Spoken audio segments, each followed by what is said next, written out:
What if Harry Potter was never raised at Privet Drive, but was adopted by the 11th Doctor and traveled through time inside the TARDIS?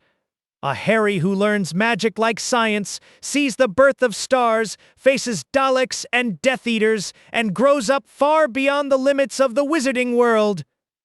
In this story, destiny gets interrupted, and Harry becomes something completely new. I've divided this full story into 7 chapters so you can enjoy the flow properly till the very end. So sit back, enjoy the journey, and don't forget to like, share, and subscribe for more amazing what-if stories.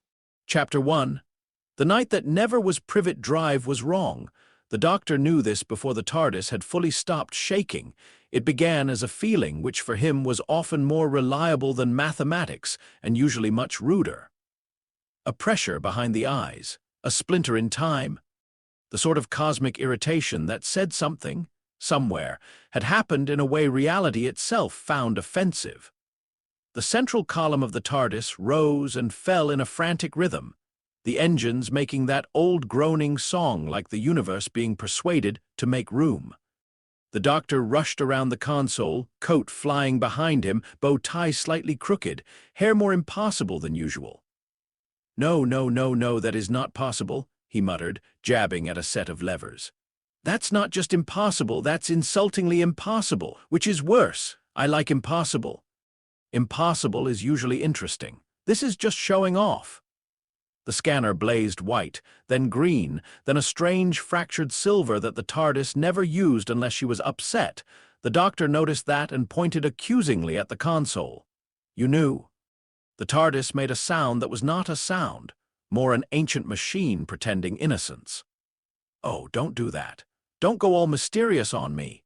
We agreed after the Moon Hatch incident no more dragging me toward unexplained energy signatures in suburban England unless there's tea at the end of it." The scanner flashed again. Readout. Unknown bio-arcane event chronal displacement. Negligible residual energy source. Unclassified temporal fracture window, 000008. The Doctor froze, then he leaned in so close his nose nearly touched the screen. 8 seconds. The number did not change. Not 8 minutes, not 8 hours. 8 seconds, a local fracture, a tiny one. That meant whatever had happened had not broken history wide open, it had merely bruised it.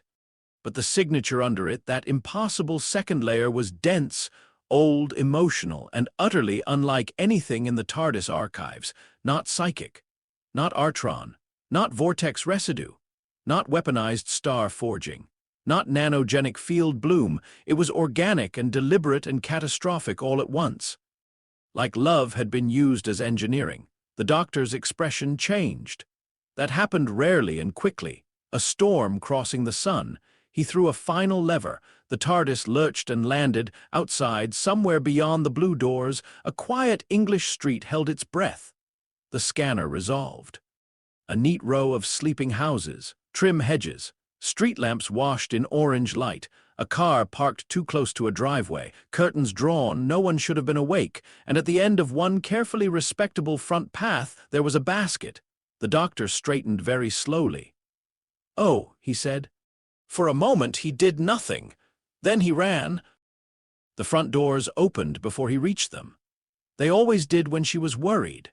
Cold night air rushed in around him as he bounded out onto the pavement of Privet Drive, coat flaring, boots slapping against perfect suburban concrete. The street was empty in the particular way only very ordinary places could be empty, as if even mystery would feel out of place here and apologize for itself. But the Doctor could feel it. The residue hung over number 4 like invisible lightning. It clung to the hedges. It hissed in the air. The hairs on his arms stood up beneath his sleeves. Something violent had happened here. Something personal. He stopped at the garden gate. The basket sat on the doorstep exactly where the scanner had shown it. There was a small bundle of blankets, a note tucked into the folds. And inside, asleep with the stubborn totality only babies and old gods ever managed, was a child. Messy dark hair, tiny clenched fists, a lightning-shaped scar bright against his forehead. The Doctor's mouth parted, but for a second no sound came out. He crouched. Very gently, as if approaching a sleeping star, he held out the sonic screwdriver. It hummed soft blue over the basket, over the blankets, over the child. The readouts scrolled across the screwdriver's tiny screen faster than they should have.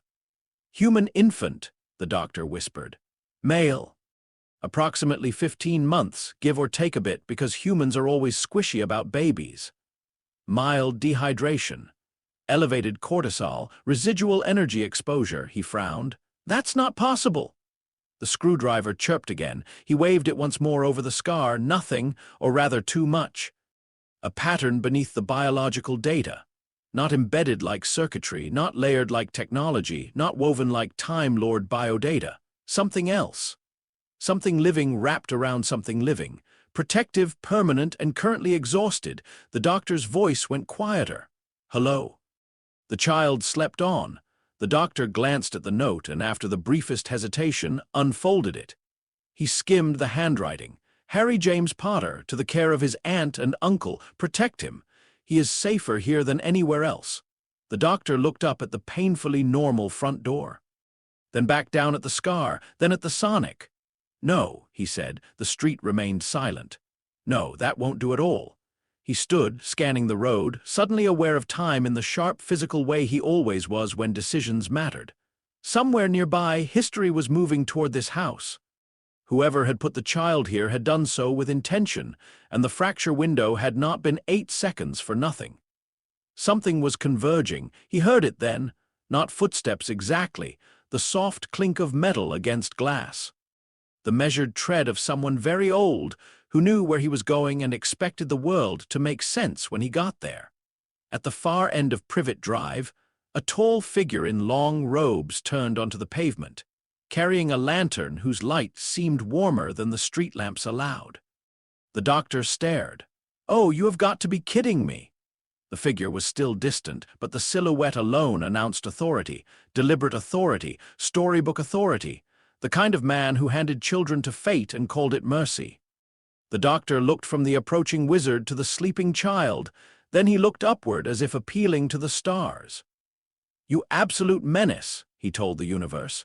The universe did not deny it. He crouched again, more quickly now, and set the sonic to a deeper scan. This time the screwdriver buzzed against resistance, not from technology but from something old and sacrificial wrapped around the child like a vow. The doctor felt his face soften.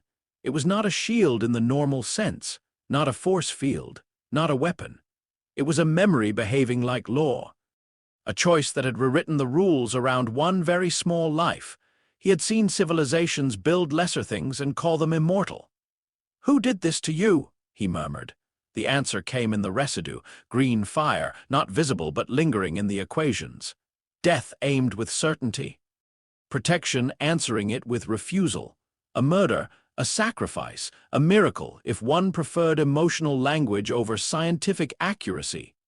The approaching footsteps drew nearer. The doctor turned his head. The old wizard was halfway down the street now, beard silver in the lantern glow, blue robes darkened by the night. Not hurried.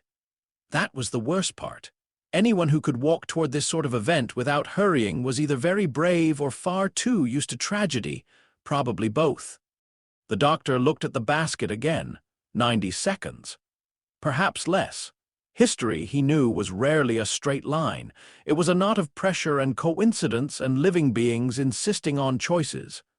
But there were fixed points, and there were moments that became fixed because of what people did at them. He did not know which this was. He only knew he hated it. "You don't leave a child on a doorstep," he said to no one. "You don't wrap destiny up in a blanket and leave it in the cold and call that wise. Doesn't matter how noble the explanation is. Doesn't matter how many plans you've got. Babies are not plans. They're people." The old wizard kept coming. The doctor's grip tightened on the sonic. He had made bad decisions before. Brilliant ones, too. Sometimes they were the same thing viewed from different centuries.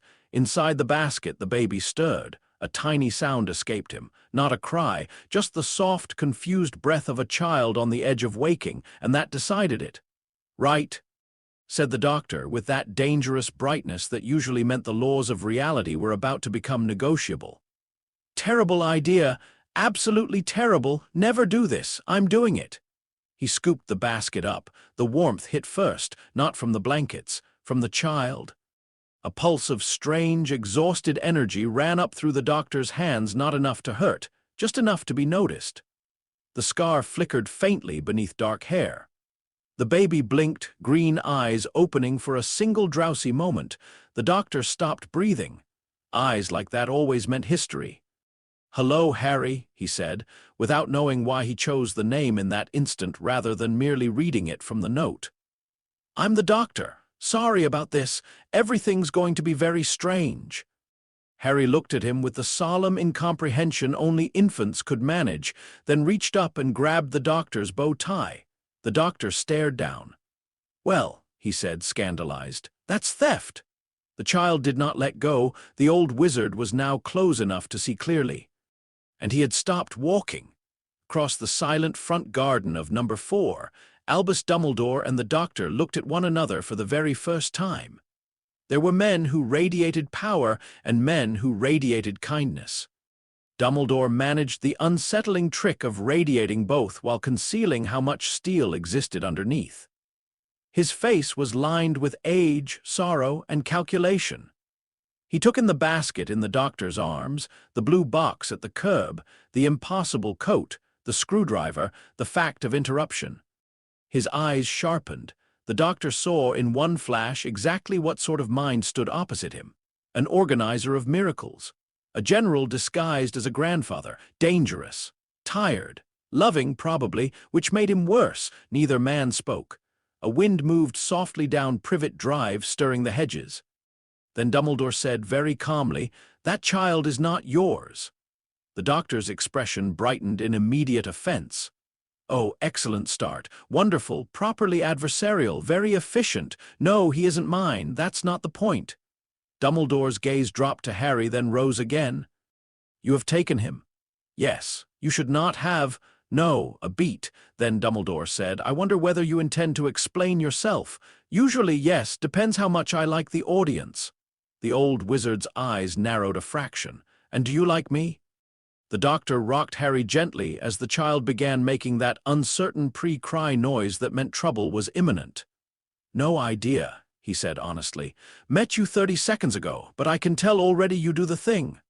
"What thing?"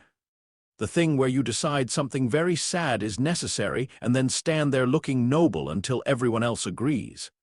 Dumbledore did not answer at once.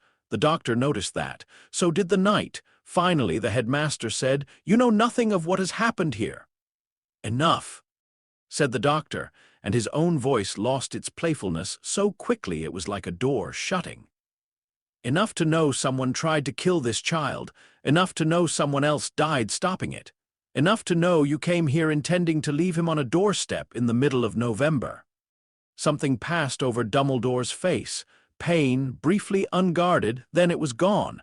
The protections of this house may save his life.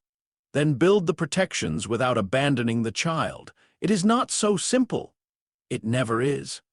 Harry made a small protesting sound and buried his face against the doctor's coat. Instinctively, the doctor swayed. The motion was clumsy, but practiced in the way all people become practiced when something helpless needs comfort. Dumbledore watched that with unreadable eyes. Then he said, "You are not from our world." The doctor barked out a short laugh. "Now that's a sentence I hear more often than you'd think. You carry no wand. Your machine is concealed by neither spell nor artifice I recognize, and the child's protection responds to you strangely." The doctor looked down at Harry, then back at Dumbledore. "Your world," he said, tasting the phrase. "Interesting. So there it is. Parallel society tucked inside another one, yes. Humans adjacent to humans, secret history hiding behind ordinary doors." Dumbledore gave away nothing, which was almost a talent. "You speak as though such things are common." "For me? Oh, you'd be amazed." "And yet," said Dumbledore, "you remain an unknown quantity who has interfered at a delicate moment." "Delicate?" The doctor's eyebrows shot up. "A child murder and a doorstep. That's what qualifies as delicate. It may qualify as survival." The doctor took one step forward. The air changed. He was not physically imposing. He never had been. All angles and elbows and too much movement packed into a man who looked as if a strong breeze might carry him off. But there were moments when age came to the surface in him not as weariness, but as gravity. This was one. "I know about survival," he said quietly. "You don't get to use that word like it excuses everything." For the first time, Dumbledore truly looked at him, not at the coat, not at the machine, at him. Something in that gaze suggested recognition without understanding, as though the old wizard sensed he was standing before one of those rare beings who carried war like radiation. Invisible until you knew how to look. The lantern light trembled faintly, and then Harry sneezed. Both men blinked. The doctor immediately softened, looked down, and adjusted the blanket around the child. "Oh, bless you," he said. "Very dramatic timing." A strange pause followed, the sort that comes when titanic moral conflict is interrupted by the practical reality of an infant nose. Dumbledore's expression altered by the smallest degree. "May I ask," he said, "where exactly you intend to take him?" The doctor opened his mouth, then shut it, then opened it again, not entirely sure. "That is not reassuring. It's not for you?" "You propose, then, to remove him from all known protections and trust to improvisation?" The doctor brightened again, this time with a dangerous edge of pride. "Improvisation is underrated. Also, I've got a time machine." The words landed between them like a thrown card. Dumbledore's eyes flicked past him to the blue box at the curb. For the first time, surprise touched his face openly. "A what?" "Oh, now you're interested." "A machine," Dumbledore repeated, "for moving through time." "Broadly, yes. There are caveats, obviously, always caveats. Time hates being treated like a corridor. But yes." Dumbledore was silent for a long moment, then, "And you think that gives you the right to alter this child's future?" The doctor's smile vanished. "No," he said. "I think finding him on a doorstep gives me the responsibility to try." The answer hung in the cold air. From somewhere far off, a dog barked once and fell silent. Dumbledore looked tired then, not old, tired, as if tonight had cost him more than he had the strength to display. "You believe me cruel?" "I believe you certain," said the doctor. "Cruelty's easy. Certainty's the dangerous one." The old wizard lowered his gaze briefly, perhaps to the note still half visible among the blankets. When he looked up, his voice was gentler. "He is marked by a prophecy." "Oh, I hate prophecies," said the doctor immediately. "Nasty little self-fulfilling things. Very bad for children. You do not know this one. Don't need to. If it involves a baby and destiny, I'm against it on principle." A tiny laugh almost escaped Dumbledore. Almost. Instead, he said, "And if taking him ensures darker consequences?" The doctor glanced toward the TARDIS. Her doors stood open in the dark like an invitation or a dare. He could feel her waiting. Not neutral, never neutral. Interested. That bothered him. When ancient sentient machines became interested in children, the universe usually meant trouble. Still, he answered with all the honesty he had. "Then I'll deal with darker consequences. Even if they span worlds?" "Yes. Even if they follow him all his life." The doctor looked down at Harry. The child had gone quiet again, one tiny hand fisted in the doctor's tie, the other pressed against his own blanket. So small. So absurdly small to be the center of anything so large. A scar, a murder, a prophecy, old men arguing over what shape his suffering ought to take. The doctor's expression gentled into something heartbreakingly fierce. "Yes," he said. "Especially then." For a moment Dumbledore said nothing.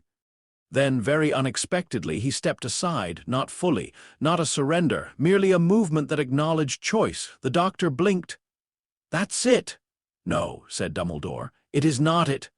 It is merely all that can be done tonight without frightening every sleeping muggle in Surrey or beginning a conflict neither of us truly understands." The doctor narrowed his eyes. "You're planning something." "I am always planning something." "Well, at least you admit it." Dumbledore's gaze settled on Harry one last time. When he spoke again, all calculation had retreated, and there was only sorrow.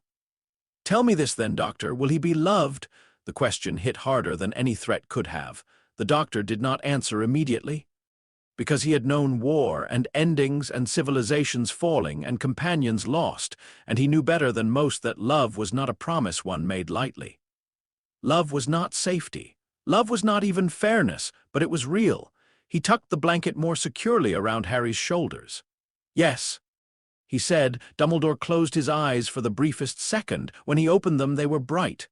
"Then go." The doctor stared at him, suspicious on instinct. "Really? Go," repeated Dumbledore, "before I reconsider. That sounds ominous. It is meant to—" The doctor backed toward the TARDIS, never fully turning away. "You know this doesn't end here." "Of course not. You'll come looking." "I imagine I shall, and I'll object." "I imagine you will."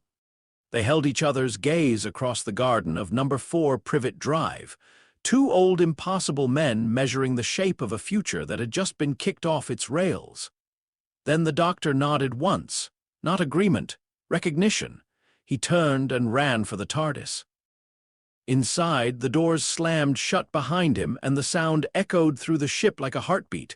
The doctor leaned against them for half a second, breathing hard, Harry still bundled in his arms. "Well," he told the empty console room, "that was appalling." The TARDIS hummed. "Oh, don't you start." "You helped." He hurried down the metal grating toward the console, talking fast in the way he always did when adrenaline and moral uncertainty collided. "We've kidnapped a baby from a wizard." The TARDIS hummed again, almost smug. "Yes, from a wizard. Definitely a wizard. Beard, robes, lantern, dramatic timing, entire ancient sad headmaster thing, very wizardly. And that child," he glanced down at Harry, "that child is impossible." Harry was awake now, not crying, merely looking.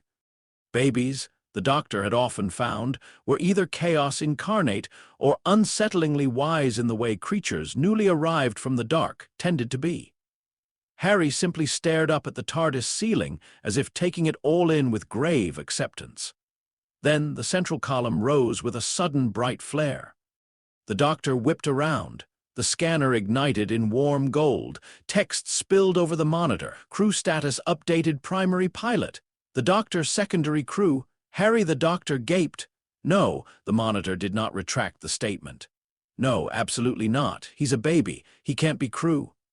The TARDIS made that deep, pleased, thrumming noise she reserved for moments of supreme self-satisfaction. "Oh, I see. Fine. Right. You've adopted him too, have you? Didn't ask me. Typical." Harry made a small sound that might have been a laugh, or might just have been a baby discovering breath. The doctor pointed at him. "Don't encourage her." He looked back at the readout. Secondary crew. That meant the TARDIS had recognized the child. Not merely as cargo, not as passenger, but as someone whose timeline was now entangled with hers, that had happened before, never casually. The doctor's face grew serious again. He set Harry very carefully in a nest of blankets he pulled together near the console, sonic screwdriver held between shoulder and ear as he scanned more thoroughly.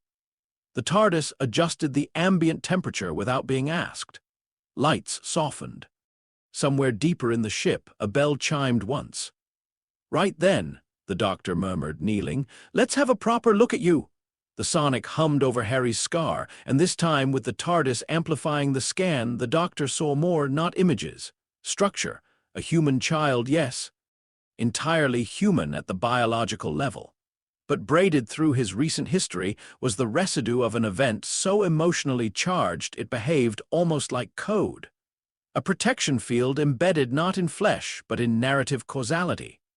The mother's choice, it had become a rule, not a metaphorical one. An actual rule.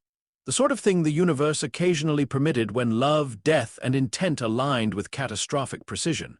And below even that faint and wrong was something else, a splinter, tiny, jagged, latched on, the doctor's brow furrowed. "No," he whispered. He rescanned. The result remained, not enough data to identify, but enough to disturb. Something foreign tangled in the child's temporal signature. Not naturally occurring, not healthy, not active yet, dormant perhaps, waiting. The doctor sat back on his heels. "That," he said softly, "is unpleasant." Harry blinked at him. Then he reached upward with both hands. Instinctively, the doctor took one of them. The warmth pulsed again, not dangerous, trusting, And in that touch, the doctor felt something that was not information exactly, more like the shape of a question. A child's open, unformed self meeting a universe far too vast and saying, without words, "What now?" The doctor swallowed. What now, indeed? He looked around the vast, impossible room. The TARDIS lights dimmed a fraction more, old coral struts glowing faintly.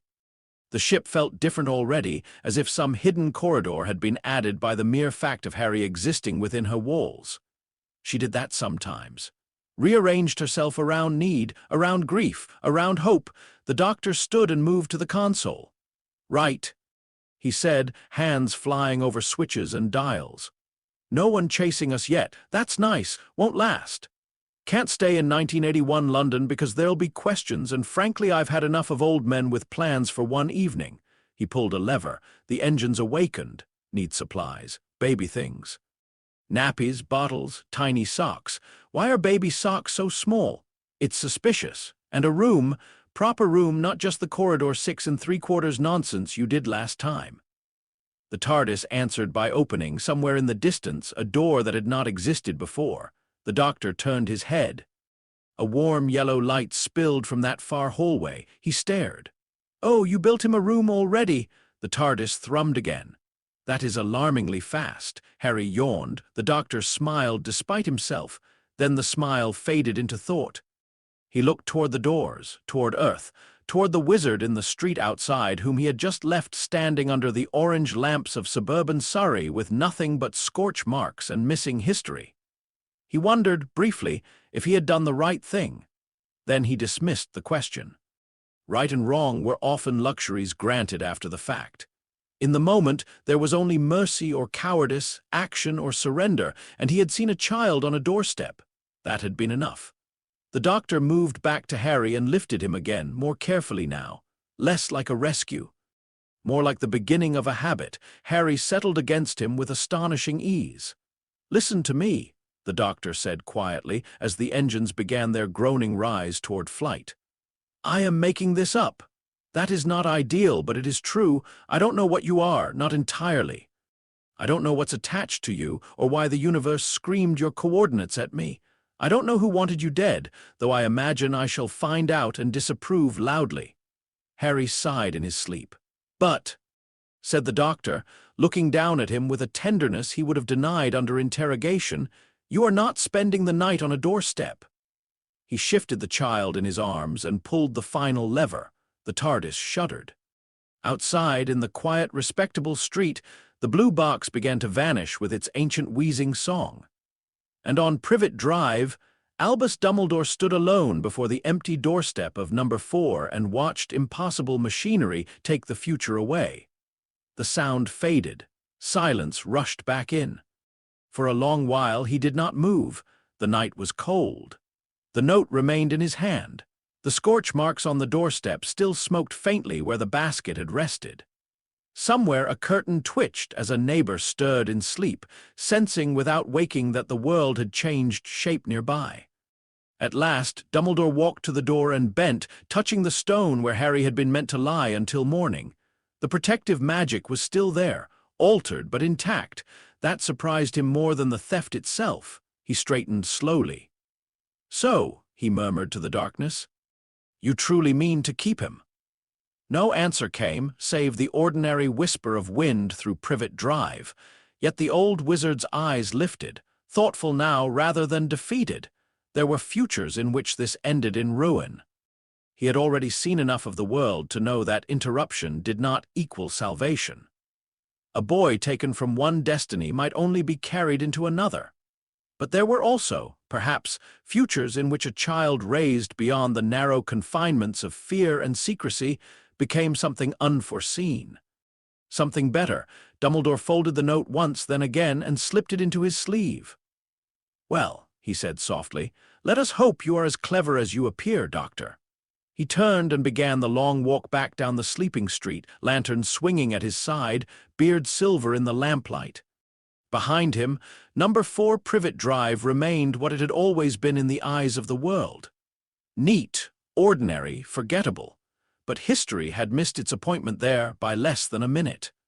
And far away, in the impossible corridors of a stolen blue box, a child named Harry Potter slept as the stars moved around him for the first time.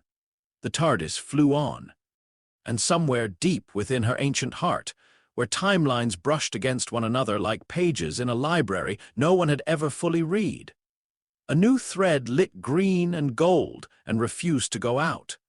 Chapter 2. A curriculum of impossible things. The first thing Harry Potter learned was that there was no such thing as a normal morning. This was not because he lacked consistency.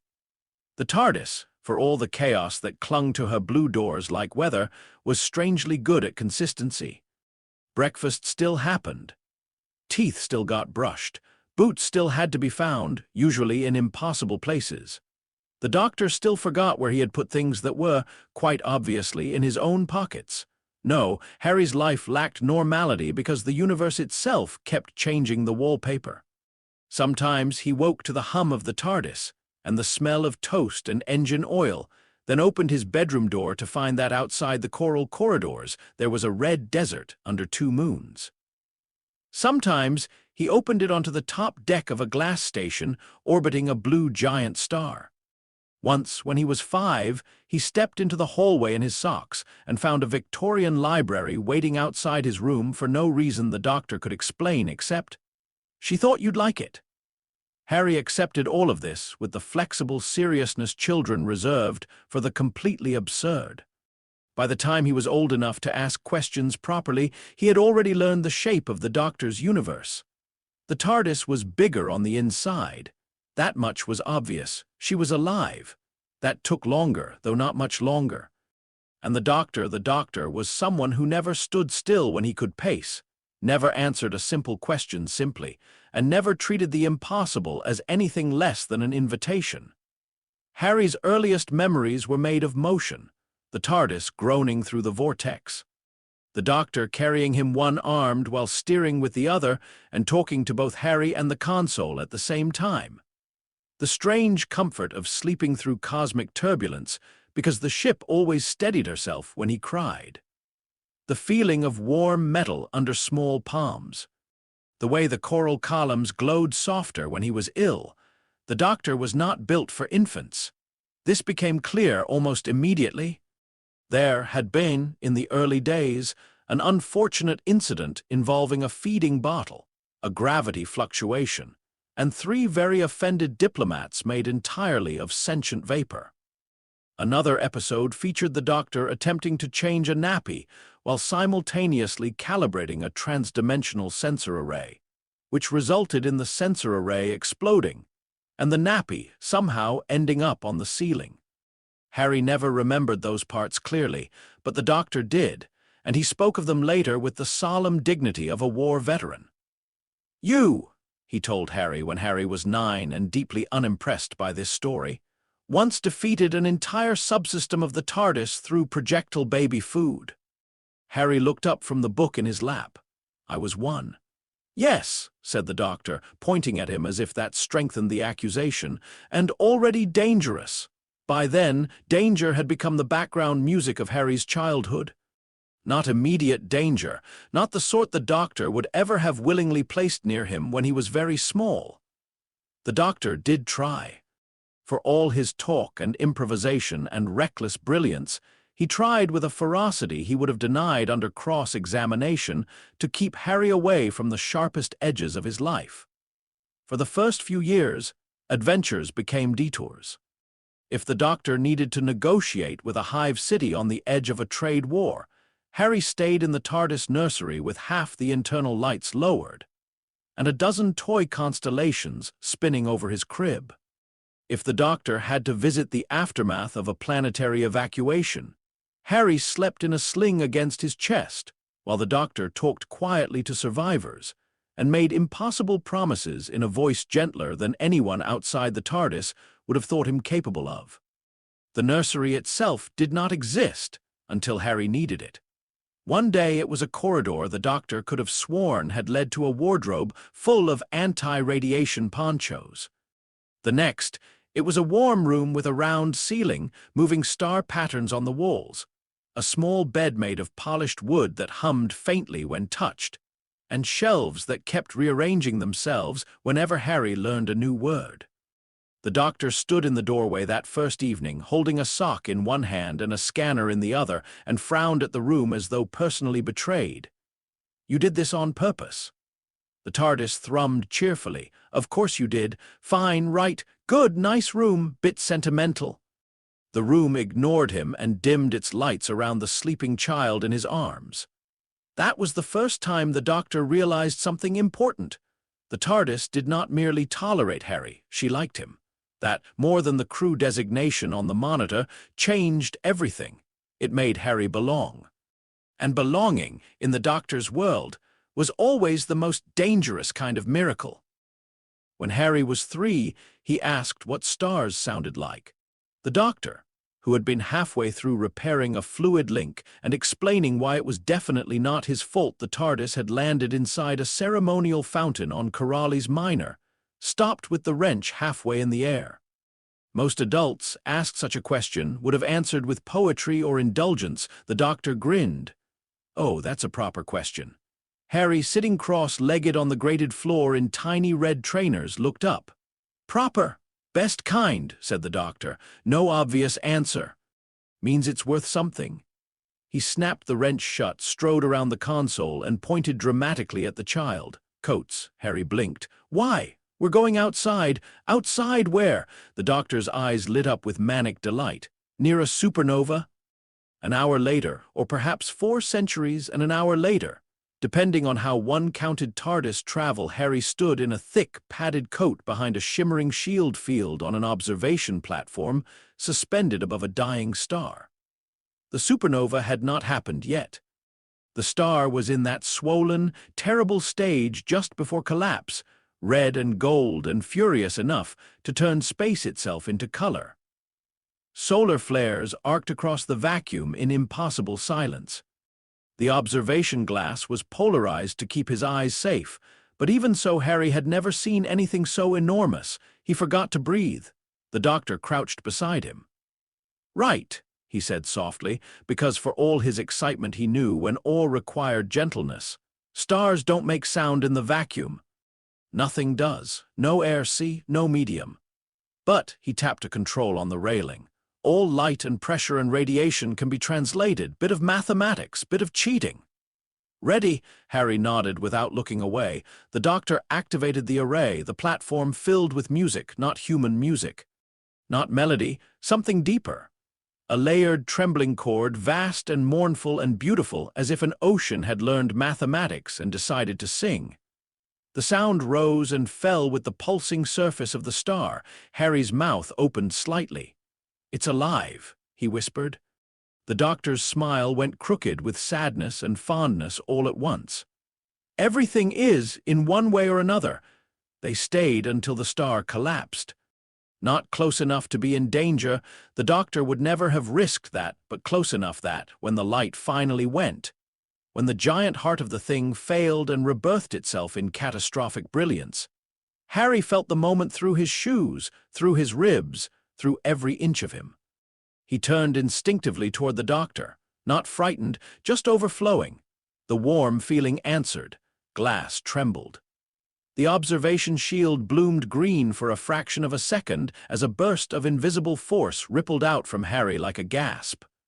The doctor was on his feet at once, sonic out, face transformed from wonder to concentration. The readings screamed across the device. Harry went very still. "Did I do something bad?" The question, small and careful, struck the doctor harder than the energy burst had. He dropped back into a crouch immediately. "No," he said, and because the universe contained many things that lied to children, he made sure his voice was not one of them. "No, you did something interesting." Harry looked down at his hands. They felt ordinary. It was always frustrating, later on, that the warm feeling never looked like much from the inside. No light pouring from fingertips. No crackling aura. Just a pressure in the chest and behind the eyes, as though the world were listening too closely.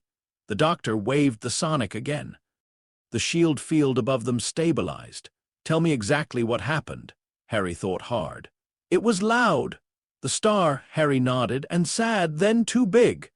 The doctor glanced at the sonic screen, secondary discharge recorded, emotional trigger, no external source, not psychic, not exactly. The energy pattern was localized but living, tied to Harry's adrenaline and empathic response. It had not come from the star, it had come from him. The doctor's face sharpened with thought. What did it feel like? Harry pressed a hand to his chest. Warm, that word again. The doctor leaned back on his heels. He had been collecting fragments for years now. Little incidents, most of them harmless. Toys moving when Harry was upset. A door lock on the TARDIS disengaging when the boy had a nightmare and wanted the doctor. An anti-grav balloon changing color because Harry laughed at it too hard. Always local. Always emotional. Always carrying that same impossible second signature beneath it. Now, at last, it had pushed hard enough to measure properly, not psychic in the Gallifreyan sense. Too biological. Too instinctive. Too entangled with the body's stress response. Yet it behaved as though intent could shape it. The doctor stared down at the readings, mind sprinting. Harry watched him anxiously. At last the doctor looked up and smiled. Congratulations. For what? You have a field? Harry frowned. A what? A field, probably, maybe sort of, let's not get married to terminology too early, that's how science gets smug, but definitely something. Biological psionic discharge, maybe. Harry repeated the phrase, serious as a priest. Biological psionic, the doctor finished. Bit mouthy, we'll work on the branding. Harry thought about this, then nodded once. Warm feeling is better. The doctor pointed at him approvingly. See, sensible, that's why you're in charge of names. He took Harry's gloved hand and guided it gently toward the dying star light beyond the shield. Whatever this is, he said, it's real. Not imaginary, not silly, not wrong, which means we can learn it. That was the beginning, not of Harry's magic that had already existed, threaded through him from birth and blood and catastrophe, but of the way he would understand it, not as a curse. Not as destiny, as a phenomenon, a question worth asking. The TARDIS began leaving books in his room soon after, not all at once. The TARDIS never dumped knowledge on someone if she could help it. She preferred invitations. At first there were picture books from worlds that did not exist on any map Harry would later find in a library. Stories about whale cities and paper kingdoms and children who learned to speak to storms.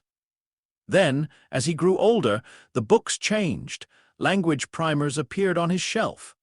A Latin grammar with notes in the margins from someone who had been dead for 5,000 years. A battered volume of ancient Greek myths whose illustrations moved when he was sleepy. A slim black book with no title that opened one night only after Harry touched it and revealed page after page of curling green script the doctor nearly snatched from his hands in alarm. Where did you get that? Harry looked up from the bed. Shelf! The doctor stared at the writing, not Gallifreyan, not any human alphabet he knew. Serpentine, beautiful, wrong in a way that made the air feel attentive around it. He put the sonic over it. The device chirped uncertainly. Language lock, the doctor muttered. Adaptive, responsive. Oh, that's rude. Harry blinked. Can I read it? The doctor, who had already decided the answer was definitely no and was halfway through reaching for the book, paused. Harry's eyes had gone unfocused. Then he read aloud. The sound was soft and sibilant, and unlike any language the doctor had ever heard spoken by a human child. It coiled through the room like smoke and river water. Nothing exploded. No alarm sounded. But somewhere deep in the TARDIS, 3 doors unlocked at once and a pipe hissed in pleased recognition. The doctor went very still. Harry stopped. Did I say it wrong? The doctor sat down slowly on the edge of the bed. No, he said. No, I think you said it exactly right. He took the book carefully and shut it. Harry looked disappointed. The doctor weighed 1,000 possible responses. Panic, denial, jokes. He chose honesty because it had become their habit. That language, he said, appears to like you. Do I know it? Apparently. Do you? Absolutely not. Harry considered this. Is that bad? The doctor looked at the shut book in his hand. Some things in the universe were doors. Some were warnings. Some were keys pretending to be doors. And some were parts of a story that had begun before anyone in the room had consented to it. I don't know yet, he said.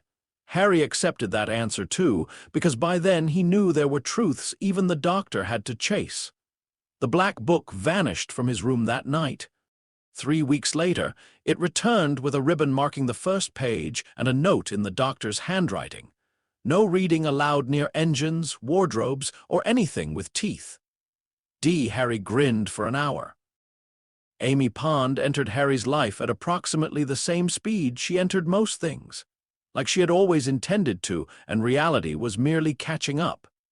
He was 5 the first time he met her properly, though he had seen her before in fragments, because that was how the doctor's people worked. Faces appeared in his life out of order. Voices were familiar before their owners should have been. River Song was worst for that, but Amy was close. The TARDIS landed with her usual lurch somewhere rainy and windswept, and the doctor announced, "You are about to meet 2 of the best humans in history, so do try not to be too impressive immediately." Harry, standing on a crate to reach the biscuit tin, looked over. "Why?" "Because it makes me look bad." That answer made enough sense that Harry accepted it. The doors opened onto a hill under gray sky. Below, a small cottage sat beside a stone wall, and from that cottage came Amy Pond like weather in boots. She took one look at the doctor, one look at the small dark-haired boy in a knitted jumper holding half a biscuit, and stopped dead. Then she said, "Doctor." The doctor lifted a hand. "Amy," she pointed at Harry. "Doctor," he brightened defensively. "Yes, still me." "Who," Amy said with terrifying clarity, "is the child?" Harry liked her immediately. Partly because she did not talk around him, and partly because the doctor who could out-talk empires suddenly looked like a schoolboy caught smuggling a dragon into class. "This," he said, with a flourish so forced it was practically a cry for help, "is Harry." Amy stared. Harry raised the half-biscuit politely. "Hello." Amy closed her eyes for one long second, then opened them and marched forward. The doctor actually stepped back. "Don't you dare back away from me." "I'm not backing away, I'm repositioning." "Same thing." She crouched in front of Harry. Unlike many adults, she did not put on a child voice. Her tone remained exactly the same, which Harry respected. "Hello, Harry." "Hello." Amy glanced at the biscuit. "Good," Harry considered. "A little burnt." Amy's mouth twitched. "You're definitely with him." Then Rory came out of the cottage, saw the scene, and stopped with the tragic expression of a man who knew his day had just become significantly more complicated. "Doctor," he said, very tired already. "Rory," said the doctor with entirely too much enthusiasm. "Lovely to see you." "You haven't changed at all." "Yes, I have," said Rory. "I've aged, stressfully." He looked at Harry, then back at the doctor. "No." "What?" "No, just no, I know that face. That's your it's not as bad as it looks face, which means it is much worse than it looks. Why is there a child?" Harry swallowed the last of the biscuit and supplied helpfully, "He took me." Amy straightened so fast the doctor squeaked. "It was more nuanced than that," he protested. Amy folded her arms. "You stole a child." "I rescued a child. Without telling anyone." "Well, yes, because the anyone in question was leaving him on a doorstep." Amy and Rory looked at each other, then Amy looked at Harry. "Right," she said. "Inside. Tea first, moral outrage second." That became the pattern. Amy did moral outrage magnificently, but never at Harry. Rory did practical concern as though it were a sacred duty. They did not replace anything in Harry's life because there was nothing to replace. His life had never contained ordinary extended family, but they became something else. Anchors, perhaps. Witnesses. The sort of adults who made the TARDIS feel less like one madman and a stolen child racing from danger to danger, and more like a very strange family forming around the edges. Amy taught Harry how to tell when the doctor was pretending not to be worried. Rory taught him the names of bones, because Rory taught everyone the names of bones if given enough time. The doctor pretended to object to this, then spent an entire afternoon helping Harry assemble a skeletal model from memory. By 6, Harry could identify 3 constellations from Earth, 5 from elsewhere, and the ulna. By 7, Amy had taught him to bluff confidently at board games, and the doctor had ruined that by taking him to an actual interstellar chess market where the pieces occasionally bit. By 8, Rory had become the person Harry went to for the sort of practical questions the doctor answered with lectures. "Rory," Harry said once on the console steps, while the doctor argued with the navigation system, "does everyone get scared and pretend not to?" Rory, who understood at once which everyone Harry meant, sat beside him. "Mostly," he said. "The trick isn't pretending not to be scared. It's not letting scared be the only thing you are." Harry thought about that all day. Later, he wrote it in a notebook he kept under his pillow.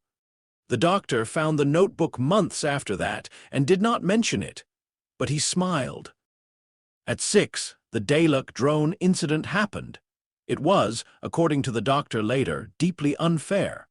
They were not supposed to be anywhere near Daleks. The doctor had routed the TARDIS through 3 separate vortex blind spots precisely to avoid being tracked, because on a scale ranging from mild nuisance to apocalyptic headache, Daleks ranked somewhere beyond language, but splinter drones survived everywhere, like mold and bad ideas. This one found them on a derelict repair station abandoned near the edge of a radiation belt. The doctor had only stepped out because the station's distress beacon was still blinking after 50 years, and he was constitutionally incapable of ignoring that sort of thing. Harry came too because the TARDIS insisted on sulking whenever he was left behind more than a few hours, and because the doctor had triple-scanned the station and sworn it empty. He was wrong. The drone was small by Dalek standards, more scout than tank, all damaged bronze casing and broken weapon housing. Its eye stalk glowed blue in the station gloom. Harry heard it before he saw it, a metal scrape, then the voice, still horrible even through static. "Unregistered bioforms detected." The doctor shoved Harry behind him in one motion. "Sonic already out. Stay back." The drone rolled forward from the corridor intersection, weapon arm struggling to orient. Scanning, scanning. Anomalous energy signature detected. The doctor's face went cold. Of course it had noticed Harry first. Daleks always noticed what might be useful to exterminate. "Not for you," said the doctor, the drone's eye fixed on Harry over the doctor's shoulder. "Unknown field source. Capture for analysis. Extermin it never finished. Harry did not cast anything. He had no wand, no spell words. He barely even understood fear, yet in the formal sense. He knew only that the thing looking at him wanted him erased, and that the doctor had gone very, very still. The warm feeling surged. A pressure wave snapped through the corridor. The Dalek's eye stalk jerked sideways with a shriek of shearing metal, bending grotesquely away from its central housing as if an invisible hand had seized it and twisted. The drone fired wildly. Its beam scorched the ceiling. The doctor lunged, sonic blazing, and disabled the weapon core before it could recharge. Silence slammed down. Sparks dripped from the ruined eye stalk. Harry stared at the machine. The doctor turned so fast he almost tripped over his own coat. "Harry!" "I didn't like it," Harry said. The doctor looked at the twisted eye stalk, then at the scanner, which was going mad with readings. "No," he said faintly. "Quite right, too. Back in the TARDIS, he ran diagnostics for 3 hours. Harry sat on the console steps, swinging his feet, while the doctor built models in the air with holographic projections, muttering to himself. Biological psionic discharge was becoming less ridiculous as a working theory and more unavoidable. The field responded to threat perception. Protective impulse strengthened it. It could move matter without direct contact, though only briefly. It interacted strangely with complex hostile technology, as though living intent disrupted systems built entirely around rigid logic. The doctor stopped muttering, then he looked up. "Harry?" "Yes." "Never do that near the engines." Harry blinked. "Why?" "Because if your field can twist a Dalek targeting mechanism, it can absolutely ruin my week in a room full of telepathic navigation circuits." Harry nodded solemnly. "Okay." The doctor leaned on the console, exhausted and exhilarated at once. Then he smiled. "You know what this means?" Harry waited. "It means," said the doctor, "we get to experiment." Harry grinned, and that more than anything else made the doctor decide they would be all right, not safe, never safe, but all right. The modified sonic screwdriver came when Harry was 8. It began, as many important things did in the TARDIS, as a disagreement. No. Why not? Because that's not a reason. It is when I say it in that tone. Harry stood with his arms folded, dark hair in need of cutting, expression trained into the very particular look he had learned from years of Amy Pond. It was not rebellion exactly. It was the calm certainty that the adult in the room was being unreasonable. The doctor was at the workbench in a side laboratory that had once, several weeks earlier, been a swimming pool. Bits of circuitry and crystal lay scattered across the surface. You are 8. I know. 8-year-olds do not need sonic screwdrivers. You had one. I was much older than 8 when I built my first. Actually, that's not true, but it helps my argument, so let's continue as if it is. Harry did not move. You said tools are better than fear. The doctor stopped. That was the problem with teaching a child by answering all his questions honestly. Eventually, he learned enough to argue back using your own philosophy. Harry pressed his advantage. And you said when I don't understand something, I should ask it better questions. I am regretting years of excellent parenting. You said that too. Oh, stop listening so carefully. Harry waited. The doctor looked at him over the bench, then at the half-finished device in his hands, then back. He sighed like a man conceding defeat to inevitability itself. It is not, he said, a weapon. I know. It does not make energy. It reads, translates, nudges, unlocks, calibrates, occasionally annoys. That's all. Harry's eyes flicked down to the device.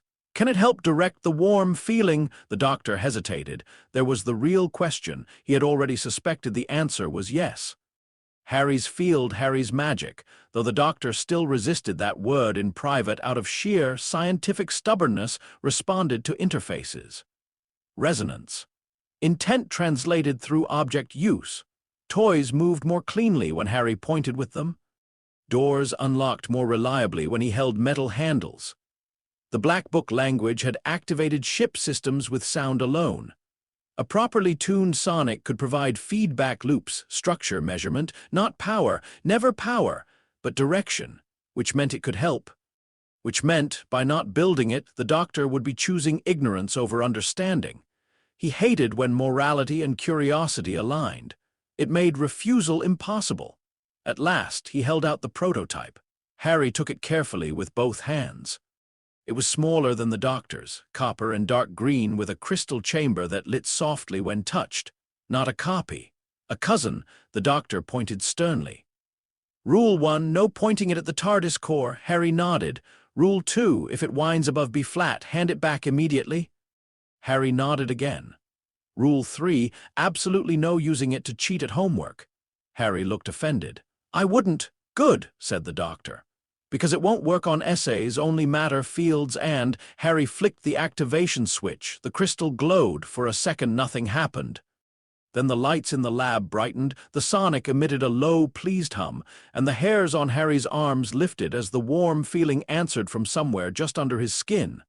The doctor's face changed. Not fear, recognition. He stepped closer, scanner in hand.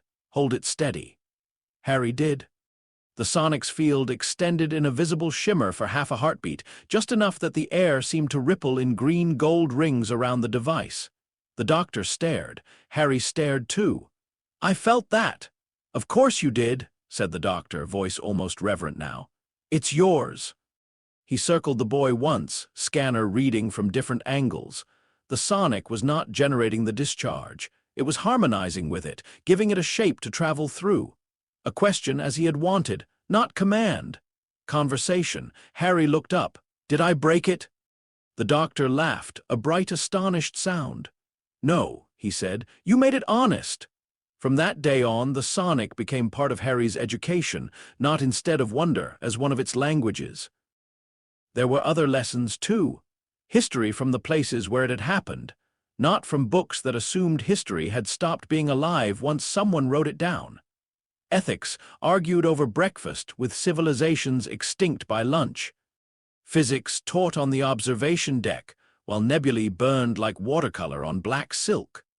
Biology taught by Rory in practical, grounded terms, and then ruined by the doctor, taking Harry to a market where the fruit recited poetry when sliced.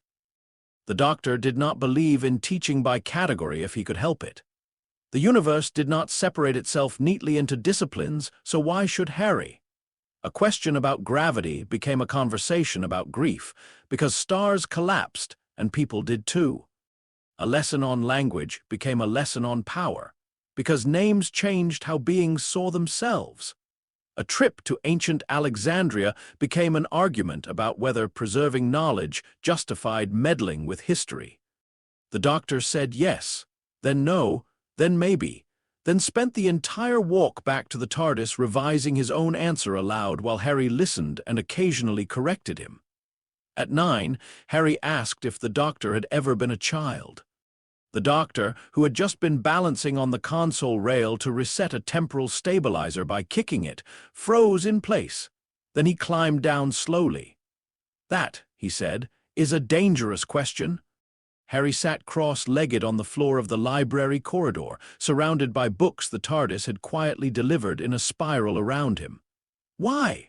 "Because I dislike the answer." Harry waited. Finally, the doctor sat opposite him. "Yes," he said, "I was. What were you like?" The doctor considered lying, not seriously, more as a hobby. Then he looked at Harry, who had inherited patience in odd pockets and was not going to let the question go. "Afraid," said the doctor. Harry frowned. "Of what?" The doctor leaned back against the shelf and stared up at the roundels in the ceiling. "Of being small, mostly. Of not understanding enough. Of wanting to understand too much." That satisfied Harry for exactly 3 seconds. "Did someone teach you?" A smile touched the doctor's face, softer than most. "Yes, poorly, brilliantly, both." "Like you," the doctor barked a laugh. "Oh, definitely like me." Weeks later, without really explaining where they were going, the doctor took Harry to the edge of a memory, not Gallifrey, not truly. Gallifrey was lost and trapped and burning and impossible depending on which century one was asking from. But the TARDIS, old thief that she was, carried echoes. Fragments. Rooms built from remembered architecture and the residues of worlds too important ever to vanish completely.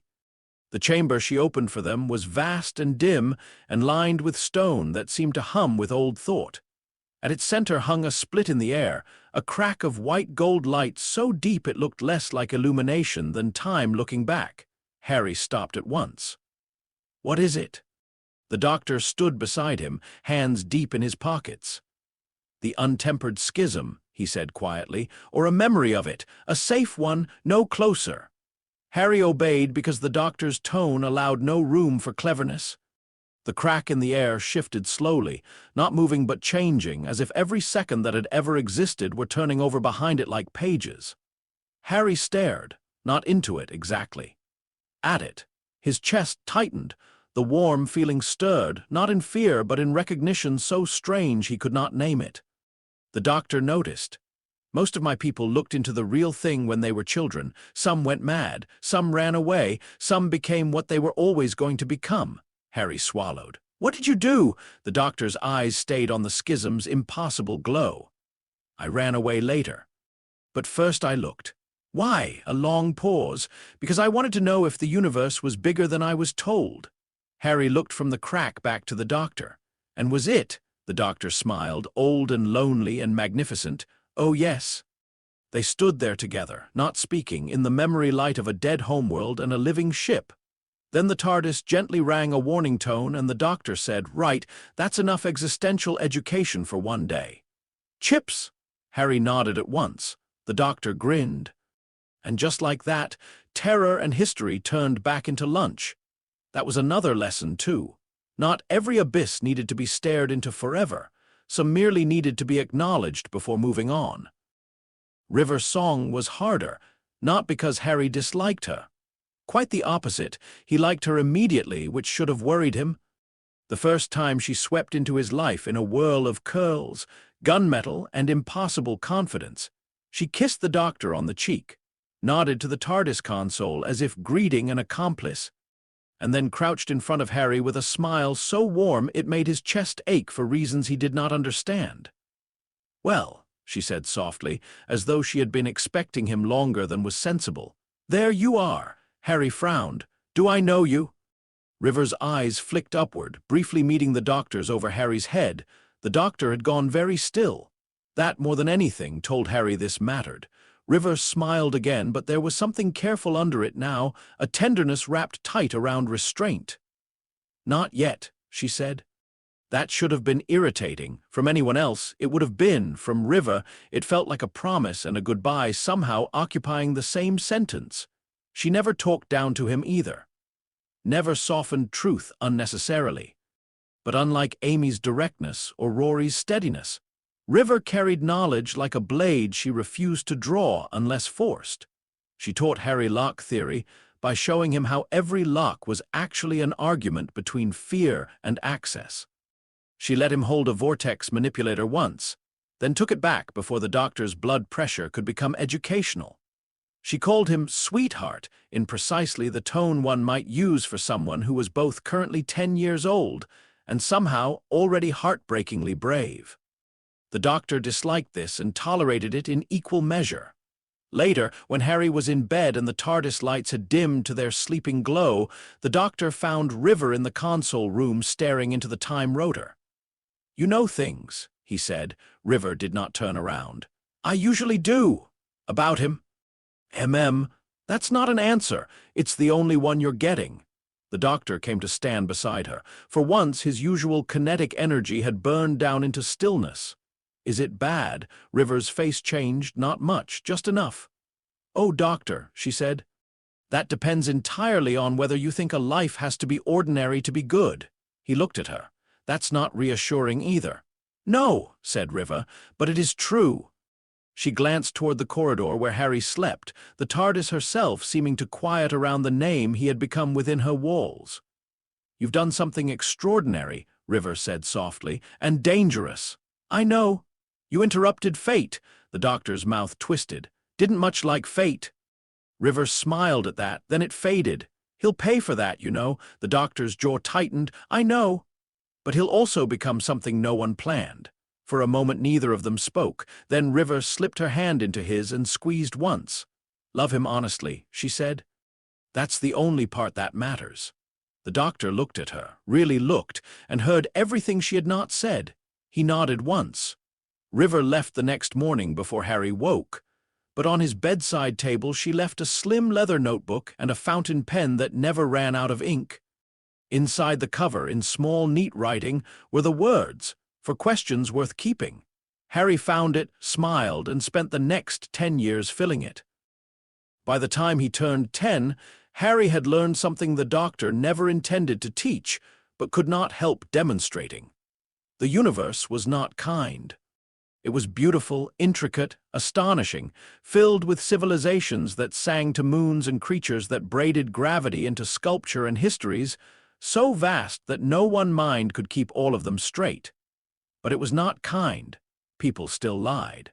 Power still hoarded itself. Good intentions still became cages if one stopped questioning them. Entire species built institutions just to contain what frightened them and called that order.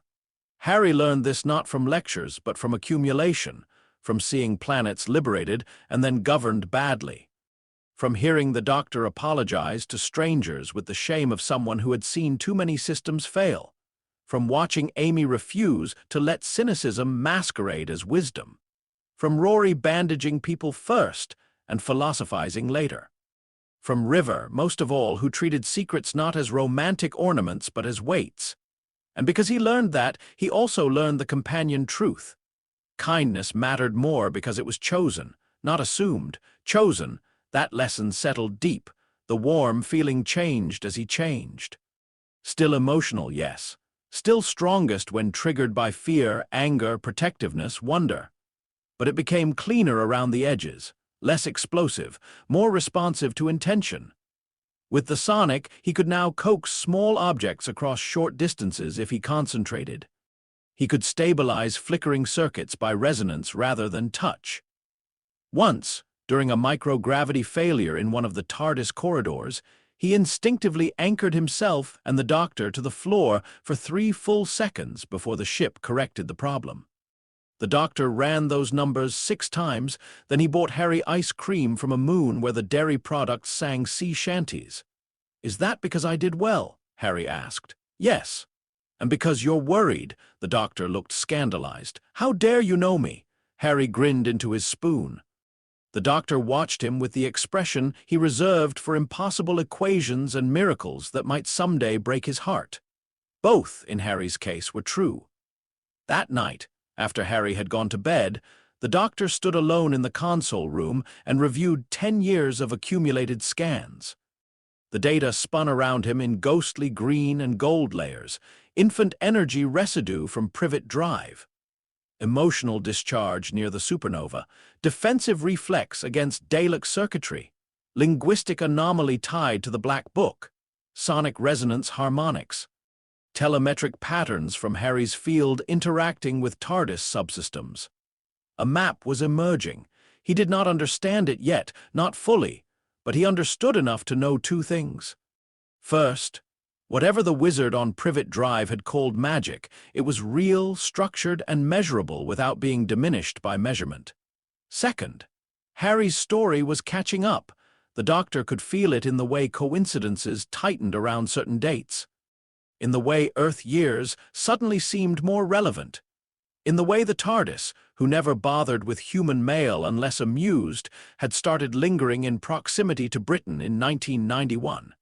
He stared at the timeline spiraling above the console. 11 years.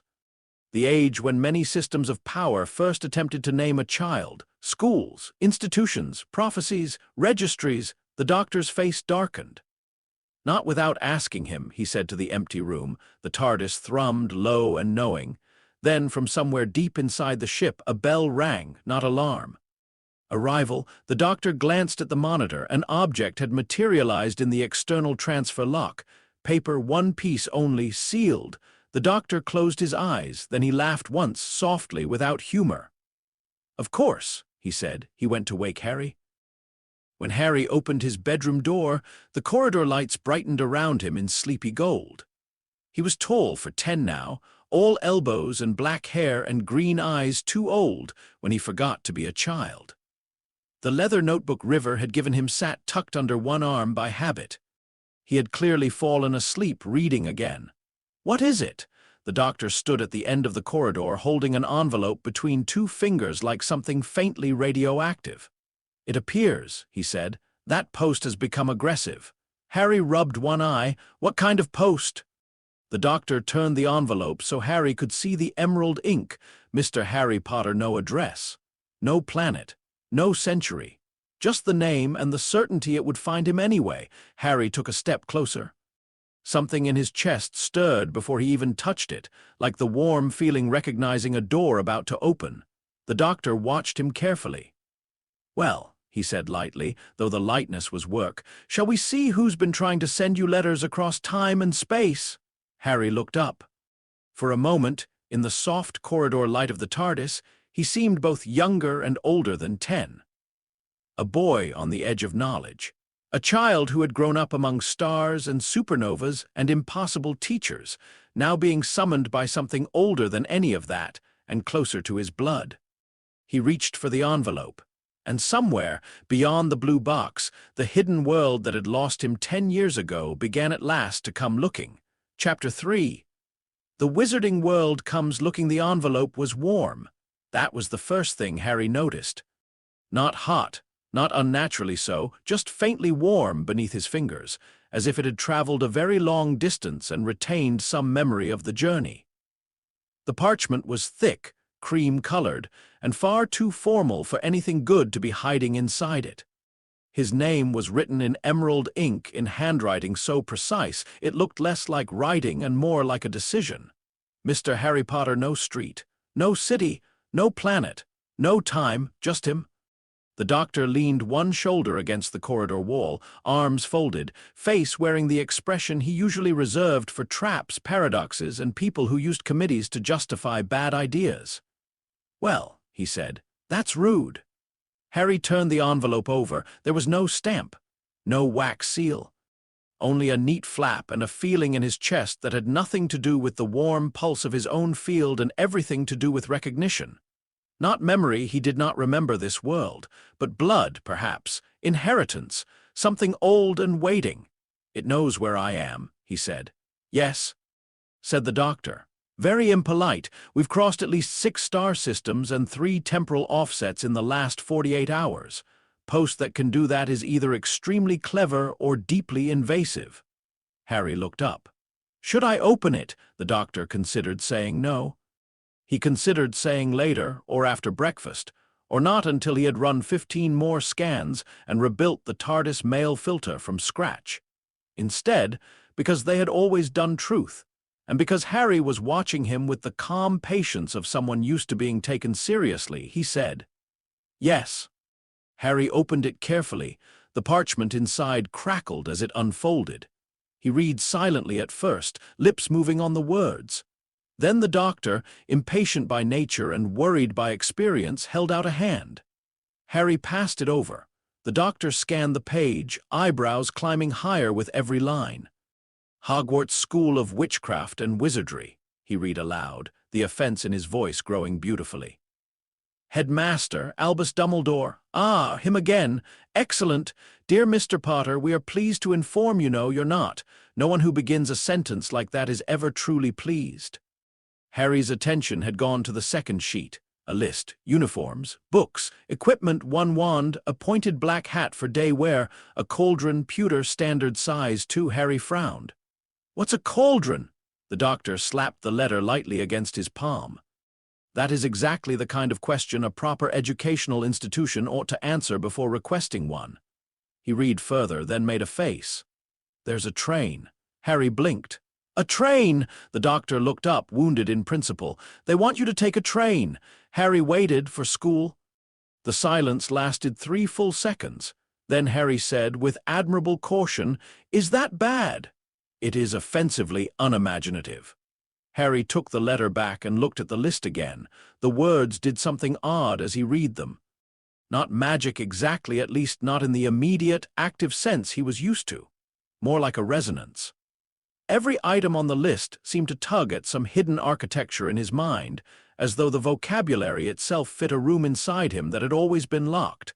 Standard Book of Spells, Grade 1.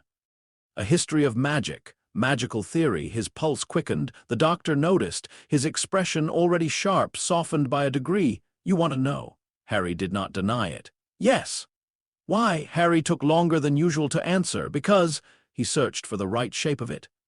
"Because when things happen with the warm feeling, it's like I'm touching something I don't understand, but it understands me. And this," he held up the letter, "this feels like wherever that came from." The doctor went very still. That was the trouble with Harry. He had grown up around wonder, which meant he rarely mistook curiosity for obedience. He did not want Hogwarts because it had summoned him. He wanted it because it might contain answers. The doctor could respect that. He just did not trust the people offering them. He pushed off from the wall and took the letter again, reading more carefully this time. The entrance instructions included a hidden shopping district in London, Diagon Alley. Access via a pub called the Leaky Cauldron. Financial arrangements apparently handled through a place called Gringotts Wizarding Bank. Every line of it made his scientific instincts and parental instincts react in slightly different and incompatible ways. Secret civilization embedded in modern Earth society. Fascinating. Child taken without explanation into opaque parallel institution at age 11. Revolting, Albus Dumbledore involved, complicated. The doctor folded the letter once and tucked it into his coat pocket. "All right," he said. Harry's eyes lifted. "All right, we investigate." Harry smiled. The doctor pointed a finger at him immediately. "Investigate does not mean surrender. It means ask embarrassing questions in structurally inconvenient places." Harry nodded, entirely serious. "Okay. It means no one gets to define you without your consent." "Okay." "It means if anyone tries prophecy at you, I'm leaving." That made Harry grin. "You won't!" The doctor narrowed his eyes. "How dare you know me?" The TARDIS landed in London on a grey morning that smelled of wet stone and buses. She did not appear directly in Charing Cross Road. The doctor would never give a hidden civilization the satisfaction of thinking they were easy to approach. Instead, she settled in a narrow, forgotten service lane behind a row of aging brick buildings, half screened by overflowing bins and a delivery van no one had moved in several geological eras. Harry emerged in a dark coat, hands in his pockets, hair as untamable as ever. He was 11 now, or very nearly, the soft edges of childhood beginning to sharpen into something leaner and more deliberate. The modified Sonic sat clipped inside his coat. The doctor had argued for 10 minutes about whether bringing it into wizard territory was prudent, then concluded that prudence was a dull standard, and allowed it on the strict understanding that Harry would not point it at anything ancient, cursed, or administrative, unless told to. Harry had agreed with the solemn expression that usually meant he was definitely going to end up pointing it at something interesting. The doctor stepped out behind him, adjusted his bow tie, and flicked a small device around his wrist. The air around them shimmered briefly. Perception filter. Not invisibility. Better. The human brain's tendency to edit around what it did not expect, tuned and projected in a low arc around them. Anyone not already looking for them would look away, forget, or decide there was something more urgent somewhere else. Wizards, the doctor suspected, had an equivalent concept. They always did. Harry glanced sideways. "Are we hiding?" "We are observing," said the doctor. "Difference is in the posture." They walked. London moved around them in its usual untidy rhythm: taxis, footsteps, shop signs, rain threatening but undecided. Yet as they approached the place indicated in the letter, the city's texture changed by increments. Small things at first, people who did not quite fit the decade. A woman in plum robes pretending very badly to be ordinary while carrying what was clearly an owl cage under a scarf. A man in a pinstriped suit whose shoes changed color every time he crossed a patch of shadow. Harry noticed everything. "So they're here," he said quietly. "Oh yes," said the doctor. "Parallel civilization, embedded presence, selective concealment. Lovely bit of sociological nonsense." They reached the leaky cauldron and stopped. If one did not know to look for it, the place practically disappeared. A narrow pub squeezed between a record shop and a bookstore, old wood darkened by centuries of smoke and weather. Its windows were dull with grime. Its sign hung crooked. The front door had the sort of quiet self-possession only very old places ever developed. Harry stared. "I've never seen that before." "Neither has most of the street," said the doctor. "Perceptual masking, charming, heavy-handed but charming." Inside, the pub smelled of firewood, stale ale, damp wool, and old magic. The doctor could not call it anything else now, not without becoming ridiculous. It moved differently from the rest of London. More compressed, more attentive, the sort of room where conversations happened in layers, heads turned as they entered. Harry felt it at once, not hostility, not exactly, recognition without certainty. Some knew the name, some had heard stories. Some simply sensed something odd about the dark-haired boy in the muggle coat, standing beside the stranger with the bow tie and impossible eyes. The barman froze behind his counter. He was old, hunched, and carried the unmistakable air of someone who had seen enough strange things to know immediately when stranger ones arrived, his gaze fixed on Harry, then lifted to the doctor, then dropped to Harry's forehead where the fringe had shifted just enough. The room's hum altered. The barman swallowed. "Goodness," he breathed. "Is it?" The doctor, smiling brightly with all the menace that brightness could contain, stepped slightly in front of Harry. "Just 2 travelers passing through," he said. "Looking for the alley." The barman's eyes snapped back to the doctor's face. Whatever he saw there made him revise several instincts at once. "Of course," he said quickly. "Yes, straight through the back, tap the bricks." "We know," said the doctor cheerfully. "Love a good hidden entrance, very theatrical." He guided Harry through the pub before curiosity could become a crowd. The backyard beyond was small, damp, and bounded by an old wall that looked older than the city around it. Harry watched the doctor examine the brickwork with an expression that mixed fascination and professional judgment. "Primitive," the doctor said under his breath, "but elegant." He pulled out the sonic. Harry raised an eyebrow. "You said not to point it at ancient things." "I said you weren't to." "That seems unfair." "Yes," said the doctor. "That's parenting." The sonic hummed. Data spilled across the doctor's tiny screen. The wall was not merely hidden. It was folded, layers of spatial instruction coiled into physical architecture. A keyed entrance, pattern triggered and partly aware. Very nearly a biological response system, except the biology in question belonged to stone, intention, and inherited use. The doctor grinned despite himself. "Oh, that is clever." He tapped the correct bricks with the sonic rather than a wand. The wall shivered. Bricks shifted, slid, spiraled away from one another like gears in a watch too large for human hands. An arch opened. Beyond it, Diagon Alley. Harry took one involuntary step forward. The world widened. It was not merely a hidden street. It was an ecosystem pretending to be a market. Buildings leaned together at impossible angles. Shop signs swung and flashed. Windows overflowed with cauldrons, robes, books, clocks, brooms, telescopes, ingredients Harry could not name. Cages full of creatures that definitely had opinions about being caged, and more kinds of wand-shaped object than he would have thought reasonable. Witches and wizards moved through it in streams of color, not fantasy, Harry thought, because fantasy implied unreality. This was too textured for that, too lived in, too ordinary to itself. Children tugged parents toward sweet shops. Elderly men argued over newspapers that occasionally bit back. A witch in emerald robes marched past carrying enough parchment to start a minor empire. Somewhere above, an owl swooped from roofline to roofline as if delivering secrets. Harry breathed in sharply. The doctor watched him instead of the alley. That mattered more. "What does it feel like?" he asked quietly. Harry searched for the answer. He hesitated. "Like hearing a language I almost know." The doctor's gaze softened. Then his own curiosity surged forward and he pivoted into full observational mode with such speed it was almost funny.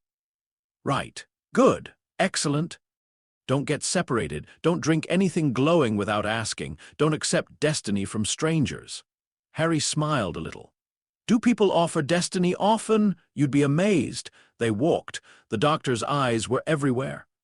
He did not gawk. He was too old and too practiced to gawp. But his attention moved so quickly and so precisely that it created its own energy. Here a shop selling floating quills and self-stirring ink. There a narrow storefront where brass instruments measured bloodline resonance if his read of the field interactions was correct. A robe maker using adaptive fabric keyed to body heat. A junk stall emitting unmistakable curse residue beneath its cheerful clutter. Harry's head turned from one thing to another, but not aimlessly.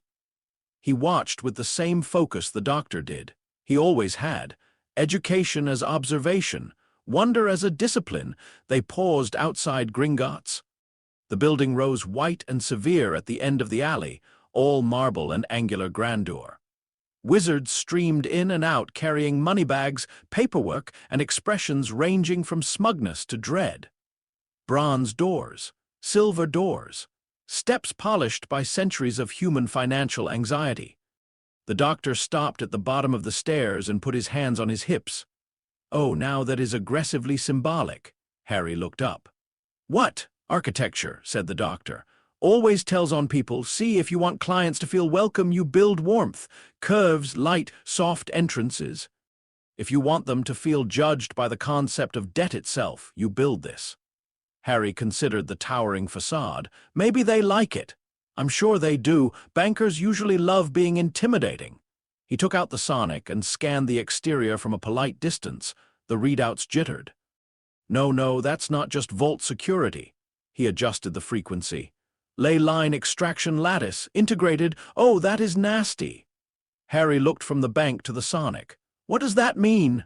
"It means," said the doctor, eyes brightening in fascinated disgust, "your goblins have built a financial institution on top of a natural magical current and are siphoning, regulating, and redistributing ambient energy through bonded metals, probably to reinforce storage fields and verification enchantments." Harry blinked. "That sounds smart." "It is smart." The doctor admitted. That's the annoying part. He studied the white stone a moment longer. Also unsustainable over 3 or 4 more centuries unless they rebalance the lower conduits, but that's their problem. He was still muttering about exploitative banking metaphors when Harry stopped walking. He had frozen outside a narrow, dark-fronted shop halfway down the alley. The sign read, Ollivanders, makers of fine wands since 382 BC. The window displayed a single wand on faded purple cloth. Nothing moved. Nothing flashed, nothing begged for attention, and yet the moment Harry looked at it, the warm feeling inside him shifted, not surged, not flared, simply aligned. The doctor noticed at once. "Ah," he said softly. Harry did not take his eyes off the shop. "I think that one knows I'm here." "Probably all of them do," said the doctor, glancing at the sonic readouts. Bioresonance saturation through focused conductor matrices, crude but effective, tools selecting compatible users based on field response. Harry turned to him slowly. "Can we go in?" The doctor did not answer immediately. This was the sort of threshold he recognized an object claiming authority over identity. Ritualized pairing. Symbolic legitimacy, dangerous if accepted uncritically. Useful if interrogated properly, so naturally he said, "Of course." Inside, the shop smelled of dust, varnish, and old wood. Boxes climbed the walls from floor to ceiling. It felt less like a store than an archive of concentrated possibility. The air itself seemed quieter, as though sound behaved respectfully here. A voice from the shadows said, "I wondered when you would come, mister." Ollivander emerged with the unhurried exactness of someone who trusted his own timing completely. Pale eyes, silver hair, long fingers. He looked first at Harry and then at the doctor. The doctor smiled brightly. "You always do that." Ollivander's gaze sharpened. "Do what?" "Speak like you knew the script." Ollivander gave the faintest inclination of the head. "The right wand creates patterns, the right child creates more." Harry stepped forward before the doctor could object to the word child. "I got a letter." "Yes," said Ollivander, as if letters from hidden magical schools arriving in time machines were a routine Tuesday. "You would." The doctor cleared his throat. "I object strongly to everyone in this civilization acting as though inevitability is a personality trait." Ollivander's pale eyes slid to him. "And yet you came."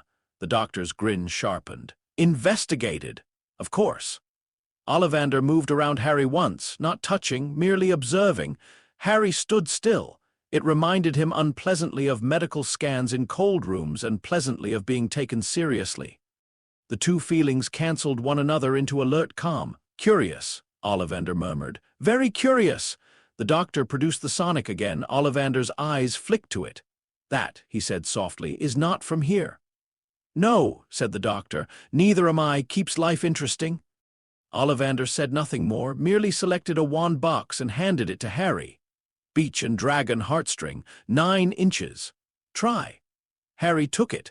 The moment his fingers closed around the wood, a light burst from the tip and shattered a ceramic vase in the corner. The doctor winced. "Well, that's aggressive." Ollivander took it back without surprise. "Not that." Another wand. Black walnut and unicorn hair, too rigid. The room temperature dropped 6 degrees and every box on the left wall rattled in sympathetic objection. "Definitely not that," said the doctor. "Another. Another. Another." Each wand answered differently. A ribbon of blue sparks. A gust that overturned a stool. One unfortunate attempt caused the ceiling lamp to sing for nearly a minute in flawless soprano. Harry did not apologize because he was too fascinated. Then Ollivander went very still. He selected a box from a high shelf and brought it down with both hands. When he opened it, the air in the room changed. "Harley," he said. "Phoenix feather, 11 inches, supple." The doctor's smile disappeared. Harry looked up sharply. He did not yet know why those words mattered, only that they did. The warm feeling inside him had gone very quiet, not absent. Waiting, he took the wand. For an instant, nothing happened. Then the shop breathed. There was no explosion this time, no shattered pottery, no light show. The dusty air simply settled into a pattern around him as though the room had adjusted its posture. The wand grew warm in his hand. His own field answered not violently, not in surprise, but with the unmistakable sensation of something long deferred finally clicking into place. Harry inhaled. The doctor watched the sonic screen scroll like mad and forgot, for one reckless second, to be worried. The harmonics were beautiful. The wand was not generating anything. It was tuning Harry, focusing naturally what the modified sonic had done through engineered mediation. Conductor meeting field. Resonance meeting history. Old craft, poorly explained but expertly felt. Harry lifted the wand a fraction. A line of gold drifted from the tip and hung in the air like captured sunlight. Ollivander smiled. "Yes," he said. The doctor recovered enough to ask the question already bothering him. "That particular feather," he said carefully. "Source." Ollivander glanced at him and to his credit understood the question behind the question. "A rare bird," he said. "Magnificent. I had only 2 feathers." The doctor's expression cooled, of course. He did not know the details yet, but he knew pattern when he saw it. Tools made from twin sources, one matched already, prophecy-adjacent child in hidden magical society, ancient headmaster probably aware of the implications. Entirely too much narrative structure for his liking. Harry, however, was looking at the wand in his hand as if he had found a missing sentence. "How much?"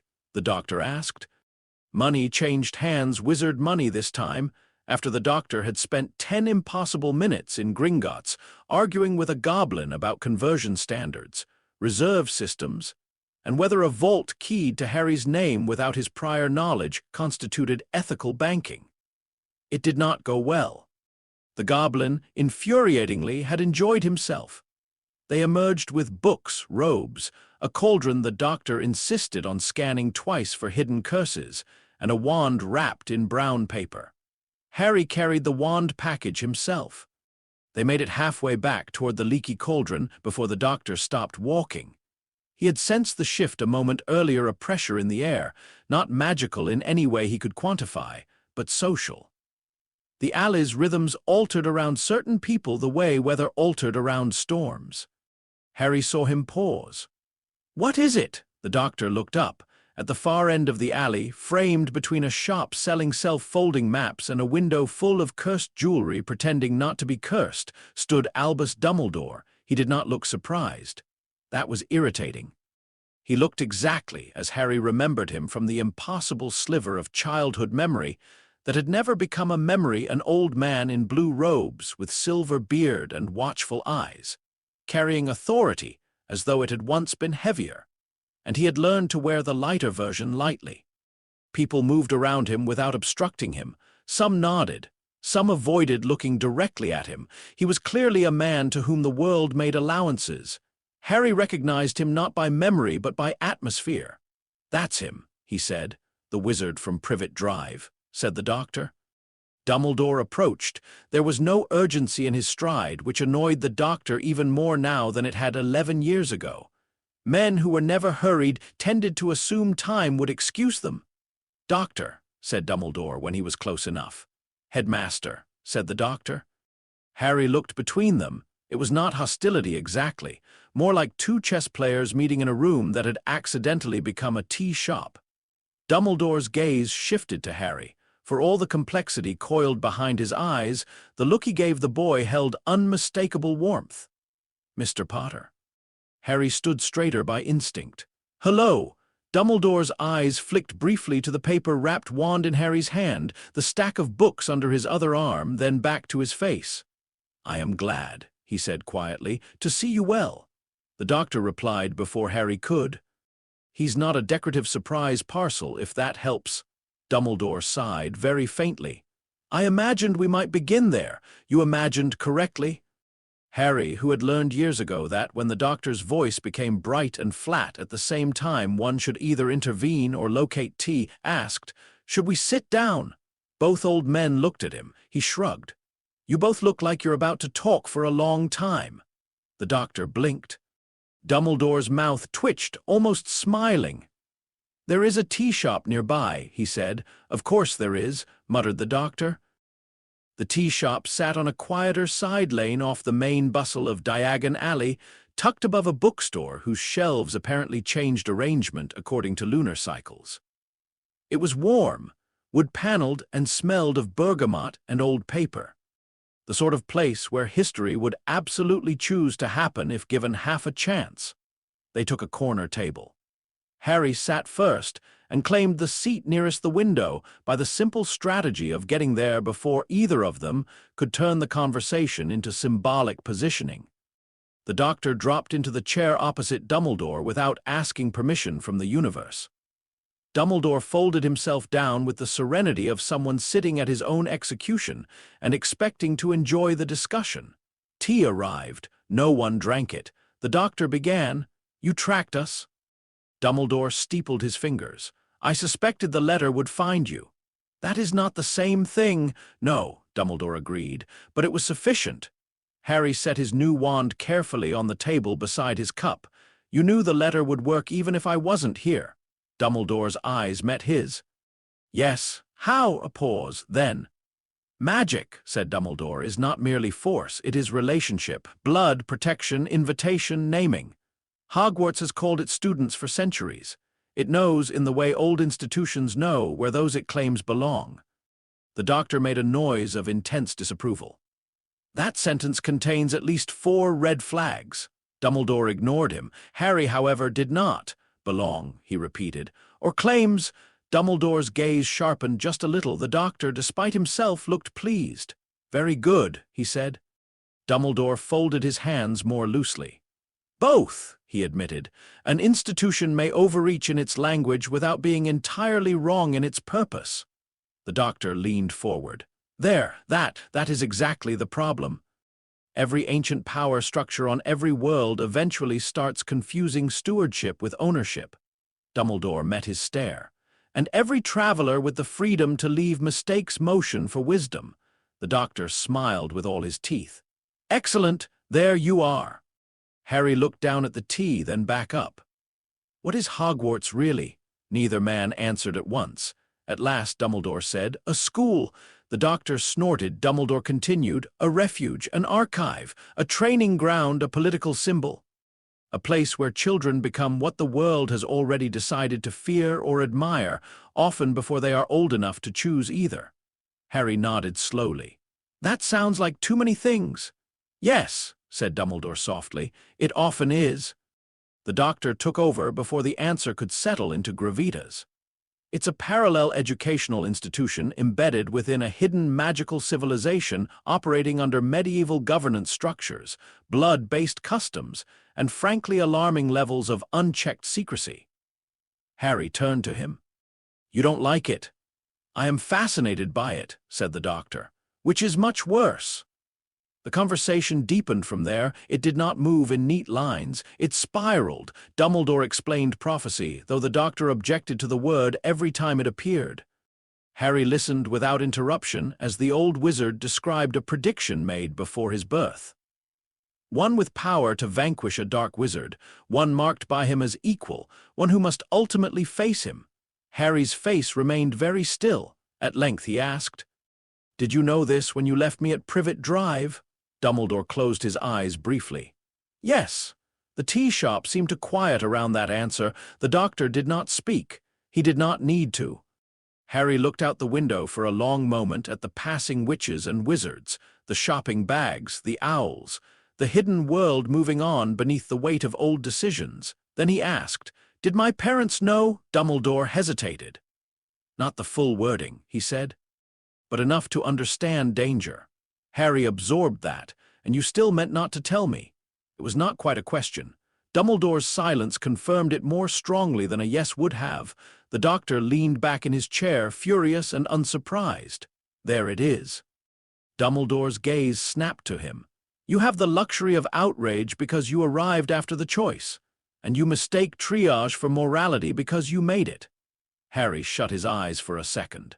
"When you two talk," he said, "does it always sound like a war no one else studied for?" Neither answered that either. The next hour became the kind of argument only very old men and one very patient child could sustain. The Doctor spoke of institutions that concealed knowledge for the greater good. until the phrase itself made Harry begin counting how many times it appeared.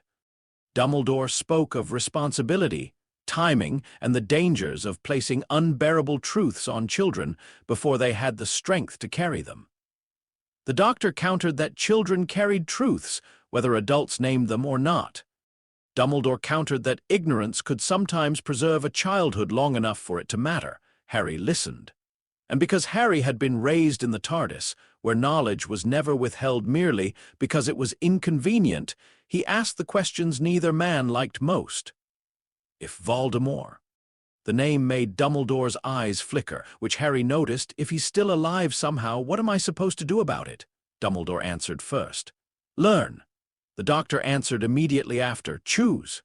Harry looked between them. Dumbledore continued, You are 11, knowledge first. Skill after, burden last if possible. The Doctor said, You are 11 and already burdened. Better to know the shape of a thing than to have it chasing you unnamed. Harry drummed his fingers once on the cup. What if both of you are right in annoying ways? The Doctor looked affronted. Dumbledore looked thoughtful. That, said Dumbledore at last, is often the beginning of wisdom. Or compromise, said the Doctor darkly, which is a form of wisdom. Not my favorite. No, said Dumbledore. I had gathered. Hours passed. Tea was replaced twice. Then once more, Harry drank his. The Doctor forgot his existed. Dumbledore drank enough to suggest this sort of confrontation required hydration. They moved from prophecy to schooling, from schooling to safety, from safety to power. The Doctor described the magical signatures he had observed. Ley line tapping in Gringotts, wand conductor resonance, temporal echoes in the Hogwarts transport system. Dumbledore, to his credit, listened seriously even where he plainly disagreed with the vocabulary. You insist, said Dumbledore at one point, on measuring things that may not wish to be measured. The Doctor spread his hands. Everything can be examined without being reduced. Measurement is only disrespectful if you stop there. Harry, by then curled sideways in his chair with one hand around his teacup, added sleepily, You both do the same thing. They looked at him. He blinked. You take big things and put words around them so they don't get away. Silence. Then, unexpectedly, Dumbledore smiled fully. The Doctor pointed at Harry in triumph. Yes, by the 4th hour, exhaustion had made the room gentler. Harry had lasted impressively long, but he was still 11. The adrenaline of the day, the weight of the letter, the alley, the wand, the old men and their competing universes, it all caught him at once. Midway through, Dumbledore explaining Hogwarts house structures and why they were not, strictly speaking, personality prisons despite appearances to the contrary. Harry's head dipped, then dipped again, then settled sideways against the Doctor's shoulder. The Doctor stopped talking. He looked down. Harry was asleep, not theatrical sleep. Real sleep. Sudden, absolute, earned, the Doctor's face changed in that quiet, private way it only ever did for people he loved. Dumbledore watched him watching Harry. For the first time in 4 hours, neither argued. At length Dumbledore spoke softly enough not to wake the boy. You have done well by him. The Doctor did not look up. I have done my best by him. Better than many men manage. A long pause. Then the Doctor lifted his gaze. That isn't the same as enough. No, Dumbledore said. It rarely is. They sat with that. The tea shop had emptied around them. Evening light gathered in the window. Somewhere downstairs, a book cart rolled across wooden boards. The world, for a few minutes, forgot to demand a decision. When Dumbledore spoke again, his voice had lost almost all performance. What would you propose? The Doctor looked at sleeping Harry, then at the wand on the table, then at the school list, folded but not gone. He does not go in blind, he said. Ever no hidden prophecy, no secret war arranged around his ignorance. No pretending he's ordinary when your world has already decided otherwise. Dumbledore nodded once. Agreed! The Doctor blinked. That had been easier than expected. He distrusted ease. He is not enrolled conventionally, the Doctor continued at once, exploiting momentum. No immediate full-time residential control. He attends by agreement, not absorption. Restricted library access. Dumbledore's brows rose. Restricted! Yes, restricted. If you're going to hide dangerous information where children are guaranteed to seek it, at least let the one child with legitimate existential involvement read the labels. Dumbledore almost laughed. Conditional access, he said, broadly conditional, supervised. Lightly, Doctor. Fine. Selectively. Dumbledore's eyes moved to Harry again. And classes, the Doctor considered. Harry, sleeping there, cheek against his shoulder, looked younger than prophecy and older than childhood at once. He chooses, the Doctor said. Some instruction at Hogwarts, some with me. He learns your world, but your world does not get to swallow him whole. Dumbledore sat back slowly. He thought for a long time. Then he said, "Very well." The Doctor stared. "Very well." "Yes. That's alarming. I expected more resistance. You have provided a great deal already on my behalf." The Doctor narrowed his eyes. "You're planning around this. I am adapting." "Same thing in a better hat." Dumbledore accepted the insult with suspicious serenity. "There will be matters," he said, "that require trust." "No," said the Doctor immediately. "There will be matters that require verification." Dumbledore nodded as though that answer had been expected. "Very well. Verification, then." The Doctor looked at him a moment longer and realized, with deep reluctance, that this was as close to honesty as either of them was likely to get without setting something historical on fire. He adjusted Harry's sleeping weight more securely. "One more thing." Dumbledore waited. "If anyone in your ministry tries to classify, register, seize, conceal, or otherwise bureaucratize him without his consent," said the Doctor, voice suddenly very soft, "I will become extremely difficult." Dumbledore's gaze held his. "Yes," he said, "I believe you would." The agreement settled between them not peace, not friendship, certainly not trust, but structure. A scaffolding strong enough, perhaps, to hold what came next. Harry stirred slightly against the Doctor's shoulder. Without waking, he murmured, "Did I miss the compromise?" The Doctor huffed a laugh.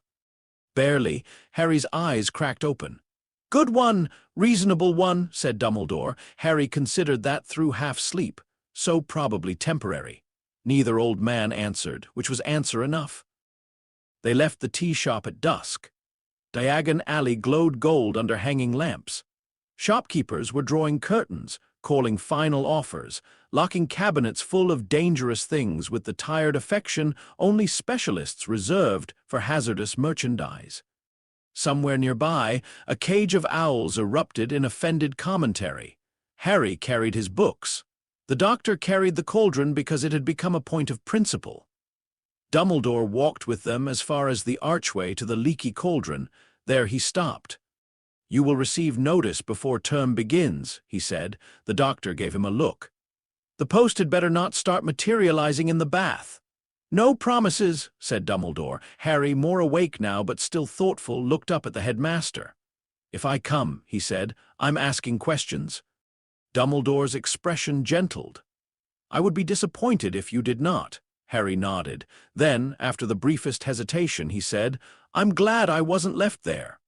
Dumbledore did not pretend not to understand. The alley seemed to still around the words. For an instant, age showed in him not as wisdom but as regret.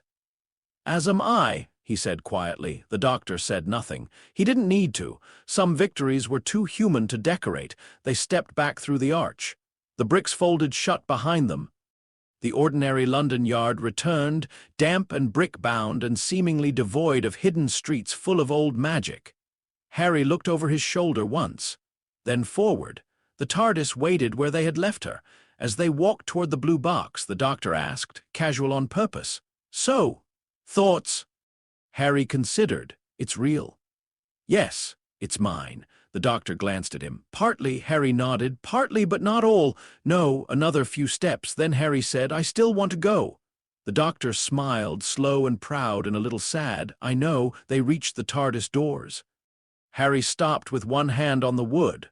"The prophecy thing," he said quietly. "Do you think it decides anything?" The Doctor looked at him fully. Streetlight caught the edges of his face. Behind him, the blue doors reflected old paint and impossible age. "No," he said. "I think people decide what to do with the stories told about them. That's harder and better." Harry let that settle, Then he nodded once and pushed the doors open. Inside, the TARDIS lights rose to greet them. The day's new purchases would have to be catalogued. The wand would need study. The books would certainly start arguments.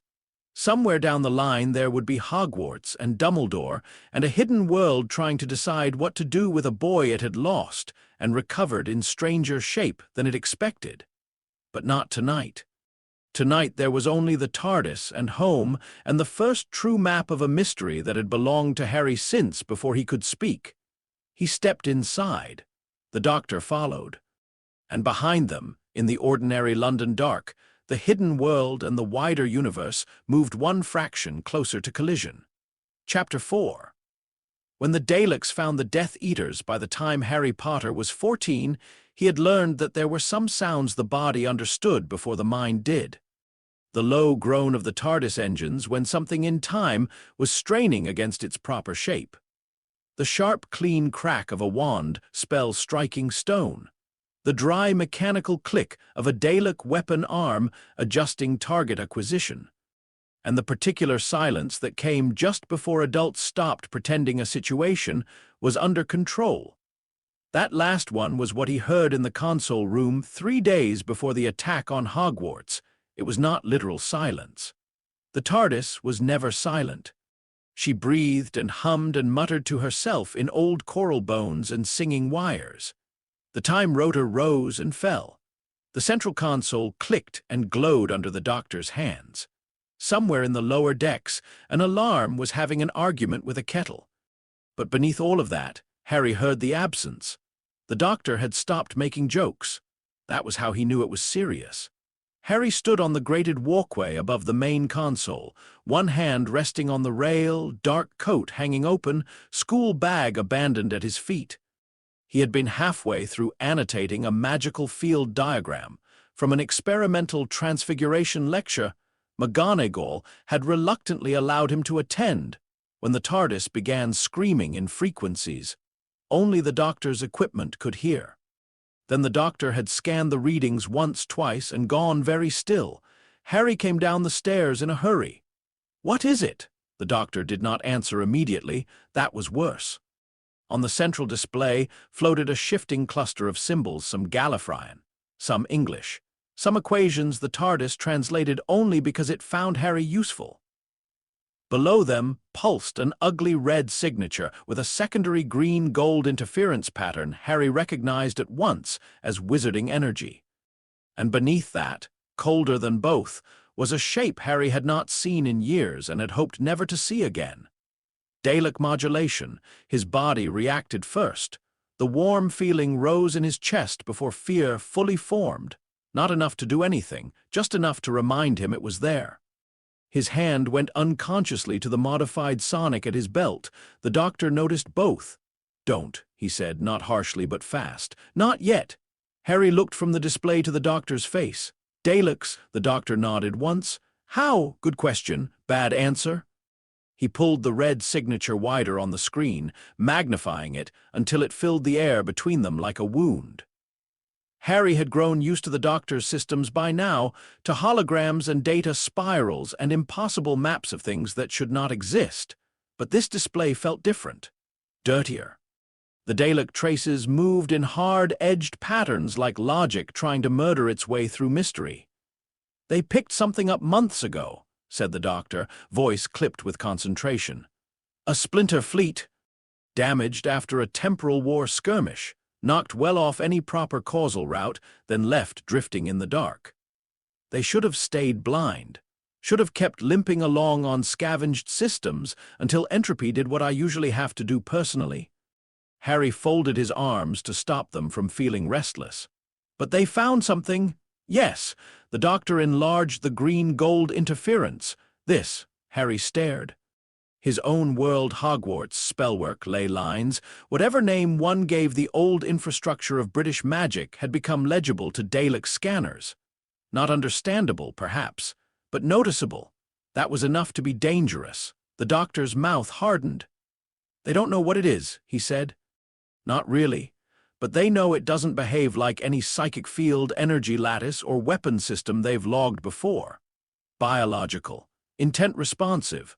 Non-linear, persistent, hidden civilization on a populated planet. From a Dalek perspective, that's a shopping list. Harry looked down at the spinning diagrams. And me. This time the doctor answered too quickly. Yes. The word landed like a blade laid carefully on a table, not new exactly.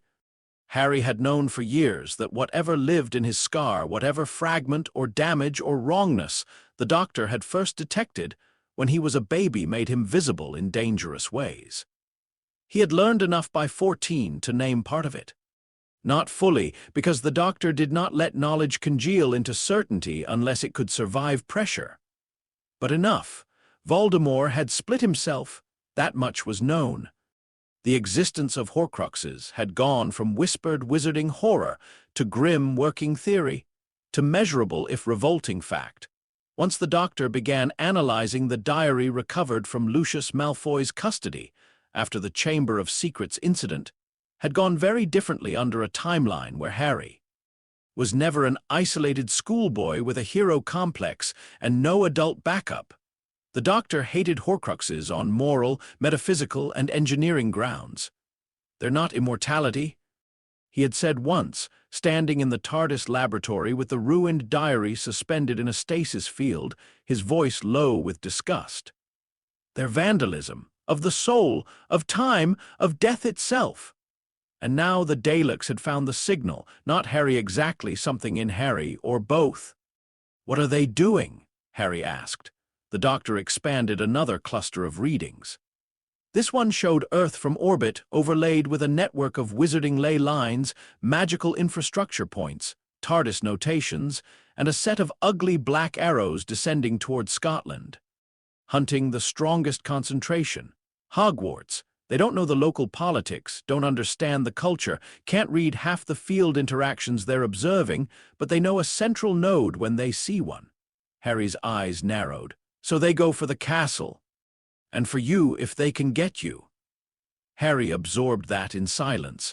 Outside the TARDIS doors, wherever outside meant that day the autumn air of Britain was turning cold. Hogwarts' term was underway. By agreement with Dumbledore, Harry's education had long since settled into something no school board would have survived.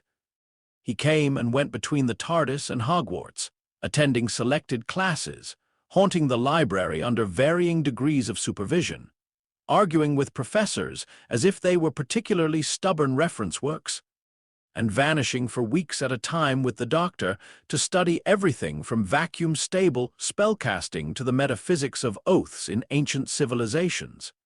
He belonged to Hogwarts enough to defend it. He did not belong to it enough to obey blindly. Which, the doctor privately maintained, was the ideal relationship between a child and any institution. Harry looked at the screen again. Will Dumbledore know already? The doctor gave him a look. Dumbledore always knows already. The question is whether he knows enough. That was true enough to be irritating. And beneath the irritation, Harry felt the first clear line of fear, not for himself, for the castle, for the people in it. For students who still treated defense against the dark arts as a timetable inconvenience instead of a survival skill. For teachers who were powerful in their own ways but had never had to account for orbit-capable genocide tanks in their emergency planning. For Hagrid, who would absolutely try to hit a Dalek with something enormous if given the chance. For Hermione, who would understand too fast and therefore put herself exactly where the problem was worst. For Ron, who would complain the whole time and never once run away, the warm feeling rose again. The doctor saw it happen and this time did not tell him to stop. Instead, he said quietly, "We move before they do." The first person they went to was Severus Snape. Not because Snape was pleasant. He wasn't. Not because Snape was easy to trust. He definitely wasn't. And not because the doctor enjoyed interacting with him. He did not. But chapter by chapter, year by year, a reality had hardened between them all. The doctor had figured it out during Harry's first real-term contact with Hogwarts. Not because Dumbledore told him almost nothing he didn't have to, but because Snape's behavior only made sense if he hated James Potter, resented Harry on sight, and was nonetheless willing to die before letting harm reach Lily Potter's son. That combination narrowed the field considerably. The doctor did not reveal his conclusions immediately. He watched. He listened. He checked timelines, potion inventories, wand movements, small choices made under pressure. Then, one freezing evening after a classroom incident involving cursed ink, Slytherin sabotage, and a concealed protective counterspell that had no reason to be there unless Snape had cast it before Harry even realized he needed it. The doctor cornered him in a corridor outside the dungeons. "I know," the doctor had said. Snape, who had been in the process of gliding away in a cape-like manner he clearly considered dignified, stopped without turning around. "How unfortunate for you. You're not very good at hiding the important parts." Snape faced him then, black eyes narrowed to knives. "And what," he said, "do you imagine the important parts are?" The doctor smiled thinly. "That you're still in love with a dead woman, still furious at a dead man, and still protecting their child like your life would mean less if you didn't." For one terrible second, Snape's face became unreadable in the purest sense, not blank, but overwhelmed so quickly and so completely that no expression survived the impact. Then it was gone. The mask dropped back into place. "If you ever say such a thing again," Snape said in a voice so soft it seemed to frost the corridor, "I will deny it with a creativity that will leave even you briefly speechless." The doctor tilted his head. "So that's a yes." "It is," said Snape, "a warning." From that point onward, they had operated under a brittle form of acknowledgement, not trust. Never trust, but understanding. So when the doctor strode into Snape's private laboratory 3 days before the attack and said, without preamble, "Daleks," Snape did not ask what a Dalek was. He asked, "How soon?" That was why the doctor tolerated him. Harry stood near the doorway while the doctor spread the tactical readouts over Snape's table, shoving aside vials, parchment, and something that looked distinctly better left unidentified. Snape read fast. Faster than most people realized, because bitterness often distracted from intelligence in the eyes of fools. His expression did not change much as the data scrolled. "That," he said at last, indicating the orbital signatures, "is beyond anything the castle wards were designed to repel." "Yes," said the doctor. "Thank you for the ray of sunshine." Snape ignored him. "And the Dark Lord?" The doctor brought up the third layer of analysis, not the Daleks, not Hogwarts, the relay point. A cluster of illicit field disturbances in a wooded region southwest of the castle, hidden poorly beneath anti-detection charms that might fool Aurors and did nothing whatsoever against TARDIS-grade scans. There, threaded through the readings like poison through water, was Voldemort's magic. Or what passed for it now restored body, fragmented soul, borrowed continuance. "Contact has been made," said the doctor. "Indirect at first, probes, signal exchanges. They don't understand each other philosophically, which I find reassuring in a very narrow and temporary sense. But they understand utility." Snape's lip curled. "The Dark Lord would ally with machinery. Oh, he'd ally with mildew if it promised leverage." Harry leaned over the table. "What do the Daleks want?" The doctor tapped the cluster centered on Harry's old scar readings. "Your fragment, or what they think it is. They see an unstable chronal tether embedded in a human neurological temporal pattern, and their little genocidal brains go singing. From their perspective, Voldemort accidentally built the rough draft of a consciousness anchor." Snape's face tightened, and Harry knew he had understood enough to be horrified. Horcruxes were one thing in magical theory. Abominations, yes, but recognizable within the language of dark wizardry. A soul ripped and pinned to matter, the violation of death by spiritual fragmentation. The doctor's vocabulary made them worse. It always did. Because once one translated wizard horrors into systems language, one realized just how much intention, cruelty, and improvisational madness had been required to make them function at all. "They'll attempt extraction," said the doctor. "Study replication, weaponization if possible. Failing that, extermination." Harry's jaw tightened, Snape's fingers curled once against the table's edge. "And Hogwarts?" "Simultaneous pressure," said the doctor. "Daleks from above. Death Eaters from below." Classic pincer, except one side believes in racial purity and the other believes in universal annihilation, so team morale should be poor. Snape's eyes flashed. Do not be flippant. I'm not. I'm angry. Something in the reply settled the room. Then Snape asked the real question. What is your plan? The Doctor glanced at Harry first, then answered. Keep Harry mobile. Anchor the castle's ward net to the ley-lined spine rather than the outer perimeter. Force the Daleks to engage in an environment hostile to their circuitry. Use magical interference to destabilize their targeting and communications. Hit the Death Eaters hard and fast before they establish footholds under the grounds.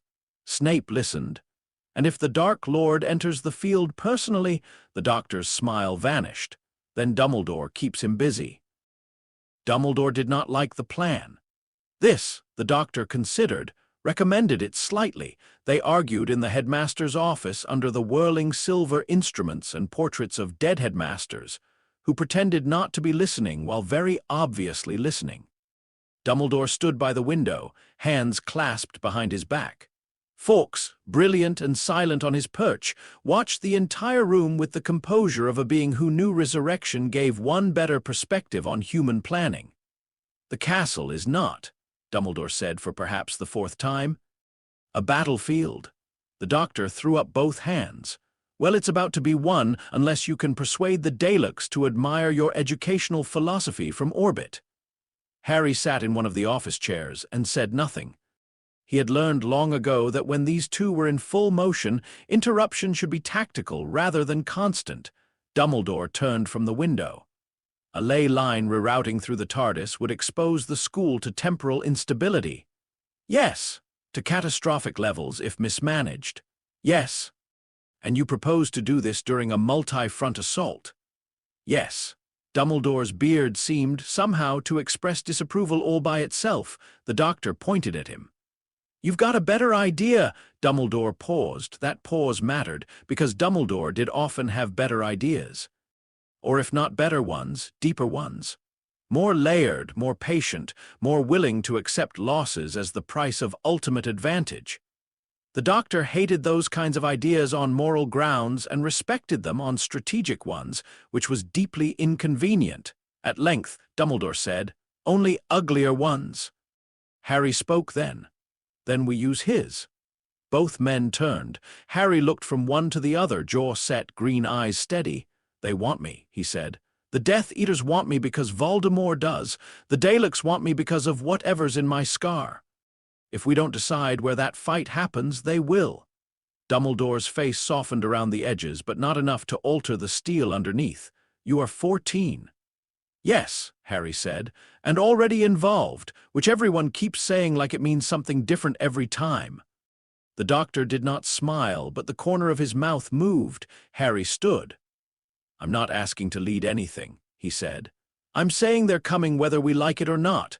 Hogwarts has students in it. If the castle is going to become a battlefield, then we make sure it becomes one on our terms. The portraits stirred. One coughed softly, either approval or indigestion. Dumbledore regarded Harry for a long moment, then he inclined his head. So be it. That was the real beginning, not the first scan or warning. The moment a child stopped being positioned and began participating in the geometry of the crisis. The Doctor saw it and felt pride arrive braided with dread, the way it always did. They prepared Hogwarts in layers. The first layer was mundane in the wizarding sense and impossible in the Muggle one.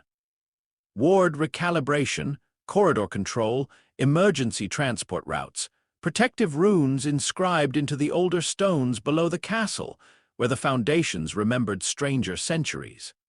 Flitwick and McGonagall took point there, with Snape contributing in the clipped manner of someone allergic to collaboration, but excellent at it. The second layer was information. Few people got the full truth. That was not hypocrisy, it was operational necessity.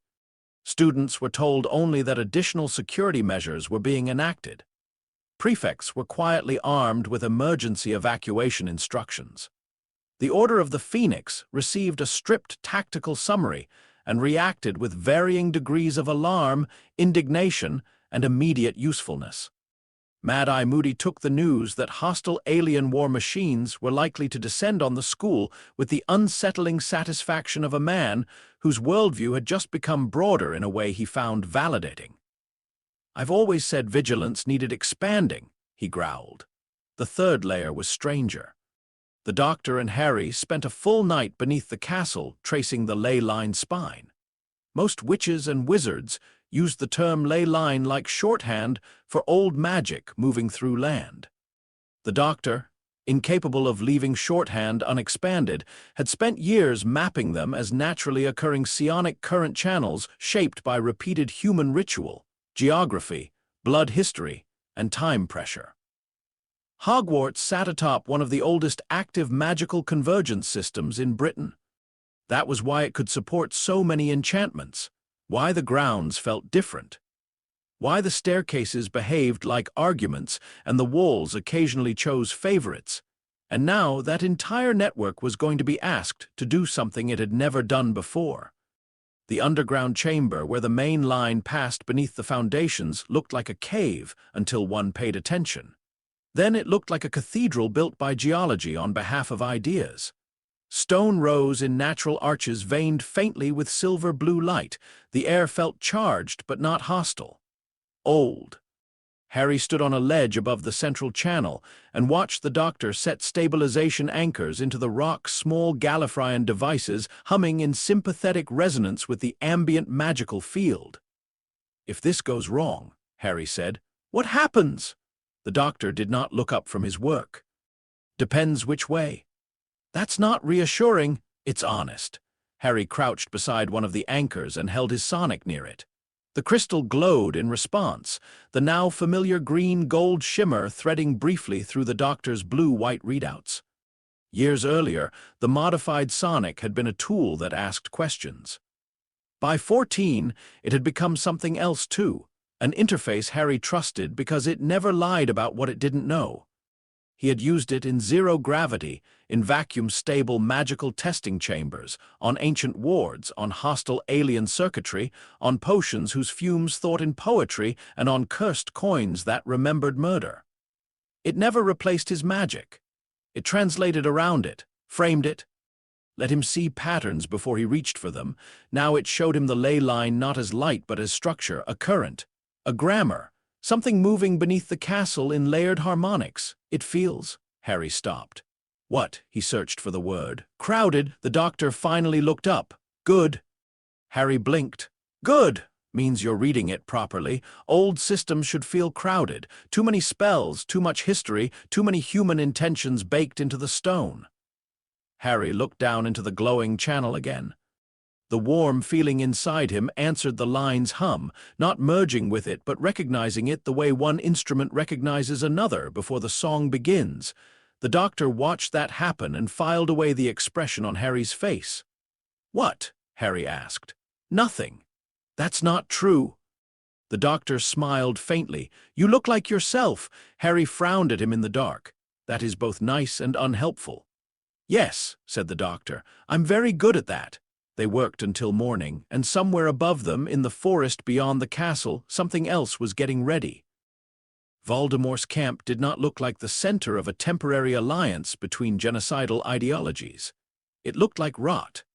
The Death Eaters gathered in a ruined manor swallowed by trees and shadow. Wards knotted around the grounds like barbed wire made of intent. Torches burned green in sconces blackened by old smoke. Figures in masks moved in and out of the broken halls carrying components. They did not understand metal casings. Severed drone segments. Energy couplers taken from Dalek scout units that had exchanged samples and field data with just enough caution to keep from exterminating their partners prematurely. Voldemort stood at the center of it all, and hated every second he was not directly in control. That, more than any scanning data, reassured the Doctor. Alliances held longer when built on mutual comprehension. This one was built on mutual appetite. Daleks did not believe in souls. Voldemort believed almost entirely in his own. Between those positions there was no stable philosophy, only temporary leverage. Still, temporary leverage was enough to kill children. The Doctor knew that. So did Snape. Snape's task was the ugliest. Maintain his place, feed disinformation where possible, distort timings, keep the Dark Lord's expectations misaligned just enough to buy minutes without becoming obviously false. The Doctor hated relying on him. Snape hated being relied upon. But Harry's life had already been preserved more than once by the peculiar force of Snape's bitterness refusing to let Lily's son die. On the second night, Snape managed to pass the crucial detail, not to the Doctor directly. That would have been too obvious. Instead, a potion bottle in the Hogwarts infirmary developed, under the right temperature and a brief pulse from Harry's sonic, a hidden message encoded in bitterness ratios and evaporation timings.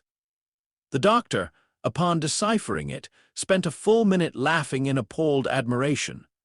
Of course, he writes espionage notes in chemistry. Harry looked over his shoulder. The message was short: primary strike at moonrise, forest breach below eastern wards, orbital descent synchronized to castle ward fluctuation at 0213. Dark Lord intends personal entry once upper protections fail. Harry's stomach dropped. The Doctor's face became all angles. "Right," he said. "Then that's when we hit them first." Moonrise over Hogwarts had always looked theatrical. That night, it looked like a warning. The castle rose black and silver against a sky too clear for comfort. Frost traced the battlements. The forbidden forest at the ground's edge seemed deeper than usual, every tree line a listening wall. Students had been confined under increasingly stern explanations. Teachers moved like sharpened shadows through corridors lit lower than normal to preserve the ward's stability profile. The air tasted metallic with magic held taut. Harry stood on the astronomy tower beside the Doctor and looked up. At first there was nothing. Then the stars shifted. No, not the stars. Something passed across them. High above, half hidden by a perception distortion field that only failed because the Doctor had tuned the tower's old telescope array into an active scanner. Dark forms moved in orbit sleek only by Dalek standards, more like brutal geometric pods than ships. The Splinter Fleet was not large. That was the only good news. Damaged remnants, converted carriers, drone delivery platforms, weapon nodes lashed together by necessity and hatred, enough to destroy a school if unopposed. Harry's hand tightened on the stone parapet. Below them, the grounds glimmered faintly where protective enchantments overlapped. Layers of wizarding warding, ancient castle defenses, and the Doctor's improvised field anchors stitched through the old network like foreign nerves. Dumbledore joined them without announcement, robes snapping slightly in the wind. "It has begun," he said. The Doctor didn't look away from the sky. "Yes." Dumbledore's gaze moved to Harry. "You know your position." Harry nodded. They had argued about that too. The Doctor had wanted Harry off the grounds entirely, until the first descent wave was contained. Dumbledore had pointed out, correctly and irritatingly, that if the Dalek scans were keyed to Harry's embedded anomaly, then removing him from the node only risked drawing pursuit away from the fortified environment into open terrain. Harry himself had ended the argument. "I stay where I can help," he had said, "not where people feel better imagining I'm safe." In the end, they compromised the only way these things ever compromised, by selecting a dangerous plan with slightly better odds. Harry would remain mobile between key points within the castle's protected network. Never alone. Never static. Useful, not sacrificial. The Doctor now checked the time, then the orbit readouts, then Harry's wand and sonic placement with one quick glance. Harry rolled his eyes. "I'm ready." That's what people say immediately before they're not. A distant horn sounded from somewhere in the grounds below one of Flitwick's signal wards, tripping in harmonic pulses. The eastern forest line flashed green. "Death Eaters," said Dumbledore. Then the sky opened. The first Dalek descent pods came down without flame. That was what made them worse. No cinematic fire trails. No roaring engine burn. They simply detached from the black shapes above and fell in controlled silence, distortion fields bending moonlight around them until they were close enough for the human eye to reject its own disbelief. Then the wards hit them. The upper Hogwarts shield, recalibrated, thinned, and dangerously repurposed by the Doctor, did not fully repel the pods. It corrupted them. The magical field scraped across Dalek descent matrices like acid across circuitry. 3 pods veered wildly and detonated above the lake in sprays of molten metal and static. 2 more spun off course and smashed into the forest canopy. But 6 got through. They hit the outer grounds in staggered impacts, rolling shockwaves through the old grass and stone. Below, lights erupted across the battlements. Spells fired. Sirens built from charmed bells screamed into life. From the eastern edge of the grounds came the answering attack, masked figures breaching through root and tunnel where Snape's intelligence had predicted. Death Eaters striking upward beneath the castle wards with curses already lit. The 2 assaults landed like the closing teeth of a trap. And for one breathless second, Hogwarts stood at the center of both. The Doctor moved first. Go! Everything after that became velocity. He and Harry tore down the tower stairs, Dumbledore peeling away in a blur of blue fire toward the eastern wards where Voldemort's arrival would matter most. Stone corridors flashed past. The castle shook once as a descent pod tore through the outer courtyard and embedded itself half through a fountain. Students shouted behind sealed classroom doors. Professors barked orders. Harry's heart pounded too fast and too evenly. This was what years of impossible education did. Not calm, not fearlessness. Function. At the first junction, McGonagall met them with half the Transfiguration Department and more battle readiness than anyone wearing tartan ought to carry. North Courtyard compromised, she snapped. Keep the pods away from clustered stone, the Doctor shot back. They'll try to create kill lanes. She stared exactly long enough to decide not to ask and vanished with her people in a storm of directed force. Harry and the Doctor hit the central staircase and descended 3 floors at speed. A tremor ran through the walls, then a voice boomed from somewhere below. Identify field source. Identify chronal anchor. Exterminate resistance. Harry's blood ran cold. The Doctor's face became a weapon. Absolutely not. They burst into the lower west corridor, just as the first Dalek drone rounded the arch. It was smaller than the one Harry remembered from childhood and worse, in every other respect battle-scarred casing. Sensor dome spinning. Weapon arm already charging, despite the magical interference making its lights stutter. A curse from a defending professor struck it broadside and blew molten bronze from its shell. It kept coming. Down! The Doctor shouted. Harry dropped. The Doctor's sonic screamed at a frequency no ordinary device could have sustained. At the same moment, Harry drew his wand, Holly and Phoenix feather warm in his grip, and consciously, deliberately for the first time in battle, reached not just for a memorized spell but for the field under it, for structure, for intent. Expelliarmus, the red jet struck the Dalek's weapon arm. Normally, that would have been laughable against war-built armor. Tonight, under Hogwarts' maddened magical atmosphere and with Harry's field threaded through the spell almost by instinct, it did something stranger. The curse did not merely disarm. It disrupted the relationship between component and function. The weapon arm tore free in a shower of sparks, spinning across the corridor into a wall. The Dalek shrieked in static fury. The Doctor looked at Harry for half a second, surprise, fierce approval, no time to say either. Then he vaulted the smoking chassis and jammed the sonic directly into the sensor dome seam. Sleep! The drone died. Harry stared at the wand in his hand. He had cast spells before, hundreds, thousands by now, across classrooms and testing fields and weird atmospheres no textbook author had ever accounted for. But this had felt different, not stronger. Clearer.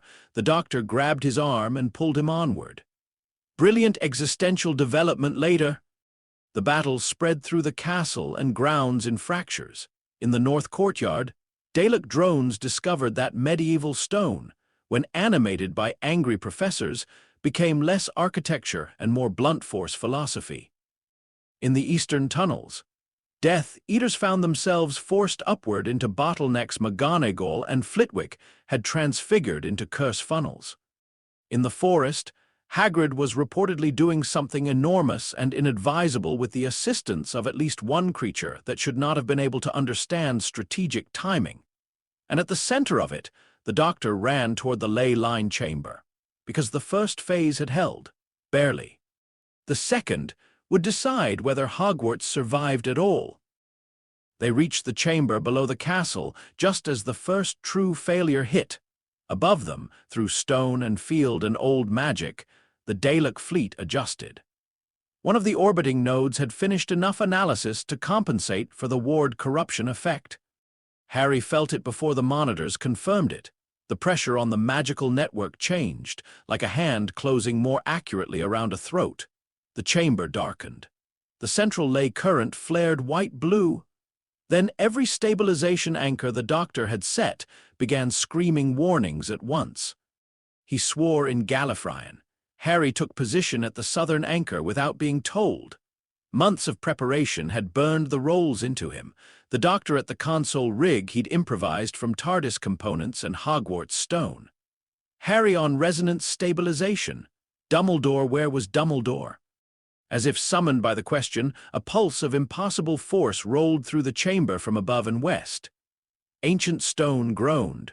Dust fell from the arches. Voldemort had entered the field. The Doctor glanced up once, reading the pattern in that shockwave. He's with Dumbledore. How can you tell? Because the castle's still standing. That was answer enough. The Doctor slammed both palms onto the control array. Harry, listen to me carefully. Harry tightened his grip on wand and sonic. If I reroute the ley line through the TARDIS in a straight transfer, the temporal discharge will tear half the foundations out from under us. If I don't, the fleet gets a stable lock and starts drilling the wards until there's nothing left. Harry looked down at the line. It was no longer merely crowded. It felt furious, alive in the way storms were alive, old power resisting foreign logic and not enough by itself. So what do we do? The Doctor met his eyes. We make you the buffer. Harry stared. What? Not as a battery? The Doctor snapped immediately, hearing the danger in the idea. Never that. As a translator, your field already harmonizes with both systems. Wand magic, ley line structures, sonic interfaces, temporal flux. You're the only point in the castle that can touch all of them without one side rejecting the other fast enough to kill us. Harry's pulse hammered. This was bigger than any controlled experiment, bigger than classroom duels, bigger than practice in vacuum chambers or restricted library theory discussions or carefully supervised excursions into weirdness. Above them, something exploded hard enough to shake the chamber's ceiling dust loose in sparkling sheets. The Doctor's voice cut through. Harry. Harry looked up. And saw it then, not panic, trust, terrible, unreasonable trust, the kind the Doctor only ever offered when there truly was no one else who could do the thing. Harry swallowed. What happens to me? The Doctor hesitated. That hesitation told the truth before the words did. I don't know exactly. Another violent pulse rolled down through the rock Dumbledore and Voldemort hammering at each other somewhere above the chamber's western quadrant, magic old enough and hateful enough to register like weather. The monitors screamed again. No more time. Harry stepped forward. Tell me what to do. The Doctor did, fast, precise. Horrifying, wand into the central current but not submerged, sonic active in the left hand to maintain resonance feedback. Do not push against the ley line. Listen to it. When the TARDIS field opens, let the current move through him without deciding it belongs there. If it becomes too much, let go immediately unless letting go destabilizes the entire network, in which case hold on for exactly 3 more seconds and absolutely no more. Comforting, Harry muttered. Yes, said the Doctor, flipping the final switch. I'm a very reassuring influence. The TARDIS answered from wherever she sat hidden in the castle's lower anchoring chamber, old engines spooling with a groan that made the ley line itself seem to turn its head. The air tore. Not physically, not all at once. Temporally. A blue-white lattice opened above the current like geometry, deciding to become weather. The TARDIS field reached down, the ley line reached up. The chamber filled with a sound beyond sound time and magic recognizing one another and reacting with immediate mutual offense. "Now," shouted the Doctor. Harry moved, wand forward, sonic live, and then the world became too much. The current hit him like memory and fire and cold and language all at once. He did not feel power entering him so much as categories failing. The ley line was not a river, not a wire, not even a force. It was accumulated intention moving through place. Every spell cast at Hogwarts, every oath sworn under its roof, every grief, fear, triumph, lesson, punishment, rescue, and revelation that had ever sunk into its stones, it was all there in abstract, dense, impossible form. The TARDIS field slammed into that structure from the other side, carrying time, distance, causality, the ache of old stars and older wars, corridors that remembered footsteps from centuries that had not happened yet. And Harry, because the universe had built him wrong and right at once, touched both. The warm feeling ceased being warm. It became clear, not bigger. Clearer, he felt the wand in his hand translate intention into line. Felt the sonic shape feedback into readable harmonics. Felt the fragment in his scar react with horror as the temporal current passed near it, like a parasite sensing sterilizing fire. Felt himself his own mind brace and refuse to become merely a conduit. Above, the network discharged. A shockwave exploded outward through Hogwarts. Not destruction, correction. Across the grounds, every ley-linked ward flared blue-gold and turned violent on the Dalek circuitry embedded in the environment. Drone targeting systems desynchronized. Descent pod communications collapsed into recursive static. At the same time, the Death Eater support wards secretly built to exploit Hogwarts' underground magical currents reversed polarity and burned out, leaving half their breach teams blind and the other half stunned. In the chamber, Harry cried out. The Doctor slammed both hands deeper into the control array, trying to hold the transfer within survivable limits. "Harry, stay with me!" But Harry had gone somewhere else, not physically in possibility. For one endless second, the shockwave passing through the castle, and through him opened every maybe his life contained. He saw himself as a child left on Privet Drive, smaller and quieter and lonelier than the boy he had become. He saw himself as a conventional Hogwarts student, brave and furious and half-informed, sprinting toward danger because no one had taught him other ways to move. He saw himself older, colder, raised too much by prophecy and too little by wonder. He saw versions of himself dressed in colors he had never chosen, speaking languages he did not know, dying in corridors, standing over ruins, teaching in classrooms, wandering between stars, wearing grief like armor, laughing with Amy and Rory on impossible rooftops, arguing with Hermione in a library full of dangerous books, sitting alone beside the bed of a dying enemy, stepping into a blue box and never stepping out again. Hundreds, thousands. Every possible Harry, some broken, some monstrous, some beautiful, some so ordinary they hurt. And at the center of them all, the question he had been living since infancy: what are you when no one else gets to finish the sentence for you?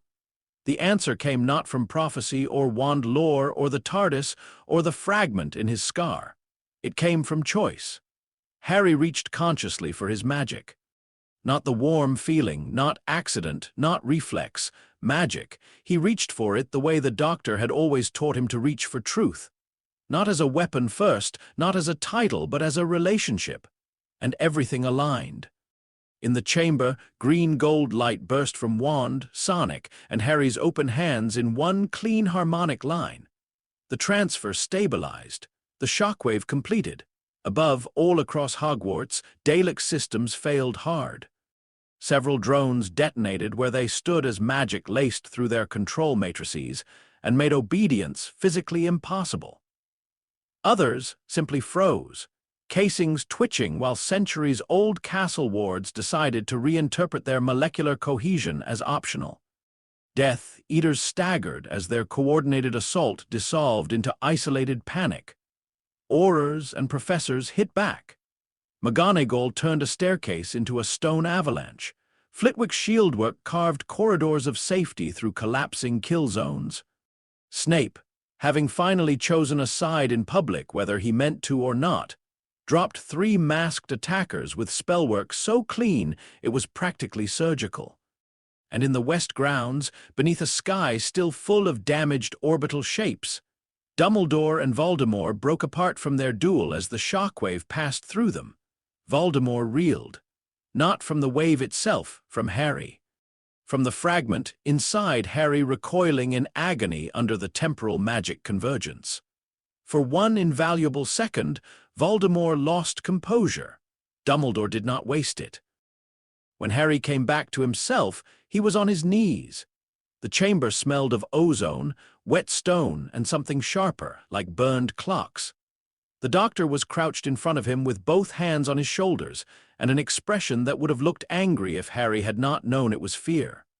"You with me?" Harry blinked once, twice. "I think so." That is not a sentence I enjoy hearing after temporal ley line exposure. Harry looked at his hands. No burns, the wand still in one, the sonic cracked along one side, crystal guttering weakly in the other. Above them, the castle still shook, but differently now, not under assault, under aftermath. Did it work? The doctor stared at him for a beat, then he laughed once, disbelieving and bright and furious with relief. "Yes," he said, "it worked."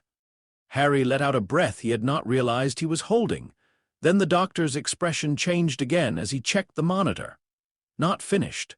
Of course not. The Dalek splinter fleet above had been driven off balance, not destroyed. Several orbital nodes were now retreating.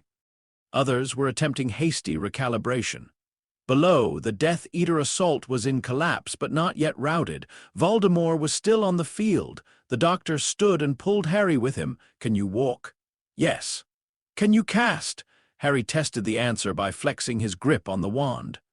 The field inside him felt raw and newly ordered, like a room reorganized during an earthquake. "Yes," the doctor nodded once. "Good enough." They ran back upward. The battle they emerged into was no longer symmetrical. That was the difference. Before, Hogwarts had been caught between 2 coordinated fronts. Now those fronts had split apart, each trying to survive its own failure. In the courtyard, a crippled Dalek drone spun in place, screaming static, while Professor Sprout's animated vines crushed its casing inward from every side. Near the eastern lawn, masked figures were fleeing back toward the forest under a storm of retaliatory curses from the Order. And near the shattered remains of an old sundial at the west edge of the grounds, Voldemort stood facing Dumbledore across 30 feet of broken earth and blue fire. Harry stopped. The doctor caught his arm, not too close. Voldemort looked wrong. Not just monstrous, Harry had seen the snake-like face before in memory records and witnessed returns. Wrong in time. For an instant the shockwave's effect lingered visibly around him, edges fluttering, body and soul less tightly fitted than nature had ever intended. Voldemort's red eyes found Harry across the ruined lawn. The hatred in them was almost a relief. Hatred was simpler than destiny. "You!" Voldemort hissed. Harry's scar flared. Pain, yes, but also recognition the other way. The fragment inside him, still trapped, still wrong, reacted like a sliver of glass vibrating to a matching tone. Voldemort understood something had changed. The doctor stepped half in front of Harry. "No, not tonight." Voldemort's gaze shifted to him, and for perhaps the 100th time since this timeline diverged, 2 ancient predators of utterly different species regarded one another over the head of a child both refused to cede. Then Dalek fire rained down. A desperate final salvo from the retreating fleet, not aimed precisely, not coordinated, just spite from orbit. Dumbledore reacted instantly, shield arcing upward. The doctor shouted something in Gallifreyan and hurled his sonic, broken crystal and all, into the edge of the ley discharge still hanging over the grounds. It exploded into a green-blue burst that widened Dumbledore's shield by half a second. Half a second was enough. The barrage hit and split, scattering across the grounds in ruined light rather than annihilation beams. When the glare faded, Voldemort was gone. Apparated, fled, dragged away by damaged continuity and self-preservation. Above, the remaining Dalek nodes broke orbit and vanished into the dark. The battlefield fell still by degrees, breathing first, then groans, then shouted names, then the realization, moving outward like dawn, that Hogwarts was still there. Harry stood in the churned earth, chest heaving. His cracked sonic lay smoking a few yards away. Dumbledore lowered his wand slowly. The Doctor looked up at the sky where the fleet had retreated and said, with exhausted venom, "Run!" Then he turned immediately to Harry. "You all right?" Harry laughed once because the alternative felt too large. "No." "Good," said the Doctor. "That's a sensible answer." Then, because relief always made him ruder, he grabbed Harry by the back of the neck and pulled him into a fierce, brief embrace. Harry froze for one startled second, then leaned into it. Around them, the survivors of the battle began to gather from the broken grounds. McGonagall spattered with dust and fury, Flitwick singed but upright, Snape with blood on his sleeve that did not appear to be his own, members of the Order moving between wounded and prisoners, students still hidden but no longer in immediate terror. Dumbledore approached last. His robes were torn at one shoulder. There was ash in his beard. He looked older than he had that afternoon and more dangerous than he had any right to. His eyes went first to Harry, then to the Doctor, then to the cracked remains of the Sonic and the scorched field patterns still faintly glowing across the lawn. "At some point," Dumbledore said quietly, "you will explain precisely what happened beneath my school." The Doctor, one arm still around Harry's shoulders, gave him a tired sideways look. "Yes," he said, "but not before breakfast." To Harry's astonishment, Dumbledore laughed, only briefly, only once, but he did. And in that strange, exhausted sound, the night finally began to end. Hours later, after the wounded were counted and treated, after the dead were blessed and mourned, after explanations had been rationed and silences distributed where truths would do more harm, before dawn, Harry stood alone for a moment at the edge of the courtyard. The grass was scorched. The stones were cracked.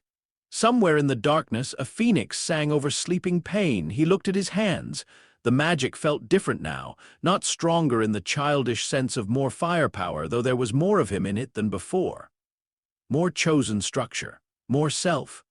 He thought of the impossible versions of himself he had seen in the shockwave, the lives he had not lived, the boy on Privet Drive, the student he might have been, the traveler, the weapon, the orphan, the teacher, the survivor, every possible Harry and the one standing here.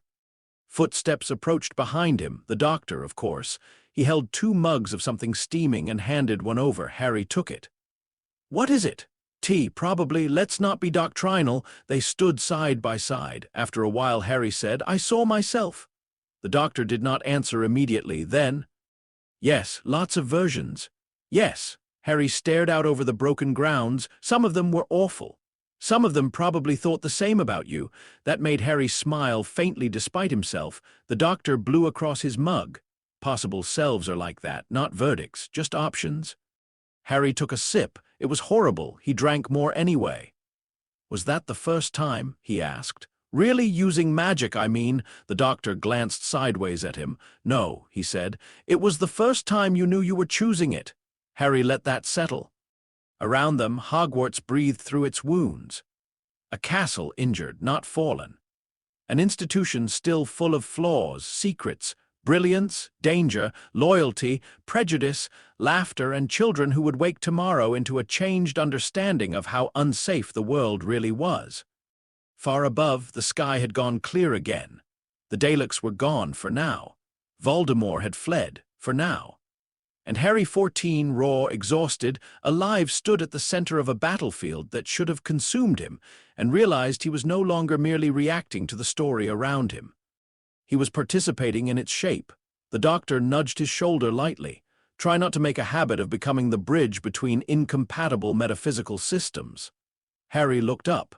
"Is that advice or a challenge?" The Doctor's smile went bright and crooked in the half-light. "That," he said, "depends entirely on the century." Chapter 5.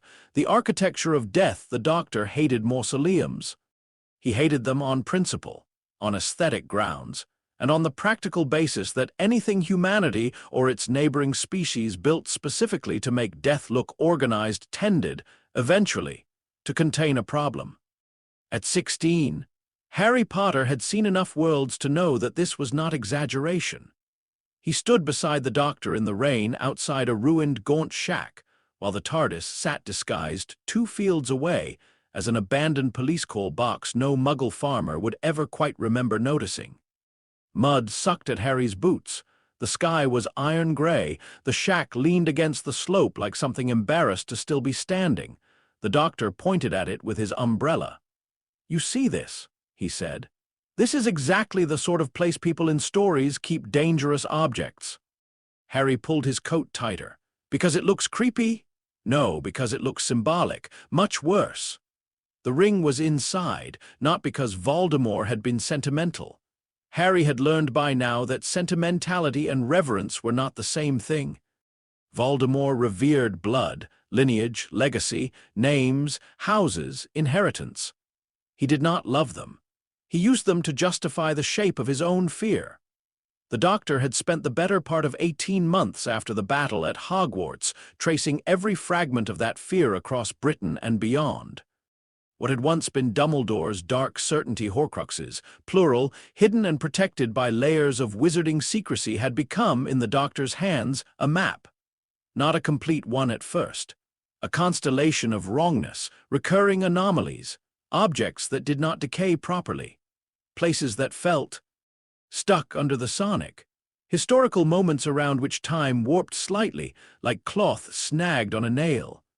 The Doctor had begun describing Horcruxes not as dark magic alone, but as timeline injuries. Moments when a human soul had been ripped, sealed, and forced to continue existing outside the moral architecture of death. Harry remembered the first time he heard him say it. They had been in the TARDIS laboratory, the old diary suspended in a containment cradle while green-blue readouts curled across the air like smoke. The Doctor had stared at the blackened pages for a long time.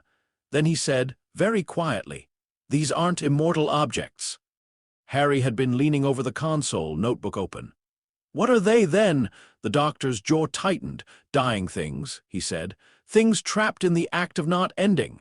That sentence had not left Harry since. Now the rain drummed on the gaunt shack roof while the Doctor ran one final scan over the outer wards. Harry watched the sonic screen. Same pattern, mostly. The Doctor angled the screwdriver, face drawn in concentration. Blood-locked wards, memory residue, anti-summoning, anti-theft, standard Dark Lord paranoia, but underneath, he frowned. "Yes, there it is. Temporal snag, small one. Nasty one." Harry looked at the shack again. When he was younger, he had wanted clear categories, good magic and bad magic. Wise adults and foolish ones. The past and the present. Tools and weapons, love and fear. The universe had disappointed him thoroughly, which in time proved useful. Now he understood that what they were hunting was not evil in the theatrical sense. Evil had already happened. These were leftovers. Consequences. The shapes left behind when terror of death became method. The Doctor clicked the sonic shut. All right. In and out. Harry raised an eyebrow. "We've never once done anything important in and out." "That is a deeply hurtful observation." They entered the shack. The smell hit first dust, wet timber, old mold, and the faint metallic tang of magic made stagnant by secrecy. The interior was smaller than it looked from outside and meaner than it needed to be, which Harry increasingly thought was true of everything connected to the Gaunt family. Broken furniture slumped beneath grime. A hearth sagged in the wall. The place felt less abandoned than exhausted. The Doctor moved slowly now, not because he was afraid of booby traps, though he was, correctly, but because he was listening. He always listened to dangerous places. Harry did too. The warm feeling that once surged only under stress had changed over the years into something far subtler. Not weaker. Better articulated. He could sense hostile enchantments now the way one sensed pressure changes before a storm. He could feel the difference between wards built to exclude, curses built to maim, and objects that simply resented being touched. The ring resented being touched. It sat hidden beneath loose boards under the hearthstone, nested inside 3 separate protective bindings and a final curse so poisonous it made Harry's teeth ache from across the room. The doctor did not reach for it. Instead, he crouched in front of the exposed stone and stared at the black crack of the hiding place. Harry waited. After a moment he said, "You're angry." The doctor did not look away. "Yes, at Voldemort. Mostly at history." He straightened, Sonic turning slowly in his fingers. "Do you know what this is, Harry?" "A Horcrux." The doctor gave him a look. "Specificity, please. We're among scholars." Harry exhaled, already halfway to a better answer. "A piece of Voldemort's soul tied to an object." "Closer." Harry watched the layered readouts on the Sonic. The doctor had taught him by now to read field diagrams, emotional residues, continuity distortions. Not perfectly. Enough. "It's a person," Harry said slowly, "or part of one, forced to stay in the wrong shape." The doctor's expression softened by a fraction. "Yes." He held the Sonic over the stone. "There are moments," he said, "when death is meant to do something simple. End one process, allow another. Not morality, not judgment, just transition. These," he gestured at the hidden ring, "interrupt the architecture. They don't escape death. They jam the mechanism." The curse around the stone hissed against the sonic field like boiling oil. Harry glanced at the crack under the hearth again. "So what do we do?" The doctor's face sharpened into work. "We listen to it first. That, too, was part of the method." He had refused, from the start, to destroy Horcruxes blindly. Dumbledore had argued the point. McGonagall had all but demanded faster and more practical solutions. Even Harry, in his darkest moments after the Dalek attack, had been tempted to ask why they could not simply break the things and be done with it. But the doctor would not. Not because he pitied Voldemort. Because he needed to understand the injury before he repaired it. So every Horcrux hunt became a kind of autopsy conducted on a living scream.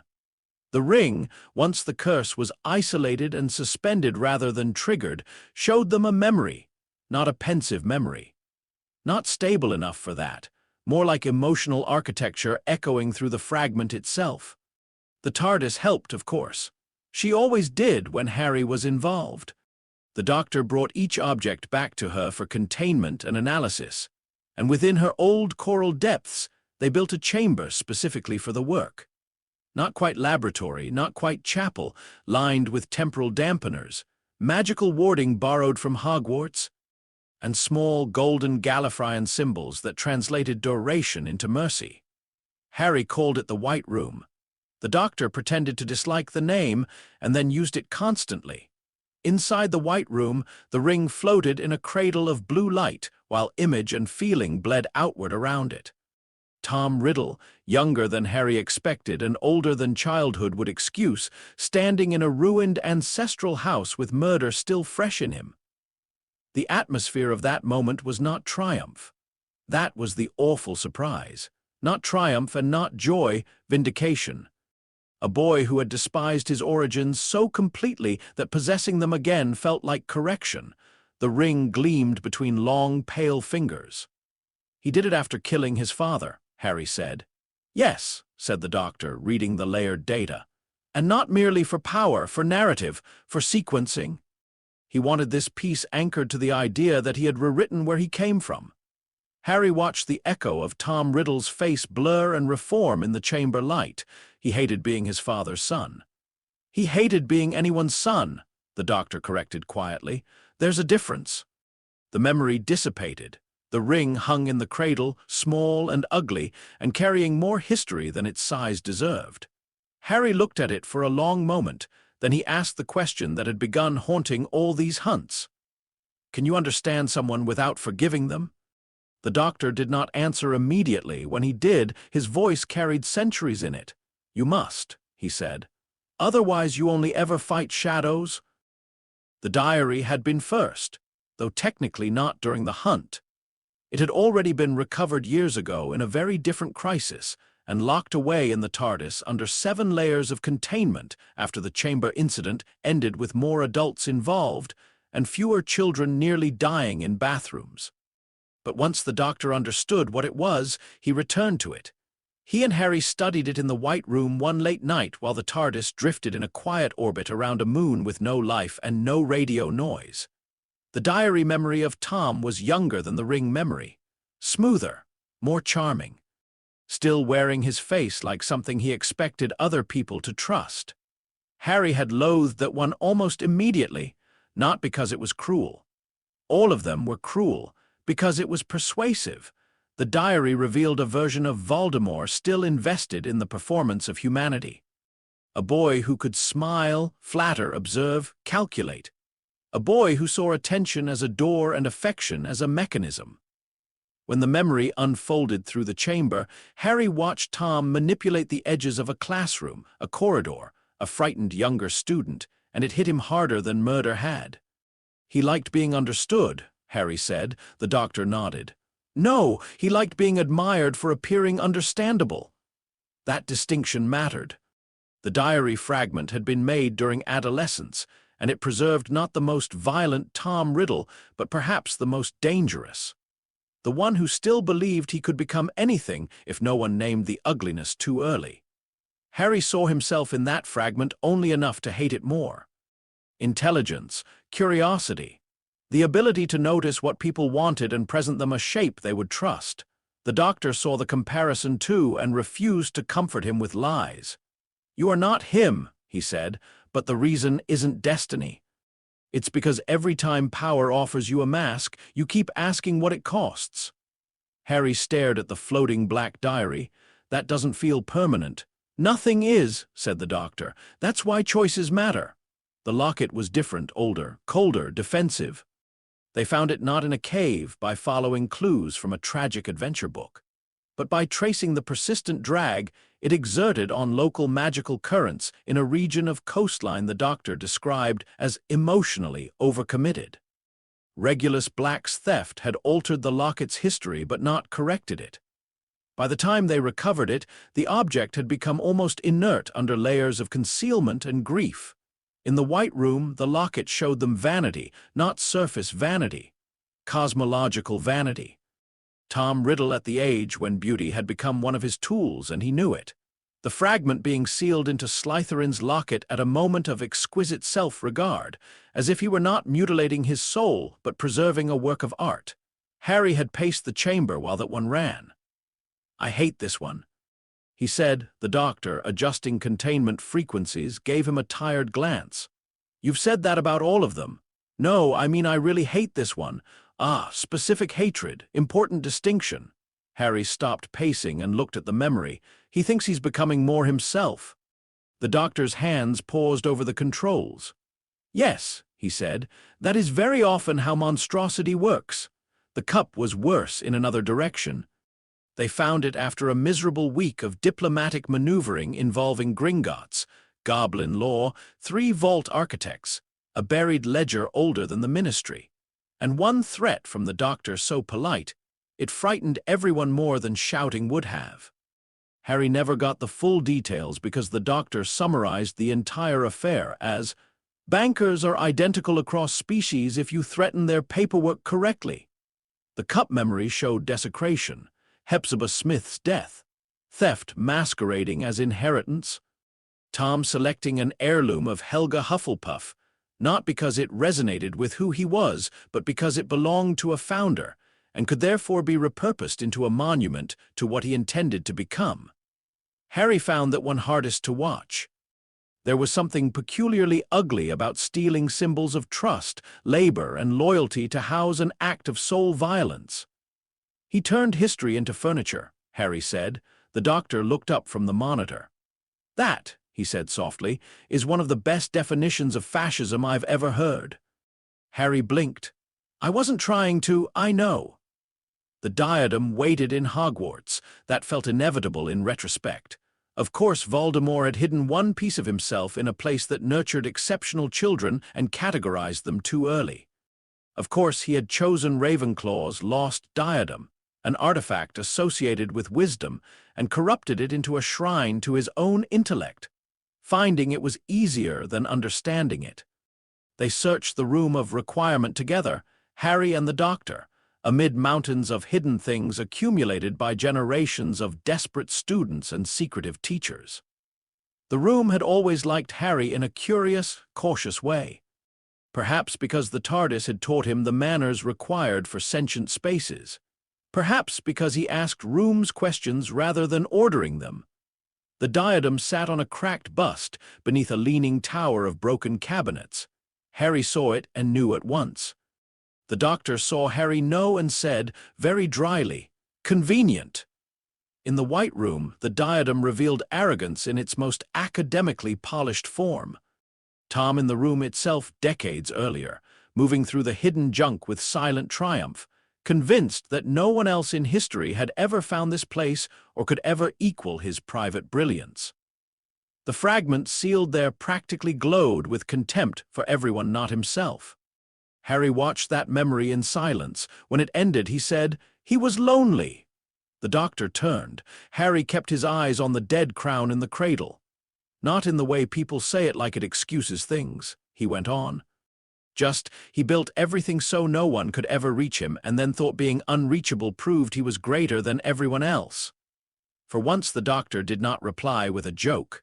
"No," he said, "it proved only that he was alone." By then, 4 Horcruxes had been neutralized, not destroyed. Released. That was the doctor's word. He built a method that combined temporal inversion, magical unwinding, and what he referred to while being pestered by Harry for a less ridiculous term as thanatic reconciliation. Under specific conditions, the soul fragment could be separated from the object and allowed, finally, to complete the death it had interrupted. No fire. No venom, no brute force annihilation, just the patient reopening of a wound so it could stop pretending to be architecture. The process was not gentle, but it was merciful. The White Room dimmed each time a fragment went, and the TARDIS always fell quiet for several minutes after. Harry noticed. "You grieve for them," he said once. The doctor, tired beyond honesty's usual filters, answered, "I grieve for what had to be broken to make them." Nagini took longer, not because they could not find her, because she was alive. That changed everything. The doctor had known for months that Voldemort had gone further than object anchors. The readings from the Dalek confrontation, the persistent motion in one missing signature, the way Voldemort's continuity profile remained just slightly too distributed even after multiple releases, it all pointed to one external fragment still housed in biological matter. A living container. Harry had gone cold when he understood. You can't put a soul piece into an animal. The doctor gave him a bleak look. Voldemort would hear that as a challenge. Nagini was not merely a snake. The doctor confirmed what Dumbledore had long suspected and never fully proven. She carried traces of former human patterning, damaged beyond restoration but not erased. That made the Horcrux within her even fouler. A living being already maimed by dark magic, then used again as storage. They took her in Albania after a chase through a burned monastery and 3 days of rain. Harry remembered almost nothing of the actual capture except the doctor shouting, "Do not look heroic, it's usually contagious," and then somehow producing a containment lattice made of silver light and Parseltongue frequency counterharmonics. Afterward, in the TARDIS infirmary, Nagini lay coiled inside a transparent field while the doctor read the scans in stunned silence. Harry stood beside him. "What?" The doctor swallowed once. "She's suffering." Harry's anger sharpened into something cleaner. "Can you fix it?" The doctor did not answer with certainty. He never did when the answer mattered. "I can try." The release of the fragment from Nagini was the hardest procedure he had attempted in years. Not because of the fragment's strength, but because every step required distinguishing the violence done to her from the violence housed in her. Harry assisted from the secondary console, wand and sonic modulating the field with a steadiness he had earned the hard way. When it worked after 7 near failures, and one moment that nearly collapsed the chamber, the fragment left not as a scream but as a gasp. Nagini survived, not healed, not restored to something simple, but alive and no longer carrying what had been forced into her. Harry sat on the floor afterward, shaking from the effort. The doctor dropped down beside him and stared at the ceiling. After a while, Harry said, 5. 6, said the doctor quietly. Harry turned. The doctor did not look at him. The diary. The ring, the locket, the cup, the diadem, Nagini. Harry's chest went tight. That left one, not counted among the released, because it breathed with him. The doctor put it off as long as he could. That was how Harry knew he was frightened, not outwardly. The doctor rarely looked outwardly frightened except in the fraction of a second before he became impossible. But the signs were there if one had spent a childhood learning him: more pacing, more tea gone cold, more unnecessary adjustments to instruments that had not actually changed, more jokes in the first 10 seconds of any conversation about the subject. Harry let him have the delay for a while. They worked other problems. Voldemort, without his distributed anchors, was already showing signs of strain. Snape's reports from inside the remains of his circle described a Dark Lord increasingly unstable in body and temper. Dumbledore, whose cursed hand still darkened under the ring's damage despite every intervention modern and ancient, watched the timeline narrowing with grim patience. The Ministry knew very little and preferred it that way. Hogwarts resumed being a school as best it could, which in practice meant students treated the recent battle as either collective trauma or evidence that academic life had improved. And still the last fragment remained. Sometimes Harry could feel it when he was tired, not as a voice. As an asymmetry, a note held very faintly wrong beneath the rest of him. At last, one night in the console room while the TARDIS drifted in open space with no planet in sight, Harry put his mug down and said, "We need to do it." The doctor did not pretend not to understand. "No," Harry blinked. "No." "No," said the doctor, more sharply now, "because do it is not a plan, it's a category of impending catastrophe." Harry folded his arms. "You already know how. I have a theory. You always have a theory." "That is not the reassurance you think it is." Harry stepped closer to the console. The time rotor rose and fell between them, throwing pale light over the doctor's face. For a moment he looked younger than he was and older than the ship itself. "You said the fragment attached when the curse rebounded," Harry said. "You said there's a narrow instant before it fully anchored, after it failed to go where it was meant to go when it's fractionally separate from me." The doctor's jaw tightened. "Yes, so we go there." "We do not," said the doctor.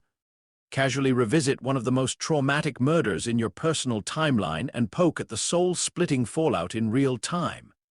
Harry held his gaze. "That's exactly what we do." Silence. Then the doctor laughed once, bitter and fond and defeated all at once. "Oh, you are so annoyingly mine." Harry's expression softened. "I'm also theirs." The doctor looked away first. That was answer enough. Godric's Hollow in 1981 did not look haunted. That was almost crueler.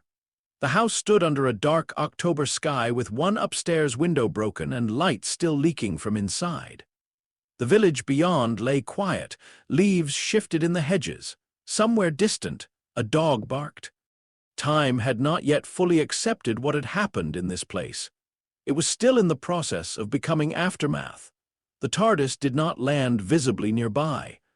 The doctor anchored her in a temporal fold half a minute sideways from the street, then brought Harry to the edge of the scene under layered concealment fields. "Remember," he said, voice low and flat with concentration, "we are not here to save them." Harry nodded once.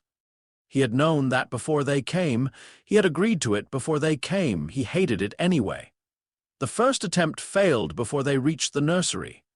The emotional load of the moment hit too hard, too fast. Lily's protection had not merely marked Harry's body, it had soaked into the causal architecture of the event. The doctor tried to open the separation window, and the rebound signature threw them both backward out of phase. The second attempt got further. Harry saw the green light. Saw, through the half-open nursery door, a shape collapsing and another rising. Heard his mother's last stand as pressure rather than words, because the doctor had mercifully muted direct audio. The fragment appeared on the monitors as a jagged black gold shard flung loose in the curse rebound, spinning toward infant Harry like iron toward a magnetized wound. The doctor nearly had it. Nearly. Then the sacrificial field recognized his interference as external and sealed the moment shut with enough force to bloody his nose. Back in the TARDIS, Harry pressed a towel into the doctor's hand. "You okay?" The doctor, pinching the bridge of his nose, glared at the universe in general. "No." Rude event, hates being analyzed. Harry sat opposite him in the med-bay silence. "Do you want to stop?" The doctor lowered the towel. There was blood on it. There was terror in his eyes, finally visible because he was too tired to hide it. "Yes," he said. Harry waited.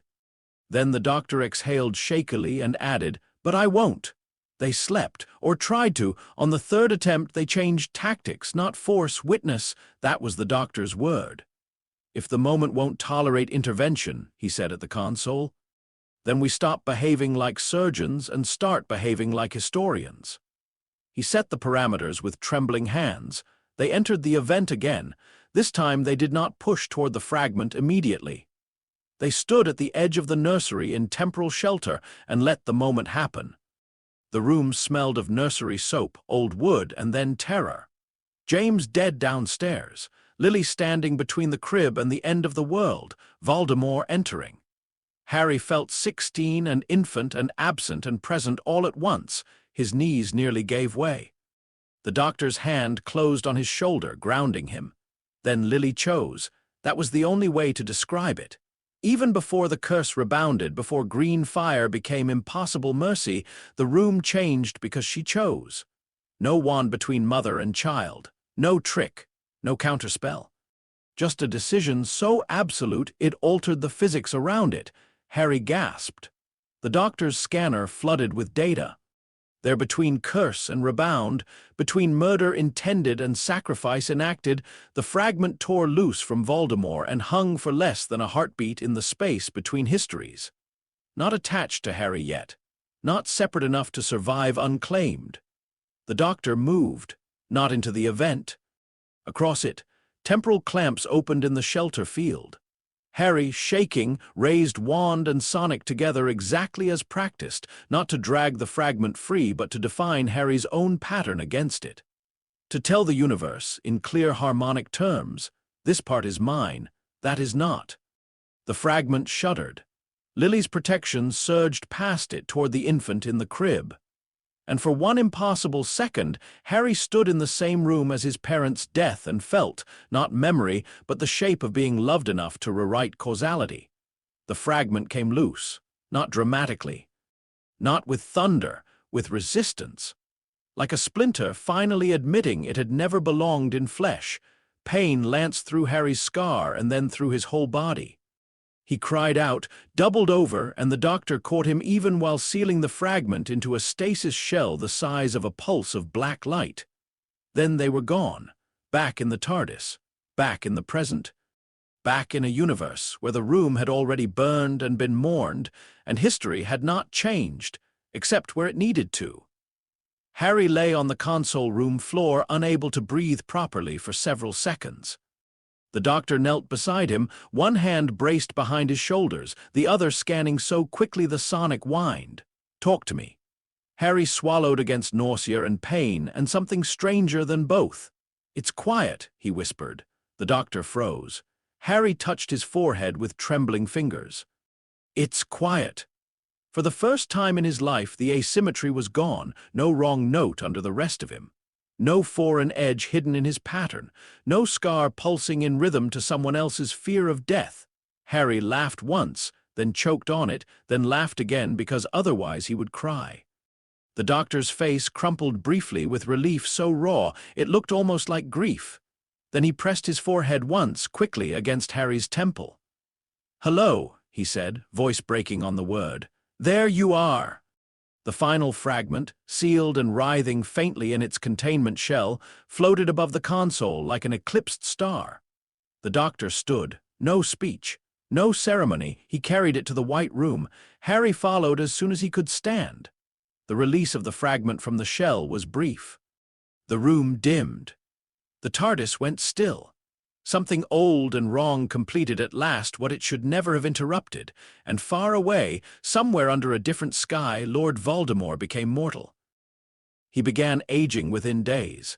Snape's report arrived in coded form but carried unmistakable alarm.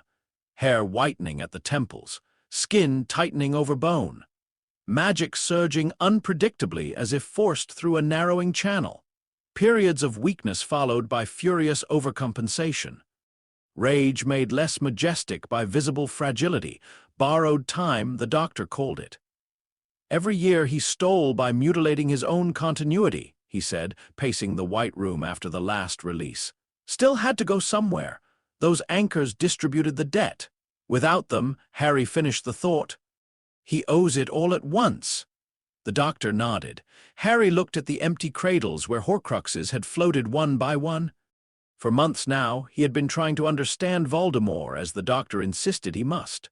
Not as abstract evil, not as myth, but as a human being who had chosen monstrosity with systematic devotion. Understanding had not made Harry softer toward him. It had made him sadder in a colder, more difficult way, all that terror of death, all that architecture, all those murders. And in the end, the body still collected its debt. Harry put a hand over the place on his chest where nothing foreign lived anymore. He did not feel lighter. That was the surprise. He felt complete, not relieved exactly. Relief implied subtraction. This was addition. The first clean outline of himself with no parasite inside it, no prophecy-shaped absence where choice ought to be. He looked at the Doctor. What now? The Doctor leaned against the White Room doorway and regarded him for a long time. Now, he said softly, you decide what being entirely yourself is for. Harry smiled then, tired and 16 and more himself than he had ever been. Outside, the TARDIS moved through the dark between stars. Behind them, the architecture of death had begun, at last, to come down. Chapter 6. The Ministry of Magic and the Time Lords. The letter from the Ministry arrived by owl. The summons from the Time Lords arrived by silence. Harry received both on the same morning. He was in the TARDIS library corridor with 3 open books, a cooling mug of tea, and the particular kind of concentration that came when he was trying to reconcile incompatible descriptions of magical oath binding from 2 different centuries, and one mildly arrogant Venetian warlock. Sunlight from nowhere in particular fell across the carpet. The TARDIS had decided on wood-paneled walls that day, warm brass lamps, and a window seat that looked out on a spiral galaxy that may or may not have been decorative. The owl smashed into the window, not metaphorically, literally. Harry jerked upright just as the bird rebounded off the glass with an indignant screech, flapped in furious circles, and discovered that the window in question was not a real opening to space, but one of the TARDIS's occasional aesthetic lies. The Doctor, somewhere deeper in the ship, shouted, "If that's post, tell it to be less dramatic." Harry crossed the corridor and opened the side hatch that the TARDIS obligingly grew beneath the window after the 3rd offended peck. The owl thrust out one leg with all the weary resentment of a civil servant asked to deliver paperwork to someone living in a paradox. "Sorry," Harry said, taking the parchment tube. "She does that."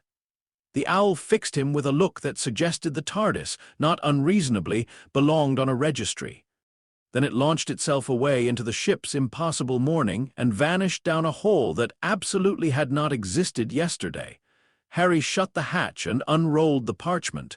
The paper was thick, official, embarrassingly self-important.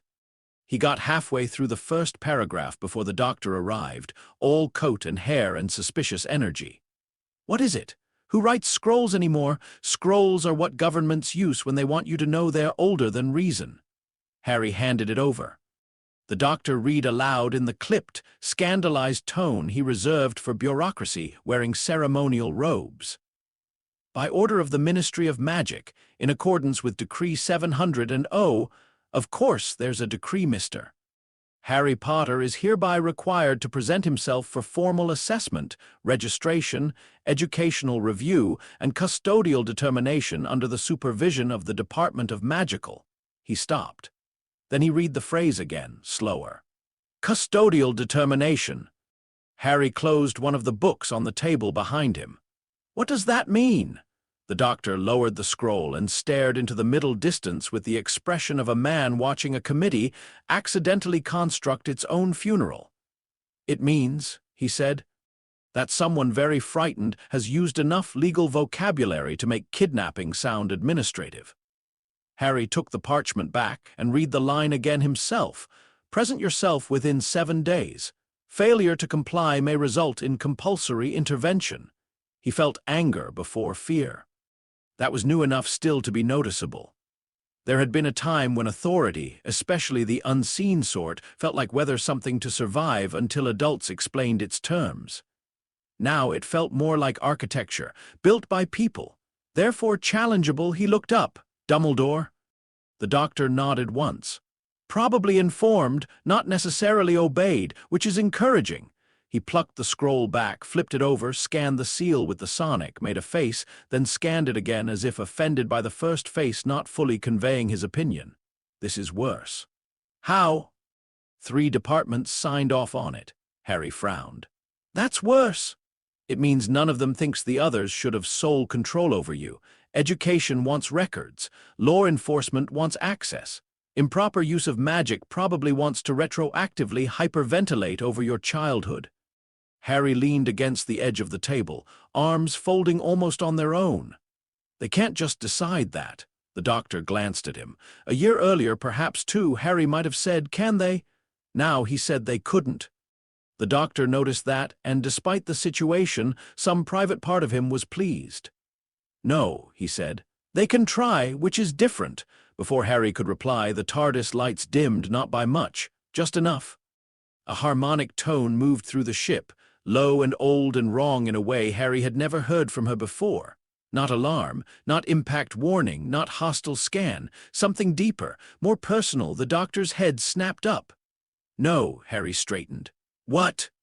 The doctor had already pulled the sonic, his face gone suddenly, terribly blank. The tone came again. This time the console room answered, not with sound, with absence. The TARDIS, who always hummed, always breathed, always gave some sign of emotional weather through her systems, went very still. And into that stillness, without doors opening or engines shifting or any visible means of arrival, a new voice spoke from the main chamber. Doctor. The single word carried no echo. That was what made it frightening, not because it was loud. It wasn't. Because it seemed to arrive already inside the room, as if space had been instructed to regard ordinary acoustics as optional. The doctor closed his eyes for half a second. Oh, not them, not today. He strode toward the console room. Harry followed immediately. The main chamber looked exactly as it had 10 minutes earlier, which made the difference worse. Coral struts glowed. The time rotor rose and fell. Screens flickered. The TARDIS had not changed form to accommodate the presence in her heart. She had merely gone tense around it. Standing near the console, hands folded neatly behind their back, was a figure in gray, not old, not young, not male or female in any easy human way. Tall, spare, dressed in robes so precisely cut they looked less worn than declared. Their face was sharp, pale, and composed with a smoothness that made Harry think of people who learned very early that emotion was something other beings performed more than they did themselves. The doctor slowed, which was the closest he ever came to stopping cold. You are not invited. The figure inclined their head a fraction. And yet, they said, you are easily found. Harry felt the atmosphere around the words, not magic, not quite, temporal density maybe, presence carried like law. The doctor moved half a step, almost imperceptibly, placing himself between Harry and the newcomer. That tone, he said brightly, is doing an awful lot of work for someone who's standing in my ship without permission. The figure's gaze shifted to Harry, not curiosity, assessment. Clinical, comprehensive, intolerably calm. Harry met it steadily. The figure said, so this is the anomaly. The doctor's smile disappeared. No, he said, and the room itself seemed to sharpen around the word. This is Harry. The figure looked back at him. His designation is under review. Harry's anger, already awake from the ministry scroll, settled into something colder. He stepped slightly sideways so the stranger had to see him without the doctor's body serving as diplomatic terrain. "My name," he said, "isn't a designation." A pause. Then, to Harry's surprise, the figure answered him instead of ignoring him. "No," they said, "it is not." The doctor made a sound that suggested several centuries of grievance had just sat up inside him. "Who sent you?" The figure's expression did not change.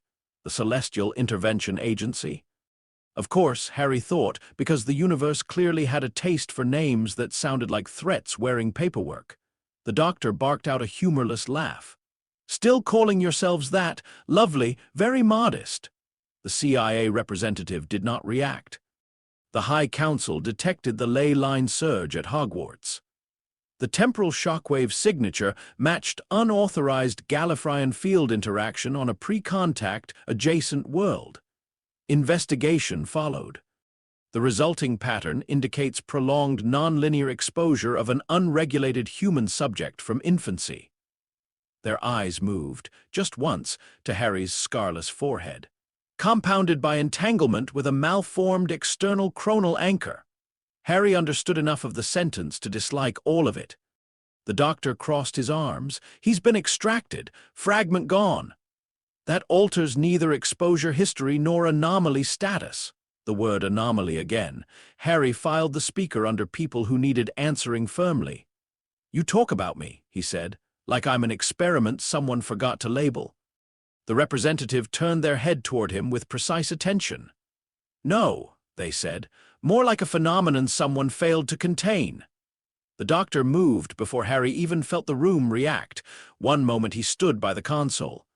The next he was in front of the representative, not touching, not threatening physically, but close enough that the difference in moral temperature between them became an event.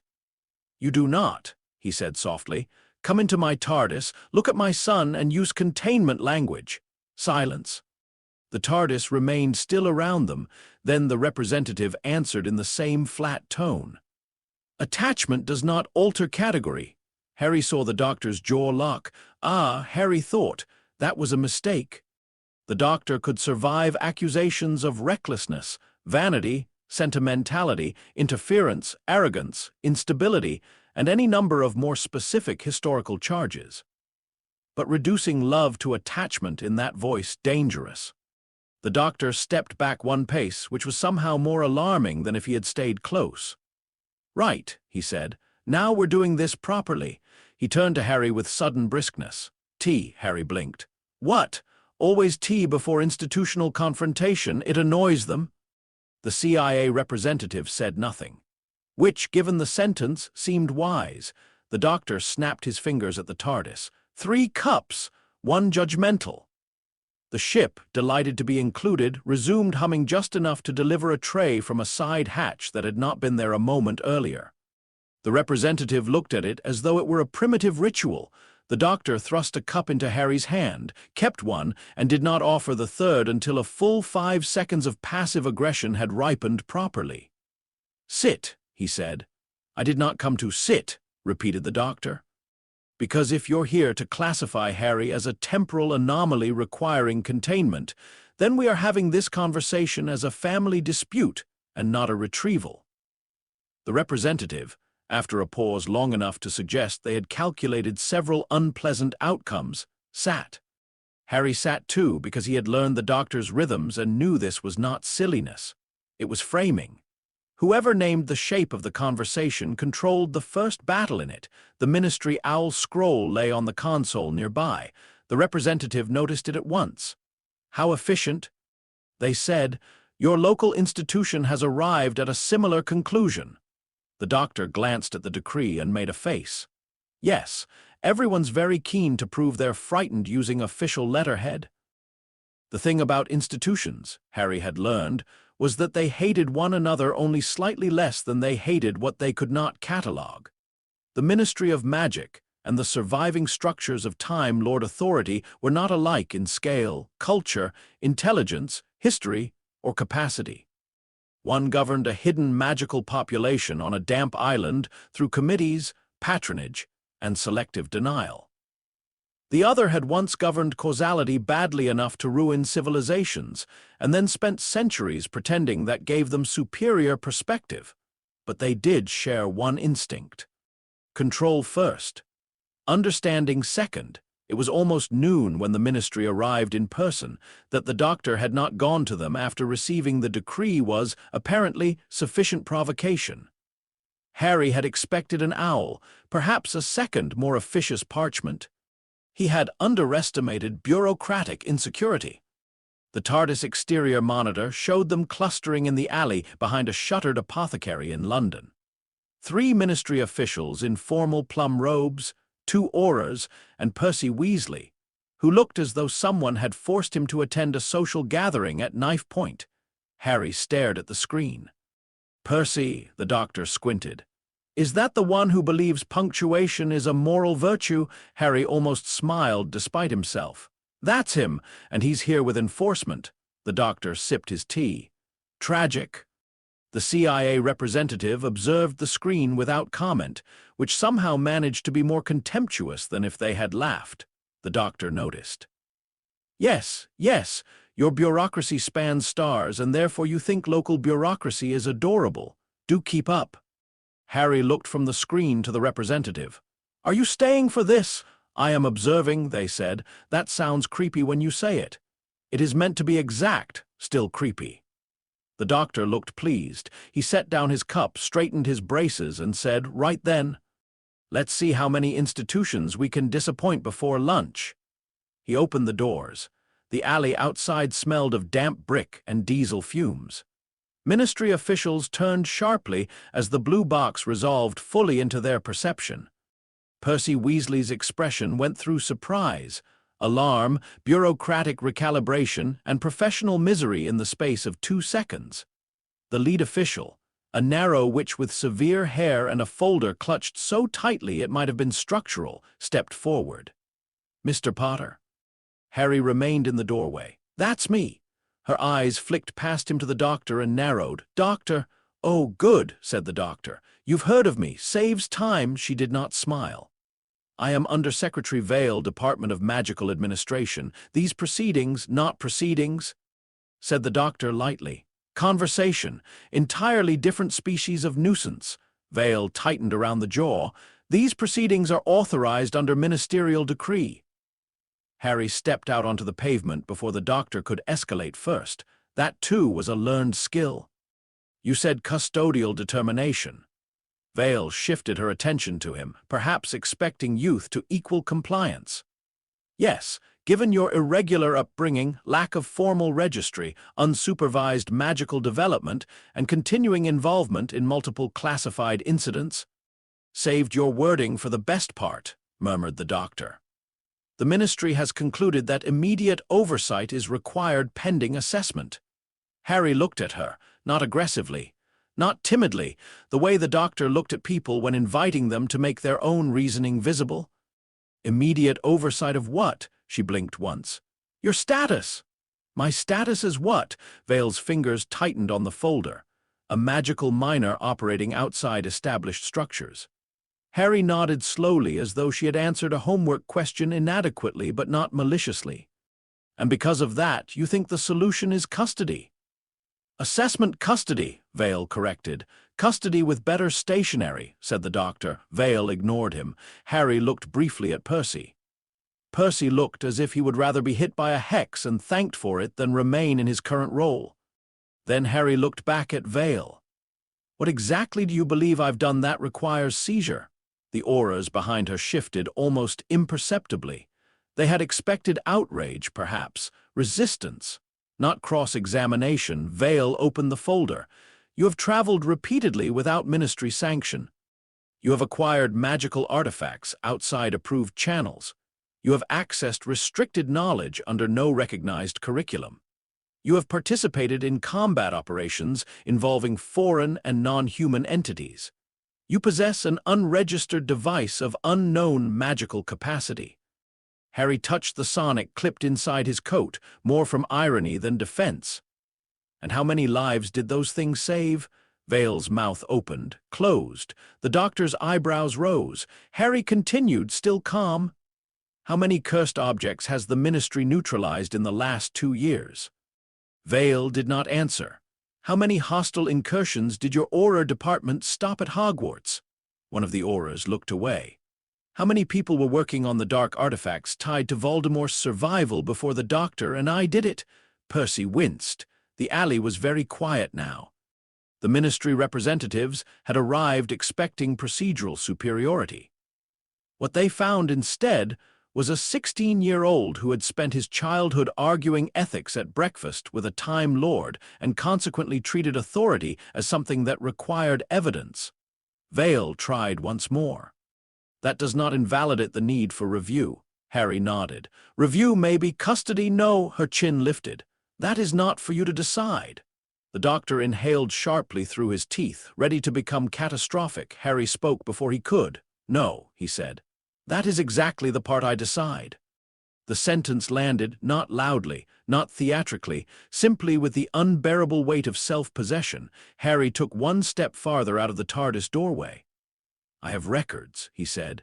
Field logs, artifact analyses, correspondence from Hogwarts faculty, statements from survivors of the Dalek attack, medical reports from St. Mungo's regarding incidents I assisted in resolving. If your ministry wants to review my work, I'll hand over copies. If it wants to interview me, it can ask.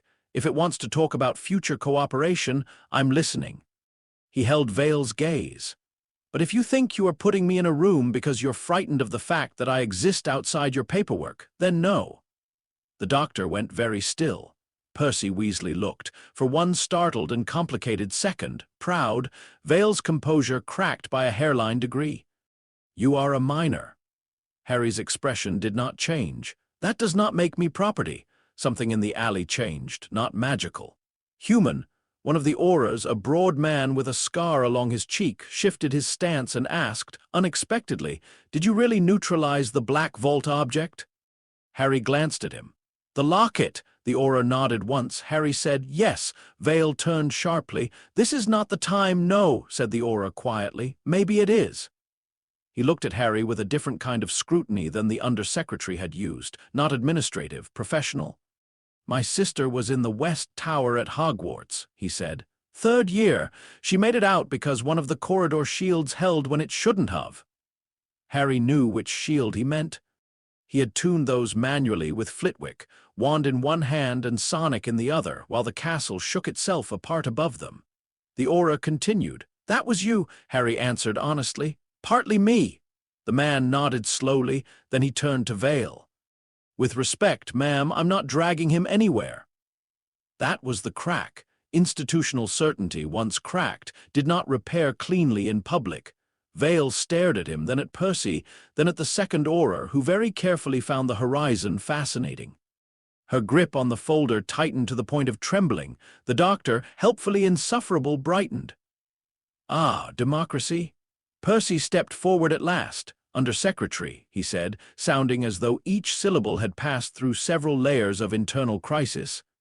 Perhaps the decree can be interpreted more consultatively. Vale turned to him like a blade. Mr. Weasley. Percy swallowed and kept going anyway, given the circumstances, and the evidentiary record, and the involvement of Hogwarts, and his eyes flicked involuntarily toward the open TARDIS doors. Certain additional complexities. The Doctor smiled at him with deeply irritating approval. Vale realized at that moment that she had lost the room, not formally. She would never admit that. Officials like Vale did not lose rooms. They noted temporary complications in the procedural environment. But the outcome was the same. She drew herself up. Very well, she said. The Ministry will expect documentation. Harry nodded. It can have copies. And a formal interview. I'll choose the location. That almost broke her again, but after a second, she said, within reason. The Doctor beamed. He's terribly reasonable. It's one of his worst qualities. Vale snapped the folder shut. This matter is not concluded. No, said Harry. It's just no longer yours alone. For a heartbeat, they stood looking at one another. Then Vale turned, robes cutting sharply through the alley air, and left with all the rigid speed of a person maintaining dignity by acceleration. Percy hesitated long enough to give Harry the smallest imaginable nod, a cousin's apology disguised as an administrative reflex, then followed. The two auras departed last. The broad one with the scar tipped his head once toward Harry before going. The alley emptied. The doctor exhaled like a man setting down a very old weapon he had not had to use. "That," he said, turning to Harry, "was brilliant." Harry leaned lightly against the TARDIS doorframe. "I was angry." "Yes," said the doctor, "but usefully. They went back inside. The CIA representative was exactly where they had left them, which was of course infuriating." "Well," said the doctor, "they backed down because your subject argued competently inside the logic of their institution," the representative said. "Harry took immediate dislike to your subject." "I'm not anyone's subject." The representative looked at him. "And yet you remain defined by systems not of your own making." Harry frowned. "That sentence sounds smart until you realize it describes almost everyone." The doctor actually laughed. The representative did not, but something in their face shifted, not warmth, recalculation. "Interesting," they said. "No," said the doctor. "Human try to keep up." The trouble with Time Lords, Harry discovered over the next hour, was that they could make almost any proposal sound like a diagnosis.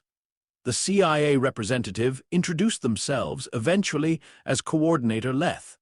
Not a name, apparently, but a function. Harry found that tiresome on principle. They did not threaten overtly. They explained there had been unauthorized nonlinear exposure. A human child raised aboard a Type 40 TARDIS from infancy. Repeated transit through unstable temporal zones. Integration of localized Earth-origin magical phenomena with Gallifreyan technologies. Involvement in a major ley temporal shockwave event detectable across systems. Emergence of an individual resistant to easy categorization by either mundane human or magical human standards. Then came the key sentence. "Under such circumstances," Leth said, seated at the console with their hands folded as if every room were an inquiry chamber if one believed hard enough. "Containment is often the least harmful option." Harry had been standing by the rail, silent, listening, letting the pattern of the argument reveal itself. That sentence made him move, not toward the doctor, toward Leth. The doctor watched and did not intervene. Harry stopped across from the coordinator. "Least harmful to whom?" Leth answered at once. "To the affected individual, to local causality, to adjacent civilizations." Harry nodded once. "So everyone?" "Yes, but not by asking me." Leth's gaze remained steady. "You do not possess the scale of perspective necessary to evaluate the risk." There it was. The doctor's eyes narrowed, but Harry raised a hand very slightly without looking back. "Let me." It was a gesture he had learned only recently and still used rarely. The doctor obeyed it. Harry said, "You know what's strange?" Leth did not reply. "I've heard versions of that sentence my whole life," Harry went on, "from wizards, from ministry people, from teachers, from enemies. Sometimes from allies. The words change, but the structure doesn't. You don't understand enough, so we'll decide for you." Leth's expression did not alter. Harry continued, voice even, "Maybe you're right. Maybe I don't understand enough to map every risk of what I am. But I understand what containment usually means when powerful institutions say it about someone they didn't plan for." The TARDIS lights brightened by a degree, listening. "It means," Harry said, "that my existence is acceptable only if it's legible to you, measured by your language, safe by your categories, close enough to your expectations that you don't have to change anything about yourselves." The room was silent. The doctor leaned one hip against the console, looking at Harry with an expression so proud it was almost painful. Leth spoke after a moment. "You assume self-protective motive." Harry tilted his head. "Is there another kind of institution?" That actually made Leth pause, a tiny one, real enough to matter. The doctor, irrepressible, said, "Oh, this is fun." Leth ignored him and addressed Harry again. "What would you propose then?" "No review, no oversight, continued exposure without assessment." Harry took a breath. The answer came more easily than he expected because, if he was honest, he had already been living it. "Observation isn't the problem," he said. Coercion is. Study isn't the problem, ownership is. If you want to understand what I am, ask. If you want records, negotiate. If you want to monitor for actual risk, define the risk and show your work. The doctor made an approving noise. Harry went on. But I'm not going anywhere because someone in an old institution gets nervous when a category stops fitting. Leth looked at him for a long time, then very quietly, "You speak like him." Harry glanced toward the doctor and shrugged. "Occupational hazard?" The doctor looked offended by how pleased he was. Leth rose. When they stood, the room changed again, not with violence, but with restored hierarchy. A person reminding the space that they had not, in fact, come as an equal. "I cannot authorize unrestricted continuation," they said. The doctor straightened immediately. "You cannot authorize anything in my TARDIS." "No," said Leth, "but I can choose whether this matter escalates." Harry heard the warning buried inside the syntax and stepped toward it. "That's supposed to scare me. It should concern you." The doctor's eyes flashed. "Careful!" Leth looked from him to Harry and back again, then they said the name, Donna Noble. The air changed. Harry had heard the story in fragments before, never all at once. The doctor did not tell it straight because some griefs moved in ellipses even years later. But he had heard enough. A human woman, extraordinary and temporary in a way no human should ever have been made temporary, touched by too much Time Lord knowledge and punished for surviving it. Memory taken for her own protection. Love rendered powerless by structure and panic and aftermath. Harry looked at the doctor. The doctor had gone very, very still. Leth did not press. They didn't need to. It was not a threat in the simple sense. It was precedent. The last time Time Lord systems had decided a human anomaly required management, irreparable harm followed. The doctor spoke at last. His voice was soft. "That is not leverage, that is shame." Leth's expression remained unreadable. "Perhaps," they said. Harry understood suddenly what he needed to say. He stepped between them. Leth's eyes dropped to him. "You keep using the word anomaly," Harry said. "Like it's objective?" "It is descriptive." "No," Harry said. "It's comparative. An anomaly is just what a system calls something it didn't build itself for." The doctor inhaled sharply, almost laughing again in disbelief at the precision of it. Harry held Leth's gaze. "I'm not one of your people," he said. "I'm not one of theirs either, not entirely. I'm not a Time Lord problem or a ministry problem or a prophecy problem. I'm Harry. And if your definition of risk starts with the idea that I need to be contained because I'm new, then your definition is the problem." Leth said nothing. Then, for the first time since arriving, they looked almost human, not warmer. Just less finished. The TARDIS hummed softly around them like approval kept deliberately subtle. At last Leth inclined their head. "Noted," they said. The doctor rolled his eyes so hard it bordered on acrobatics. "Oh, marvelous. We've been noted. Safety at last." But Harry saw it. Something had shifted, not surrender. Time Lords did not surrender to arguments any more than ministries did. But Leth had arrived expecting retrieval language to hold. It did not. Because the person in question had answered back in full sentences and moral terms difficult to dismiss, without revealing uglier motives. Leth reached into their sleeve and withdrew a narrow silver disc, etched with Gallifreyan script too old for Harry to read directly. They set it on the console. "A non-escalation accord," they said. "Conditional, observation only, no forcible intervention absent demonstrated causal destabilization beyond currently modeled tolerances." The doctor eyed the disc with suspicion. "That sounds like a peace treaty written by mathematicians." "It is," said Leth. Harry looked at the disc, then at them. "And what do you want in return?" "A record of significant anomalies, voluntary submission of event data after major temporal magical interactions, no concealment of further hybridization experiments." The doctor put a hand to his chest. "Hybridization experiments? Listen to yourself." Leth ignored him. Harry considered it was still oversight, still a claim of interest, still the beginning of future friction. But it was not a cage. And more importantly, it recognized something neither the Ministry nor the Time Lords had begun with, that he could agree or not agree. He looked at the doctor. The doctor shrugged one shoulder, which in his language meant, I dislike this, therefore it may be tolerable. Harry looked back at Leth. I'll share records of major events, he said. Copies, not originals, and if your people ever use this to justify taking decisions away from me, the agreement ends. Leth studied him, then accepted. The doctor blinked. Really? Yes. That was suspiciously painless. Not painless, said Leth. Adaptive. The doctor muttered something unkind about euphemisms. Leth turned to leave, then paused near the doors. Without looking back, they said, For what it is worth, Harry, he almost laughed. For what it is worth was universal prelude language for statements people wished to pretend were casual. Leth continued, Your existence does not fit our models. Harry folded his arms. I know. There was the faintest pause. Then, our models are often improved by failure. And with that they were gone. No flash, no door movement, just absence regaining its territory. The TARDIS hummed louder at once, offended and relieved. The doctor stared at the space Leth had vacated.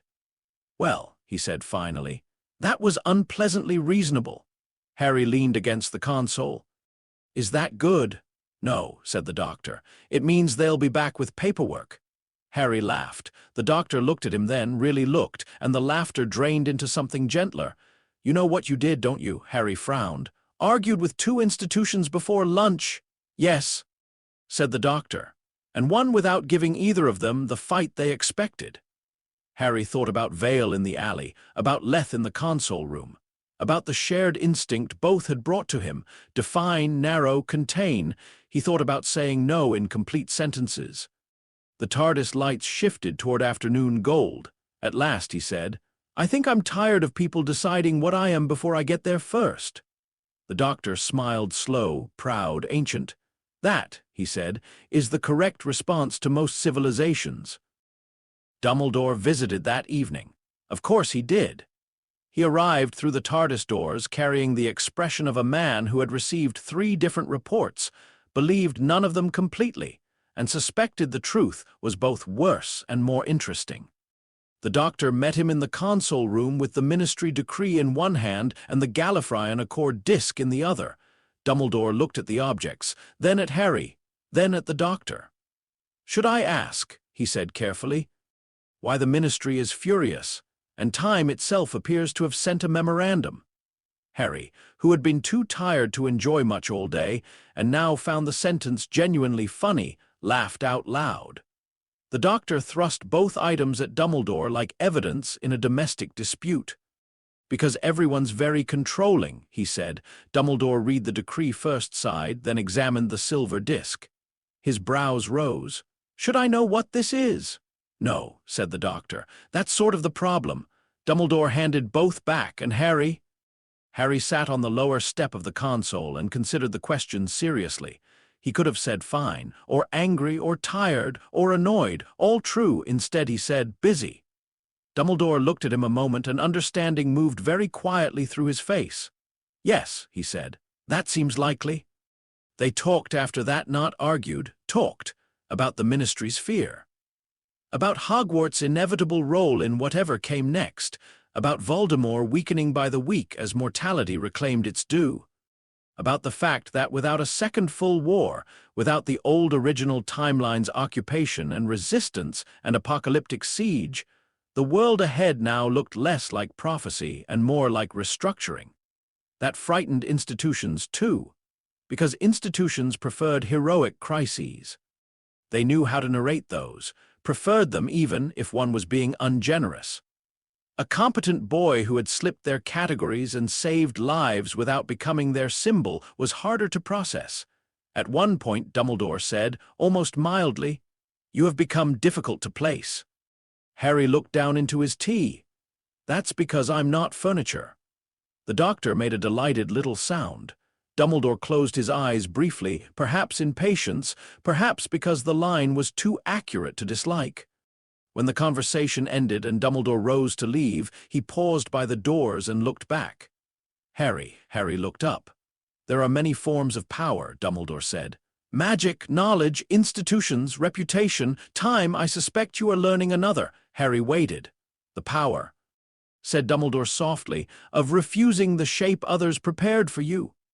He left before Harry could answer. The doors closed. The TARDIS fell quiet again. Harry sat with the words. The Doctor came and dropped onto the step beside him in a graceless collapse that only people centuries old ever made look natural. For a while they said nothing. Then the Doctor nudged him lightly with one shoulder. "Still busy?" Harry smiled faintly. "A bit." The Doctor nodded. "Good. Means you're alive."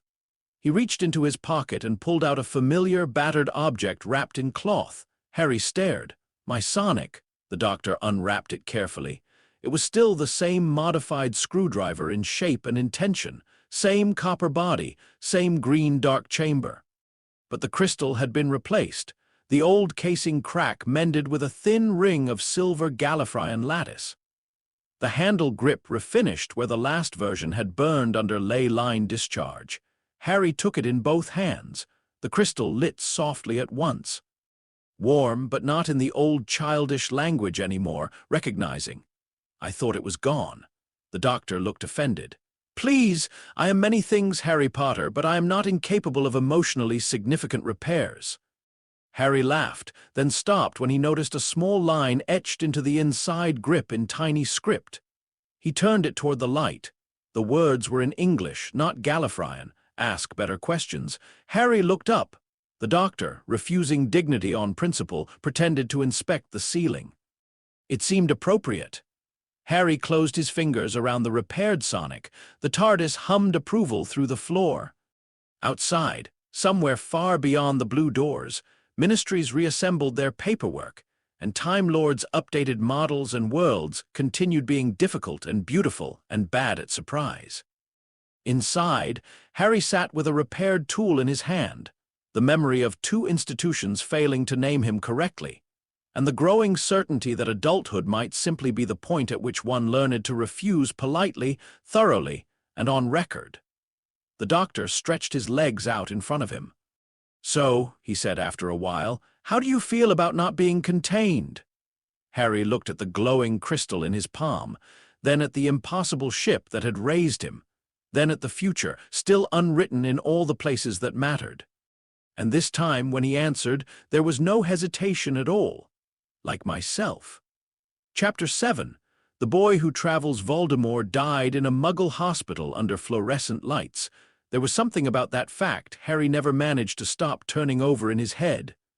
Not because it was poetic, though it was, in a cruel and narrow sense. Not because it was justice. Justice was larger and slower and rarely this neat. And not because it redeemed anything. It did not. But because for all the architecture of fear, all the blood, all the symbols, all the names and heirlooms and hidden rooms and fractured soul pieces and old prophecies and ancient castles and terrified followers and grand declarations of immortality. The end came down to a white room in a place Voldemort would once have considered beneath notice. A bed, a failing body, a clock on a plastic wall, a heart monitor that had no idea who it was measuring. The Doctor found him first, not by spell or prophecy.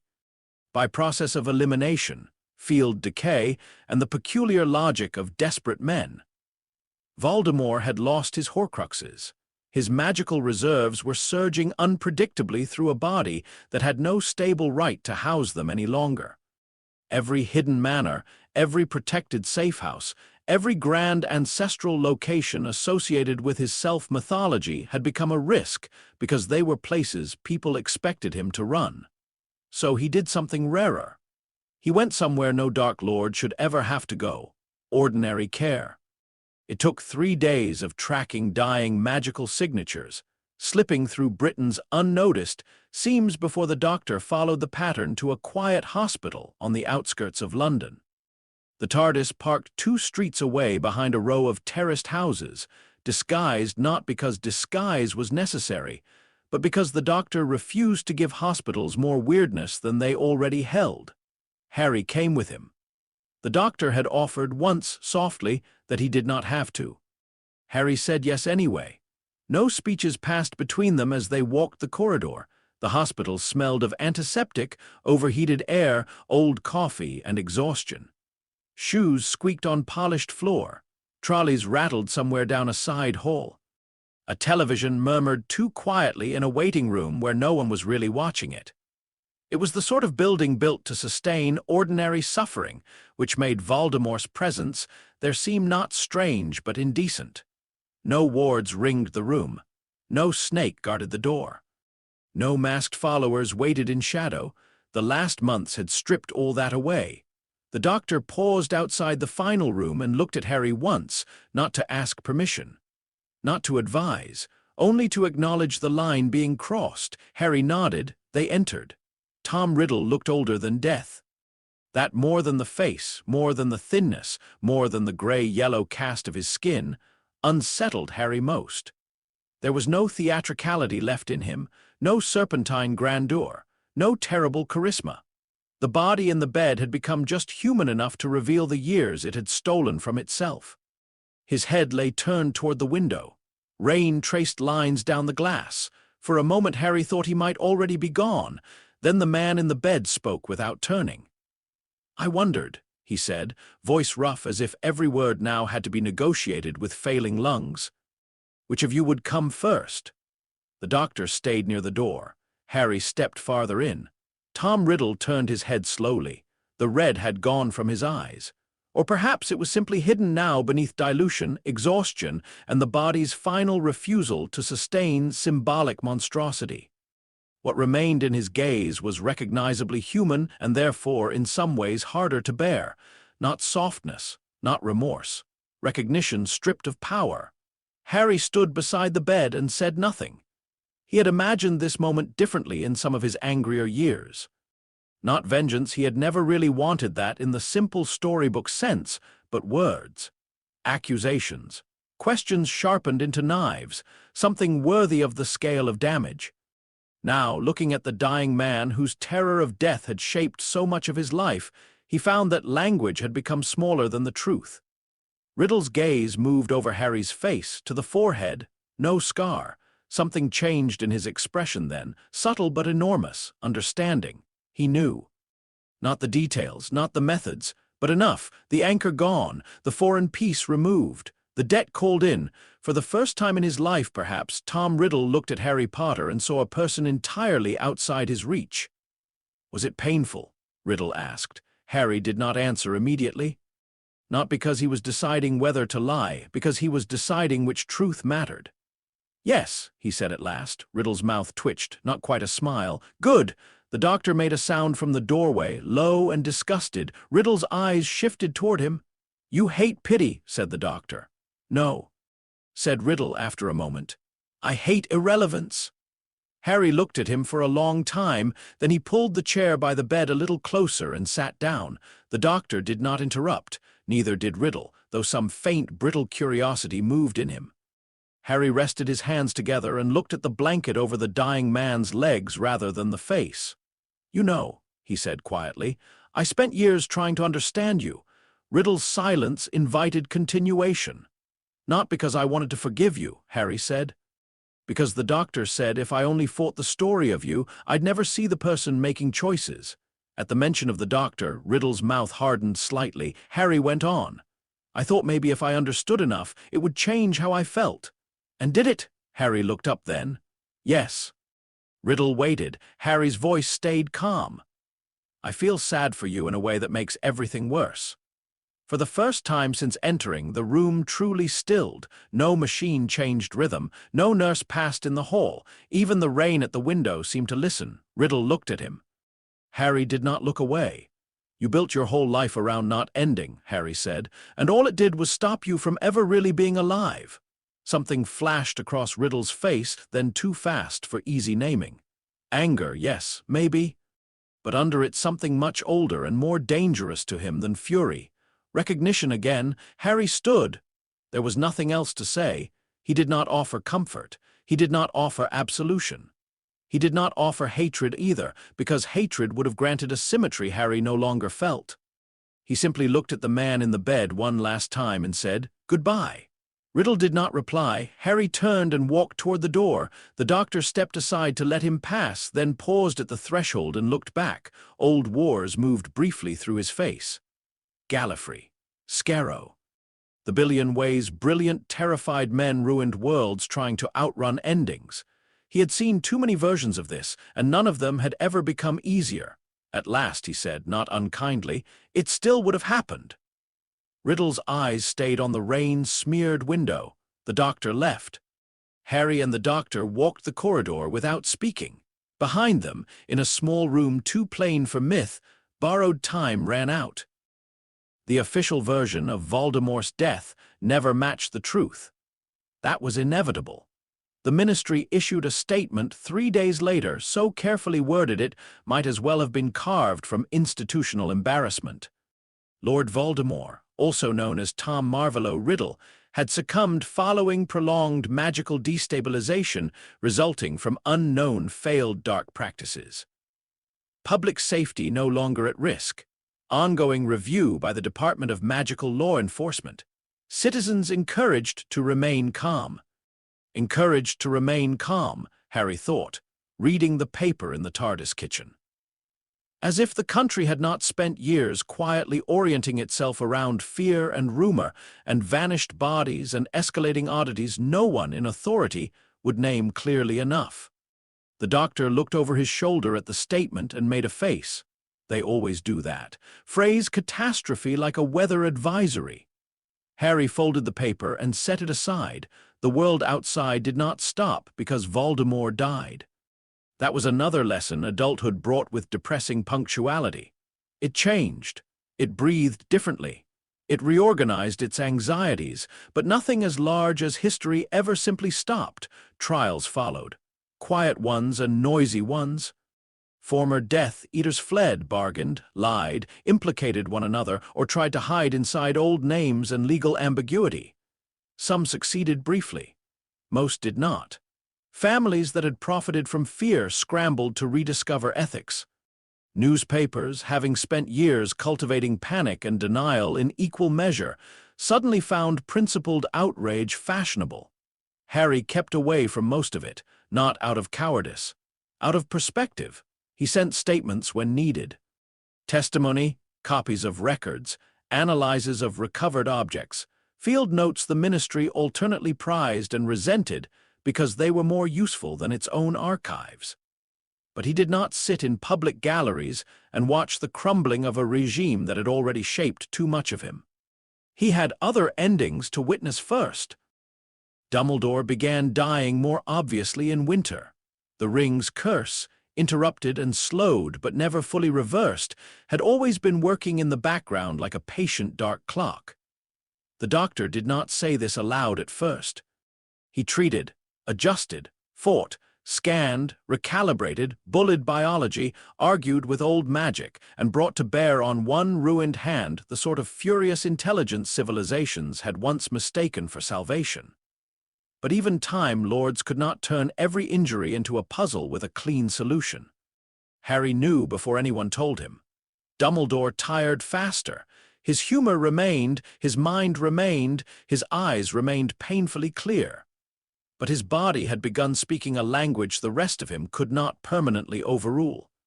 By spring, there were mornings when he held teacups with his uninjured hand and evenings when the walk up the stairs to his office took just slightly longer than before. The doctor hated that, not with the hot indignation he reserved for cruelty. With the older, wearier hatred he reserved for limits. Harry visited more often, not because he suddenly became sentimental about headmasters or because all their philosophical differences had dissolved in the face of mortality. They had not. Dumbledore remained manipulative in places, dazzling in others, frustrating almost everywhere, and capable of turning even affection into something structurally complicated. But he had also, over the years, changed, perhaps not enough to satisfy his younger self, enough to matter. The afternoon Dumbledore gave Harry the letter, the office windows were open to a high soft wind, and the phoenix on his perch had tucked his head beneath one wing in bright red silence.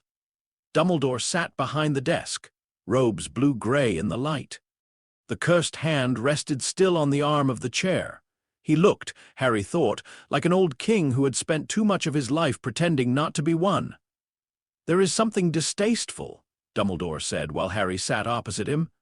About leaving behind words when one has spent so long insisting on direct conversation. Harry smiled faintly. Then why do it? Dumbledore's mouth twitched, because death has no respect for scheduling. He held out a folded piece of parchment. Harry took it. The paper was ordinary, no seal, no spellwork. Just a letter written in Dumbledore's narrow, elegant hand. Harry did not open it immediately. Something in the room asked for the moment to remain what it still was while it could. Dumbledore watched him with the tired patience of a man no longer in a hurry to win conversations. "At the start," he said quietly, "I believed you would have to become a sacrifice." Harry's fingers tightened slightly on the letter. Dumbledore went on before apology could cheapen the sentence. "I believed it because I was clever, and because the world had taught me that cleverness often required arranging suffering before one had the right to call it necessary." The office remained very still. Harry looked at him. Dumbledore met his gaze. "Then you were stolen," he said, with a softness that turned the word into something like grace rather than grievance, "and I discovered that I had mistaken inevitability for wisdom." Harry unfolded the letter. There were only 2 lines. "I would have made you a sacrifice. I am glad someone made you something better." Harry read them twice. Then a third time, though the words did not change. He folded the parchment carefully, once, then once again. His throat felt tight in a way he refused to dramatize. Dumbledore watched his face, and for all his gifts did not try to interpret aloud what he saw there. At last Harry said, "That's a horrible thing to write someone." Dumbledore smiled. "Yes," he said, "but an honest one." Harry slipped the letter into the inside pocket of his coat beside the Sonic. They talked for another hour after that. Not about prophecy, not about war, not about institutions except in the incidental way one talked around old furniture no longer useful but too familiar to ignore. They spoke of smaller things. Of the architecture of Hogwarts and how the staircases had become less argumentative in recent years. Of magical theory. Of whether the Sorting Hat should be considered sentient in a legally relevant sense. Of Fawkes, who chose that moment to wake, ruffle himself into grandeur, and sing exactly one note as if offering editorial support. When Harry stood to leave, Dumbledore did not rise with him. The Doctor was waiting in the corridor outside, leaning against the wall with his hands in his pockets, and the unmistakable posture of someone trying very hard not to intrude on grief before it happened. Harry came out and shut the door gently behind him. The Doctor looked at his face. Then at the door. "He knows," the Doctor said. Harry nodded. "So do you." Harry nodded again. The Doctor pushed off from the wall. For a moment it looked like he might say something wise or ancient or careful. Instead he said, "Do you want chips?" Harry laughed so suddenly it nearly hurt. "Yes." He said. "Good," said the Doctor. "I know a place in Brussels that fries existential despair into manageable portions." They left. Dumbledore died 3 weeks later in his own bed, not by tower, not by plot, not by arranged murder. The ring's curse finished the work it had begun months before. Snape was there. McGonagall, too. The Doctor arrived 2 minutes after the last breath and was visibly furious at the concept of lateness. Fawkes burned into grief bright flame and ash, and from somewhere beyond the open office window, a second phoenix cry answered the first. Harry attended the funeral. He stood beneath a pale sky by the Black Lake and listened while professors, old friends, former students, and political opportunists all took turns explaining versions of the same man.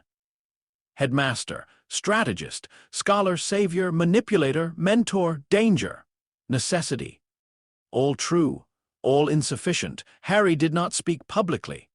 Afterward, once the crowd had dispersed into clumps of memory and administrative future, he walked alone to the edge of the grounds. The lake was gray. Spring had not yet decided to be spring. He put a hand into his coat pocket and touched the folded letter. The Doctor joined him after a while. Neither of them said Dumbledore's name for several minutes. Then Harry asked, "Do people always leave in pieces?" The Doctor looked out over the water. "Yes," he said. "That's why memory hurts. It keeps trying to convince you fragments should have been a whole." Harry thought about that. Then he nodded. That was enough. The wizarding world restructured in the uneven, quarrelsome, half-serious way worlds always did when catastrophe ended, before fully becoming apocalypse. Because there had been no total occupation, no public war on every street, no final castle-wide siege in the shape history once expected, Britain did not rebuild from ruins. It rebuilt from exposure. That was trickier. Secrets had failed too publicly to remain comfortable. The ministry's old reflexes contain, deny, categorize, postpone had been embarrassed by actual events. Several departments changed leadership not because they grew wise, but because embarrassment finally outweighed inertia. Oversight of dangerous artifacts expanded. Hogwarts revised curriculum in ways that were either bold or wildly overdue depending on whom one asked. Defense instruction stopped pretending the world's cruelty could be politely scheduled around exam season. McGonagall became headmistress and treated the role as one might treat a difficult treaty that kept trying to grow legs. She wrote to Harry twice in the first month about curriculum consultation. He answered once with a 5-page letter full of practical suggestions, and once with a note reading, "No, you cannot classify the TARDIS as a visiting educational annex just to simplify funding." Hermione practically moved into the intersection between governance reform and moral outrage.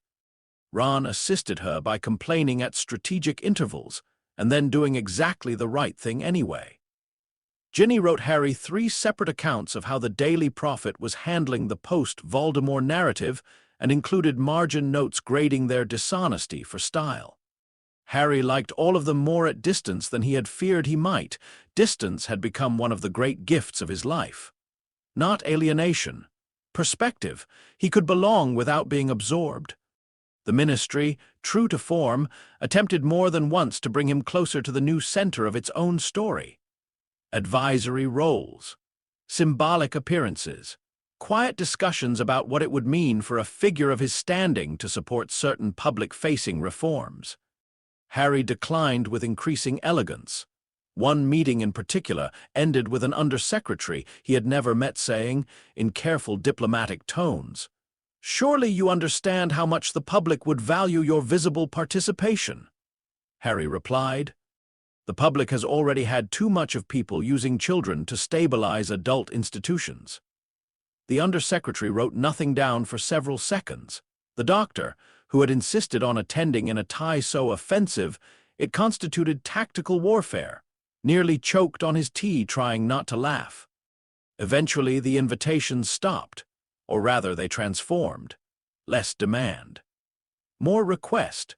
More recognition that Harry Potter, by virtue not of prophecy but of competence, survival, and refusal, now existed in British magical life as something deeply inconvenient to manage through symbolism.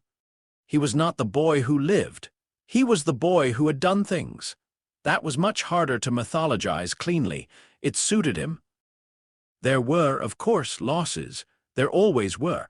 Not everyone rescued themselves from old allegiances in time. Some who had served Voldemort went to Azkaban and deserved to. Some slipped away. Some, stripped of central terror, became merely the smaller cruelties they had always been and proved harder to uproot because history no longer helped identify them as exceptional. Harry learned to live with incomplete endings. That too was adulthood. He also learned, slowly, that relief had its own fatigue. Without the fragment in his scar, without the narrowing horizon of Voldemort's return, without the Ministry's immediate claim and the Time Lord's attempted containment, there were days when the absence of crisis felt almost unreal.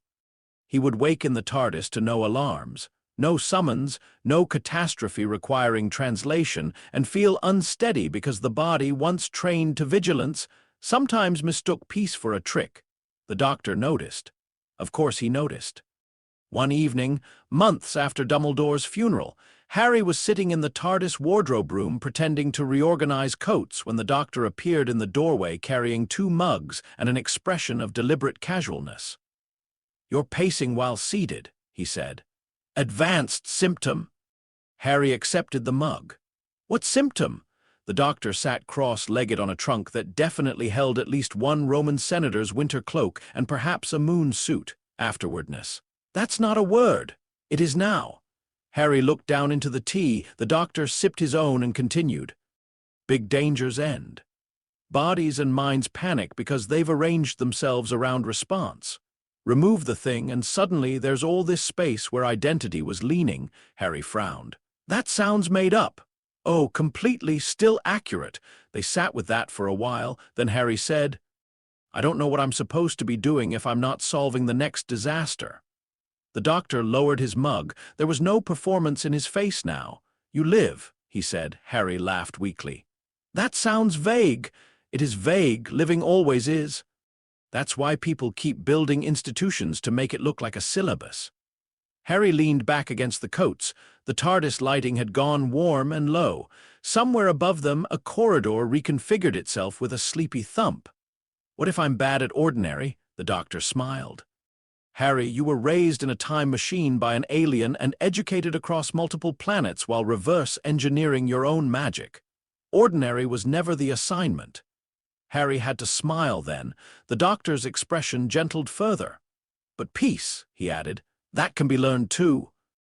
The last invitation from the ministry arrived in early autumn. Harry didn't even open it. He looked at the seal, recognized the handwriting style of someone trying too hard to appear neutral, and set it on the console. The doctor glanced up from recalibrating a navigational array with the sort of focus most people reserved for defusing bombs. Bad news, probably a committee. The doctor made a face. Worse. Harry walked to the TARDIS doors and opened them. They were parked on a cliff above a violet sea on a world whose name they had both forgotten twice and agreed not to learn again, because the local language required 3 throat sounds neither of them trusted before tea. Wind poured in, cool and mineral sweet. 2 moons sat low on the horizon. Below, black water struck luminous rocks and broke into silver foam. The invitation remained unopened on the console behind him. Harry stood in the doorway and watched the surf. The doctor joined him after a moment. Not reading it? No. Revolutionary. Harry put one shoulder against the doorframe. I think, he said, I'm done with people asking me to help them rearrange structures I didn't build and don't believe in enough to fix for them. The doctor nodded, as if Harry had just identified a constellational truth hidden in plain sight. Very healthy. Harry looked out at the sea. Does that make me selfish? The doctor considered the question carefully, which meant he did not answer quickly merely because he could. No, he said at last. It makes you finished with being conscripted. Harry let that settle in the wind. Down below, something winged and translucent rose from the waves and disappeared again like living glass in moonlight. After a while the doctor asked, very softly, Do you want to go? Harry understood the question was larger than the cliff. The war was over. Dumbledore was dead. Voldemort was dead. The ministry, temporarily civilized by humiliation, would continue being itself with or without his participation. Hogwarts would remain there if he ever chose to return, with McGonagall's letters, Hermione's reform campaigns, Ron's complaints, all the familiar gravitational fields of a life he could still touch. But the TARDIS was behind him and ahead of him. A childhood of impossible corridors had not made travel an escape. It had made it home. Harry smiled, slow and certain. Yes, he said. The doctor nodded once, as though this answer had always existed, and he was merely glad Harry had found it aloud. Good. He reached back, took the unopened ministry invitation, and set it on fire with the sonic. Harry turned, scandalized. You could have just thrown it away. Yes, said the doctor, but this was better. The paper curled into ash. The TARDIS hummed in support. The final world they chose was one neither of them had visited. That mattered. The doctor refused endings that looked like loops if he could help it. Harry, who had spent much of his life inside stories older than himself, had learned to value anything that began without already knowing what shape it ought to take. So the doctor stood at the console, hand hovering over the dematerialization lever, and asked, Any preferences? Harry leaned beside him, one hand resting on the warm coral edge. The repaired sonic sat in his pocket. Dumbledore's letter rested beside it. Everything he had been made of by grief, love, travel, education, magic, fear, refusal, and choice existed in the ship around him, not as burden but as architecture he had finally chosen to inhabit. He thought about saying somewhere bright, or somewhere with oceans, or somewhere no one had ever heard of schools or prophecies or decrees. Instead he said, "I don't know yet." The doctor's face lit with that old impossible delight. "That," he said, "is the correct answer." He pulled the lever. The TARDIS screamed into motion. The central column rose and fell, old engines groaning joyfully as the blue box tore itself free of one world and aimed at another. Harry laughed as the floor jolted under him. The doctor laughed too. They flew. Time spun outside the ship in gold and blue vortices, histories unfolding and folding back, futures waiting unbothered by whether anyone felt ready for them. At last the TARDIS landed, not gently. She almost never landed gently if excited. The doors stood closed for one perfect heartbeat. Then the doctor looked at Harry. Harry looked back. No countdown, no speech, just mutual recognition. They stepped to the doors together and pushed them open. Sunlight spilled in immediately, green and gold and unfamiliar. Beyond the threshold stretched a wide plain under a sky with one enormous cloud ring turning slowly around a pale blue sun. Tall silver grasses bent in the wind. Mountains rose in the distance like teeth of old stone. Strange birds wheeled overhead on wings that refracted the light into shifting colors. Somewhere far off, water flashed between black rocks. The air smelled cold and alive. Neither of them spoke for several seconds. Then Harry took one step onto the ground. The grass bent under his boots and sprang back with a soft chime, as if the planet approved of visitors who asked permission by weight alone. The doctor stepped out beside him, hands deep in his pockets, face turned up to the sky like a man who had finally found the exact right kind of maybe. "Well then," he said. Harry looked across the plain, at the mountains, at the water, at the newness of a place with no story yet attached to him. He thought of privet drive and scorch marks on a doorstep, of stars translated into music, of Hogwarts corridors and Dalek fire, of the White Room and dying fragments, of Dumbledore's terrible honest letter, of ministry decrees and Time Lord categories, of all the versions of himself he had once seen suspended in possibility. Then he thought of the boy standing here now, not chosen, not contained, not completed by other people's plans. Simply himself, with a wand in one pocket, a sonic in the other, and the entire rude, beautiful universe ahead. The wind moved through the silver grass. A tiny green spark lifted from somewhere near the TARDIS threshold, no bigger than a firefly, no brighter than a memory, and drifted upward into the sunlight before vanishing. Harry saw it go. He smiled. Then he started walking. The doctor fell into step beside him. And together, the boy who had once been left on a doorstep and the old impossible man who had stolen him from fate disappeared into a world that belonged, at last, to no prophecy but their own next question.